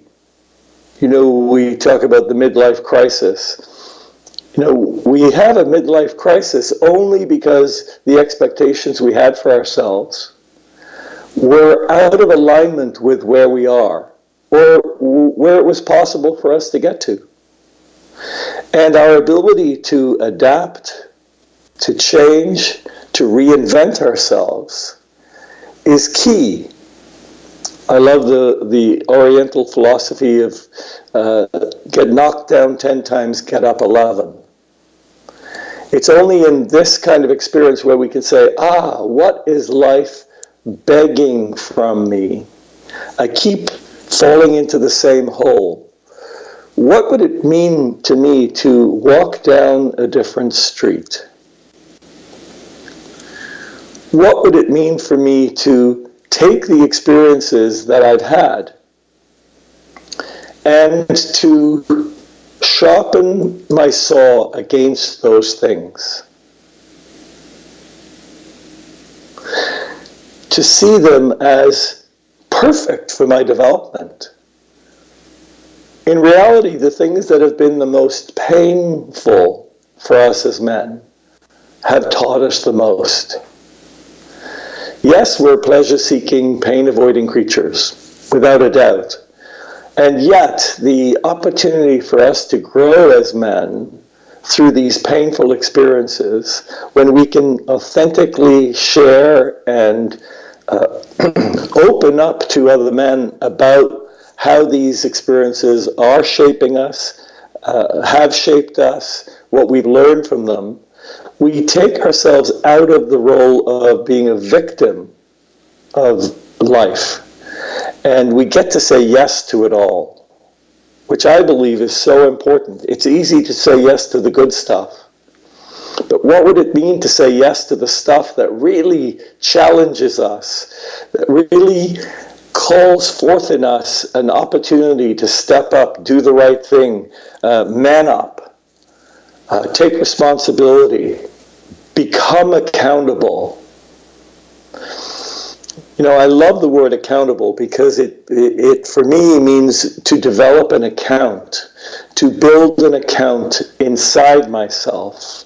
And so that's about banking away experiences that for me as a man have me deepen my experience. We function in patterns of behavior, all of us. Sometimes the patterns aren't helpful. Sometimes they're very helpful. Only with a group of men can we actually open up to what is that pattern. How we do one thing as men is how we do everything. So to open up and say, geez, what is the thread that weaves its way through these experiences, whether it's with women, with career, with our health? How do I get in my own way?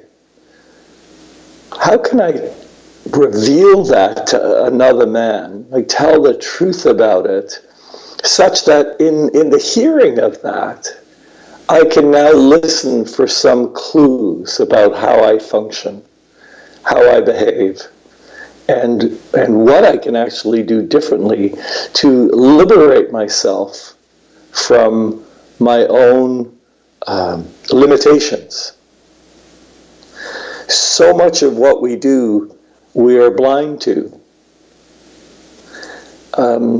Justin spoke in the introduction about my philosophy of taking divorce off the table in relationship. And I believe this is critical. But you can't take divorce off the table unless you can also take misery off the table. This isn't about us living an unfulfilled life. On the contrary, it's about being fully fulfilled. But we can't even get there until we can start to examine some of the constructs that we're living out of as men. These are critical aspects for us as men, and we can only discover them in the company of other men. So I ask you as men to look at and consider, what is it that I could do differently? What 2 things could I do differently? And take a moment right now to actually consider, what is it that I could do differently to increase the quality of connection in my life? Because first of all, it has to be connection with ourselves before we can connect with others. And what kind of support would I need as a man in order to fulfill that? Because we can easily run the risk of claiming that we're going to do something, not tell anyone that we're going to do it, or tell someone we're going to do it, but they're not the kind of man who's going to come back to us and say, you committed to doing something. How are you doing with that? What are you discovering inside that commitment? So to have a handful of men who you can share, what is it that you'll do differently, what that looks like, actionable items, and to have a check-in process where a man or several men will actually come back and really champion us to be the best that we can be. I believe that as men, we need to be challenged, loved, and championed by other men. When men feel loved by another man, and what I mean by loved is accepted, really embraced, then he no longer is needy with women because he already feels enough. He feels loved. And so he can bring love to a partner as opposed to needing that partner to show up in a particular way, to fulfill something in him that is lacking or empty or a hole. And so for me, this is the role of men hanging out with other men, is to really feel loved and embraced by the men in our lives. So I'd like to open the floor to any questions. If there are men there who have some questions, Justin? Of course, I ask as soon as you put something in your mouth. You saw that? I saw that. Oh my God! What are you guys doing to me? I see it all. He sees everything, right? That's hilarious. Anyway, and is there anybody here that has a question for Owen?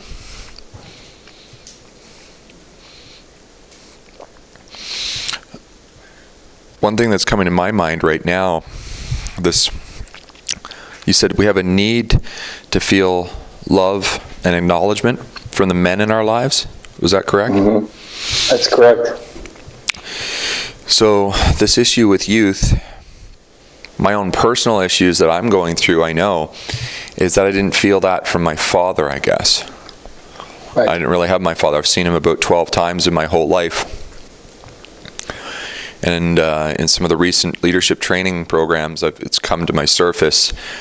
And I went through some exercises there that, I have to complete with him in some way. And the men followed up with me, and I'm like, the last time I saw him, he said some very, very hard things for me to hear. And I think I'm at the point where I was like, I don't want him in my life, and I don't want my son to be exposed to him if he's going to be like that, almost like poison. And I'm guessing with your work that you've done, that I'm guessing something like that is going to cause a huge challenge and barrier for me from actually being able to accept that love and acknowledgement, even if it was given. So what would you say around that? Well, we put expectations on our fathers to give us everything that we long for, and our parents inevitably disappoint. Just like, Justin, you will disappoint your son.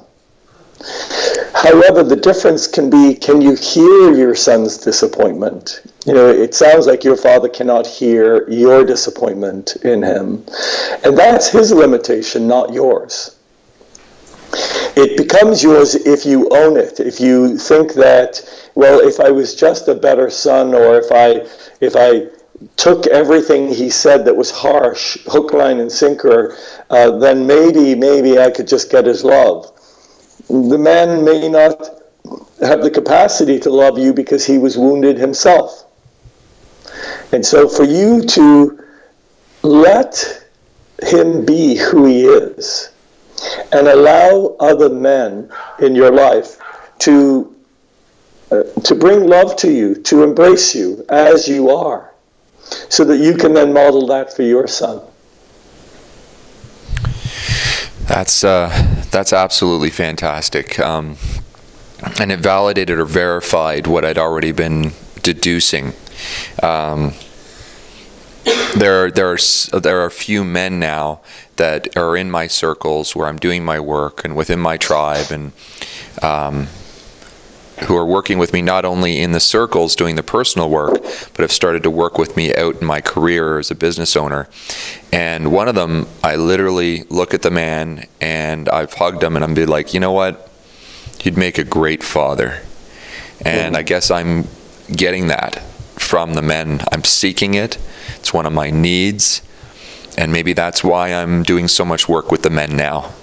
So I have absolutely the opportunity to receive that.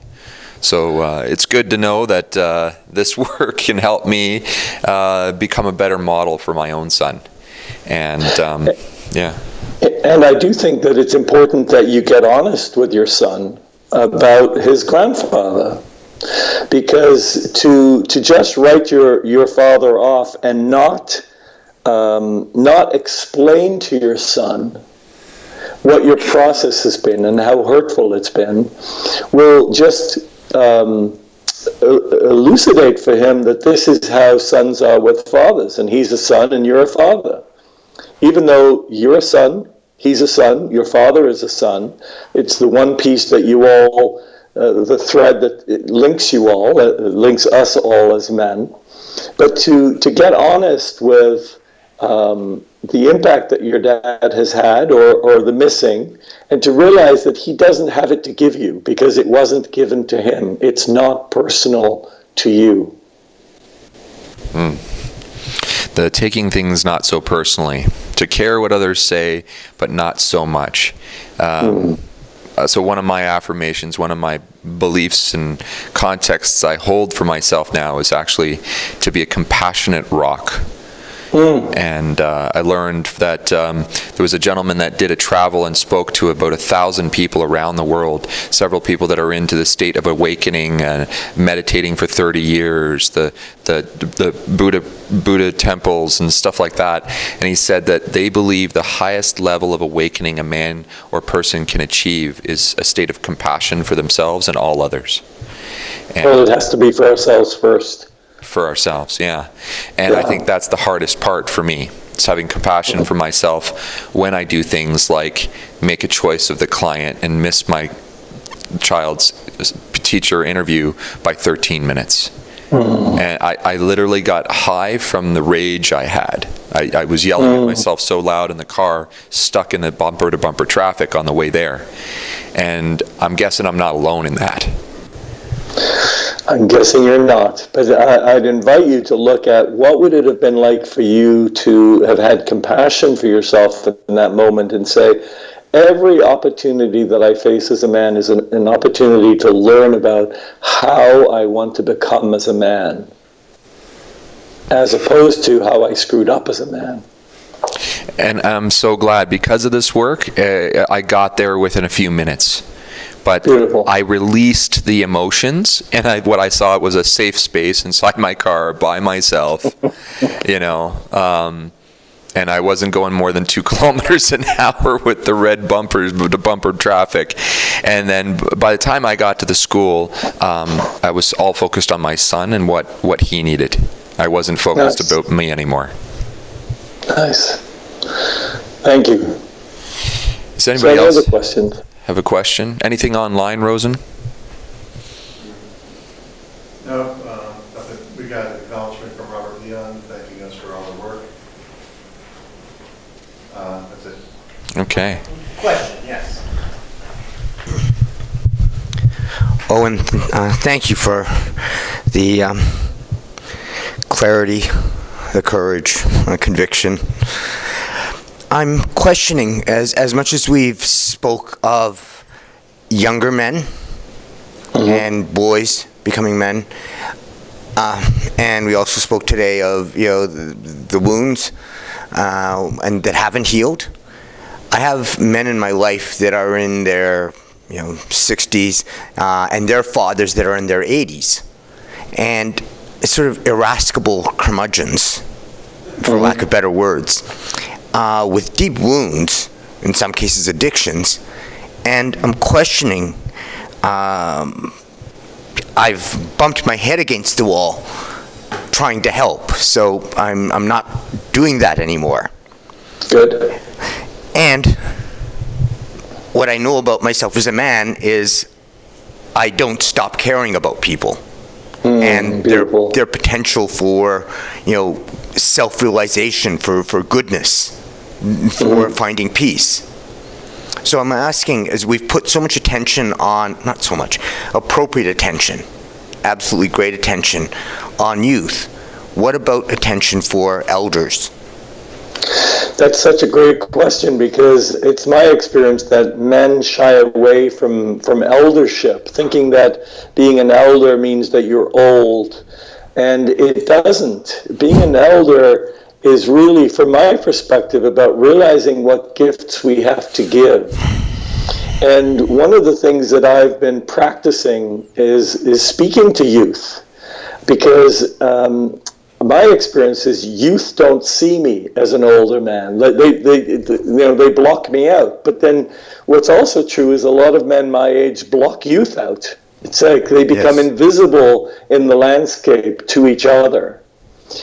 And I think that we have, an important role in our older years, in the eldership, to just really create a space for youth and younger men to be able to speak, not like we have the answers, but to open to the possibility of a conversation and an inquiry about how is it as a man, how's it going, what do you wish you had, what's missing. What do you celebrate as a man? And that is a very important role, I think, for men of my age and older, entering the final third.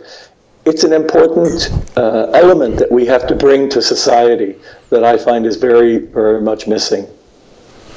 Okay, thank you. It's you've helped me in this one regard, that being an elder doesn't mean being older than the person. It just means mentorship.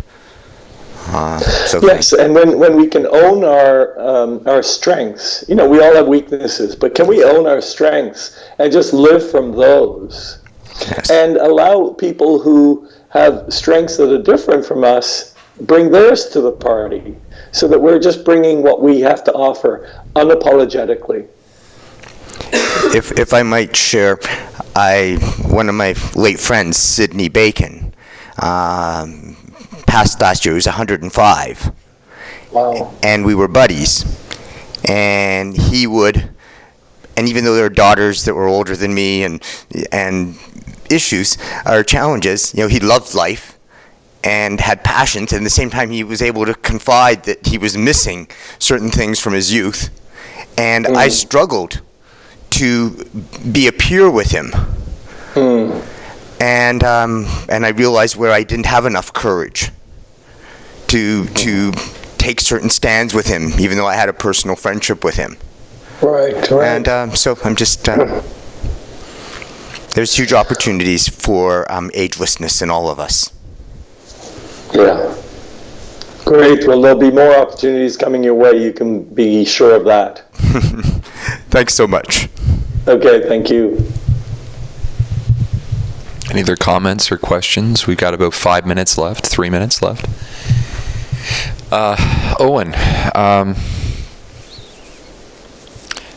I'd love to know maybe one powerful point or lesson that you'd like to leave us with. And before that, though, is the best place to get access to you and your wisdom through relationshipexcellence.com?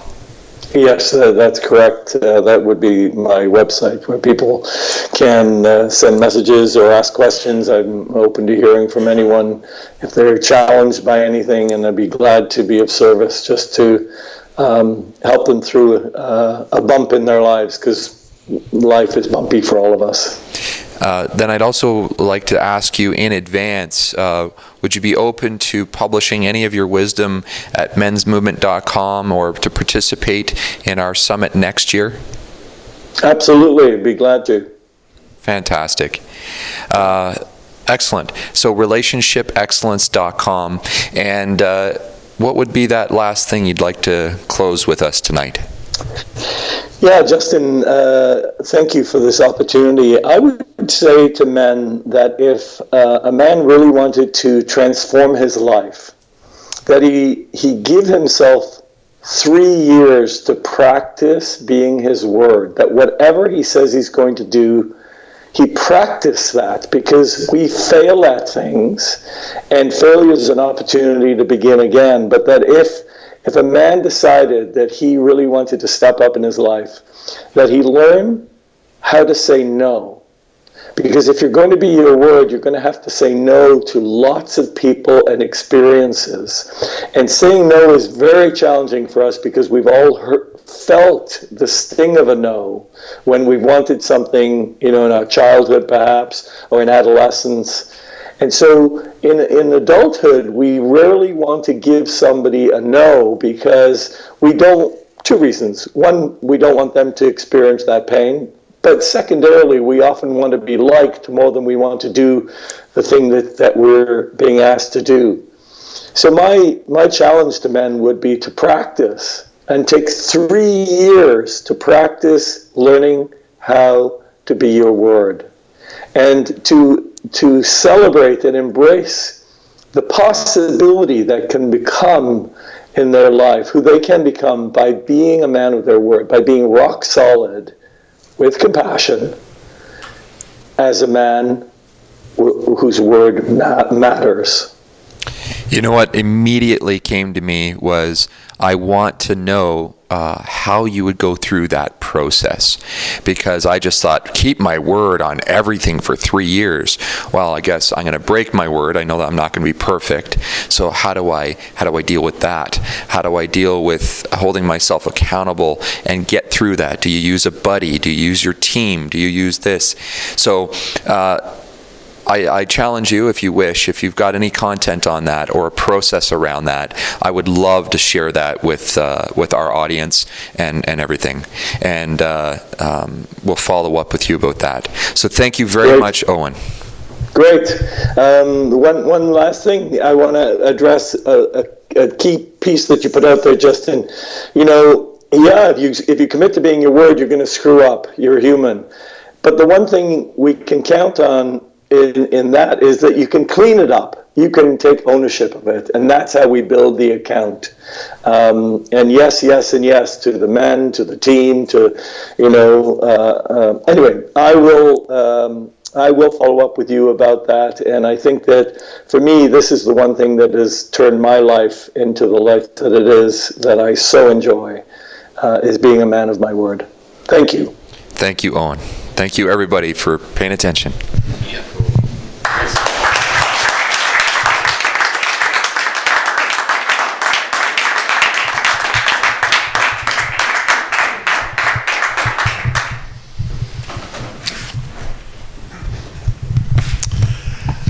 All right, we're not done yet. There's a lot of people that did a lot of work to make this day happen.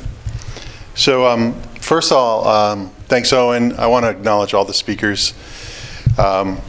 They are not professionals, and I was just talking to somebody earlier that you got to see them. They didn't need to be a professional. They were perfect once they were completely passionate about what they're doing. So what came out was their passion. I didn't see that they have 5 years of professional experience or whatever speaking. So I want to thank them for their time, their effort, all the things their fears that they had to overcome to be a part of this. And whatever they had to go through to arrange their lives to make this happen. And then a couple ones that I just know about. I want to thank Don Todrin, that was out at a community event that his community was putting on till late last night, took a flight in to make it here an hour before this thing started, and he's going back still tonight. So it's a long 2 days, and you're the oldest man in the room, right? Yes, I am. Yeah, so that goes to say the passion and commitment overcomes. Oh, thank you. Thank you. You were completely wonderful and no problem around it. Thanks. And James O'Rourke, who wasn't in the room, he's quite a busy man. It was his idea that started this thing. This was a rough thing to put on. Our team that put this on had to face a lot of challenges. We were definitely operating outside our comfort zone, and there were a lot of felt like we were going into headwinds a lot of the way. And I had to deal with what it looked like to fail, and I don't like to fail. So I think everybody in the team had to look at what it's like to fail. And when I talked to James about that, if you know him, you could hear this. That's great. So, when we took things, or when I took things and got significant about it, he was definitely pointing in the right direction. And his effort to get here, he texted me at 3-something a.m. in the morning, or this morning, saying that he got somebody swerved, knocked him off the road, and he had to deal with that while he was driving up. He was about halfway up here. He made it back to his house to Skype online. So I just want to acknowledge him for, wow, whatever that took to do that, and the life he lives. And he's got 4 kids under 8 maybe, and a wife who's the CEO of her own business. So just, that's a man living in purpose. I'd like to thank the audience that came out. Thank you very much. It's a long day. Thanks for participating. I'd like to thank everybody that came online and participated online, and the ones that will view this later because they were busy today.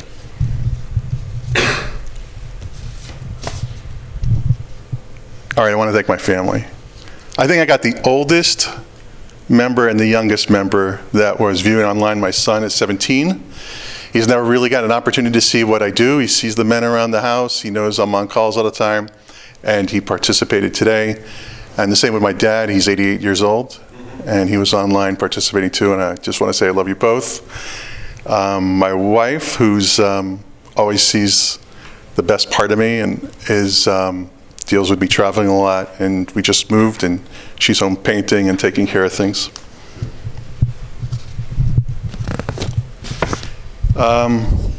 This team, like I said, outside our comfort zone. We've not done this before. This was remarkable, exceeded my expectations. We all faced quitting, and there's so many details, and today so many things needed to be handled, and there was just no problems. So I want to thank Steve Richmond. Wanna come up here? We've been on calls for I don't know how long, and you just kept on going after it. You kept on going after it. Things got done, things didn't get done, and somehow we ended up here with an amazing event. I learned a lot about hearing no's. Yeah, this event was, you know what I think is this event was really tough. I think for the men, we do a lot of work in the outside in the backyard in the fire at night when there's no one around. But doing it in front of a camera is different, and getting a story out and the message out that way has been difficult, and that's what I faced. So I want to thank you for being a leader and being able to face those no's and continue forth. This was an absolute honor to be a part of. I'll give you a second. I'll give you the mic in just a second. You can introduce your team. I'm not done acknowledging you yet. Your team's got drivers, you've got food, you took care of it, you've got the women here to support us, you got speakers. Just thank you. Thank you for your commitment. I'd like you to introduce your team and just thank them as well. Will do. And first and foremost, as I said, I want to it was an honor to be a part of this. I want to thank my family. Susan stood beside me the entire time with this, put up with all my phone calls, and I think her family thought I was crazy. I was out west on phone calls, walking up and down their driveway, and our 5 kids between the 2 of us, everybody that has supported me over the 20 plus years I've been doing this work. And I'd like to thank the men and I'd like to thank the women who came and put on an astounding lunch. It was absolutely incredible. And I have a team of Mr. Costa Betzos was picking people up at the airport and driving people around all day. Yeah. Paul Reynolds, who's taken whatever was thrown at him all day long and just made it a no problem attitude. James Arthur, one of our production men, and Jonathan Peterson. Thank you, men, for all your work and just making this happen with a no problem attitude. And I would like to thank everyone for showing up online and everything. This has been incredible.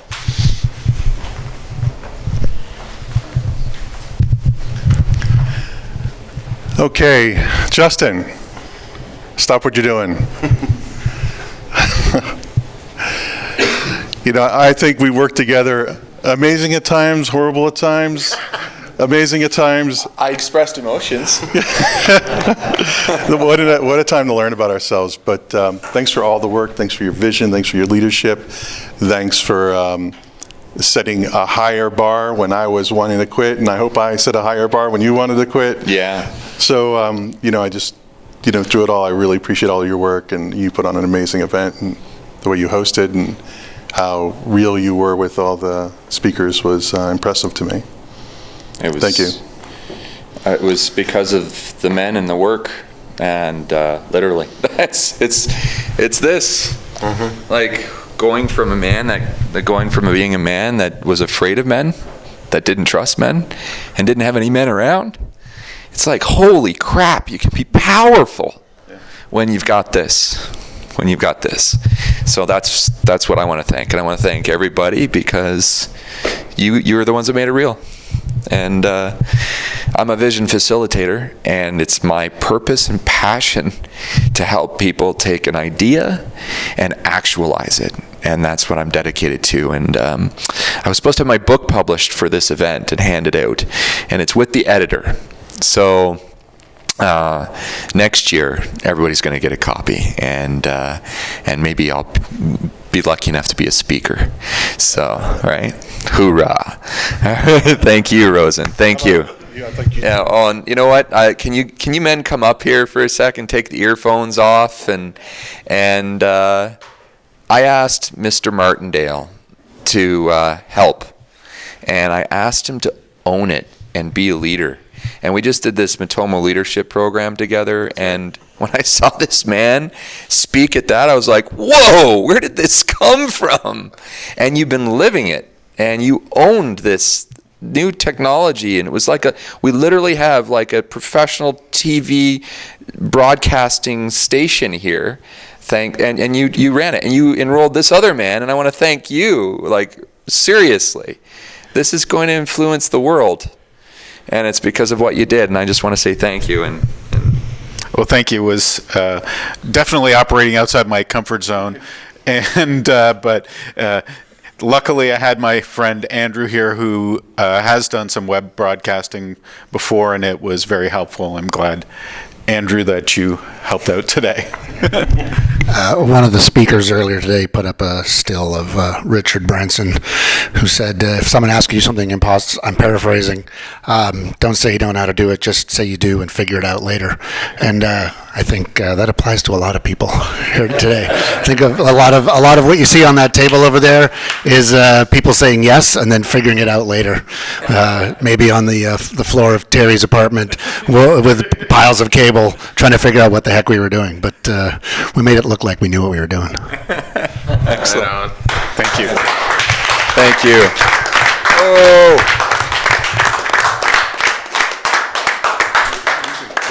We're done? I want to thank the panel too. Oh, thank the panel over here. Do you want to come up? No, they want to say, see that there we go. There's the panel. The panel evolved and changed and shifted throughout the day. But awesome to see the wisdom sitting in the chairs. and you know, I think in quantum physics they say that which is observed is shifted by the observer. Right? So thank you for you. And that means everyone out there, thank you for observing and participating. And one last ask. When share men's-movement.com with others, and when the videos are added to YouTube from this event, please share them. And that will be something you're doing for your grandkids and their great-grandkids. And thank you. We'll see you next year.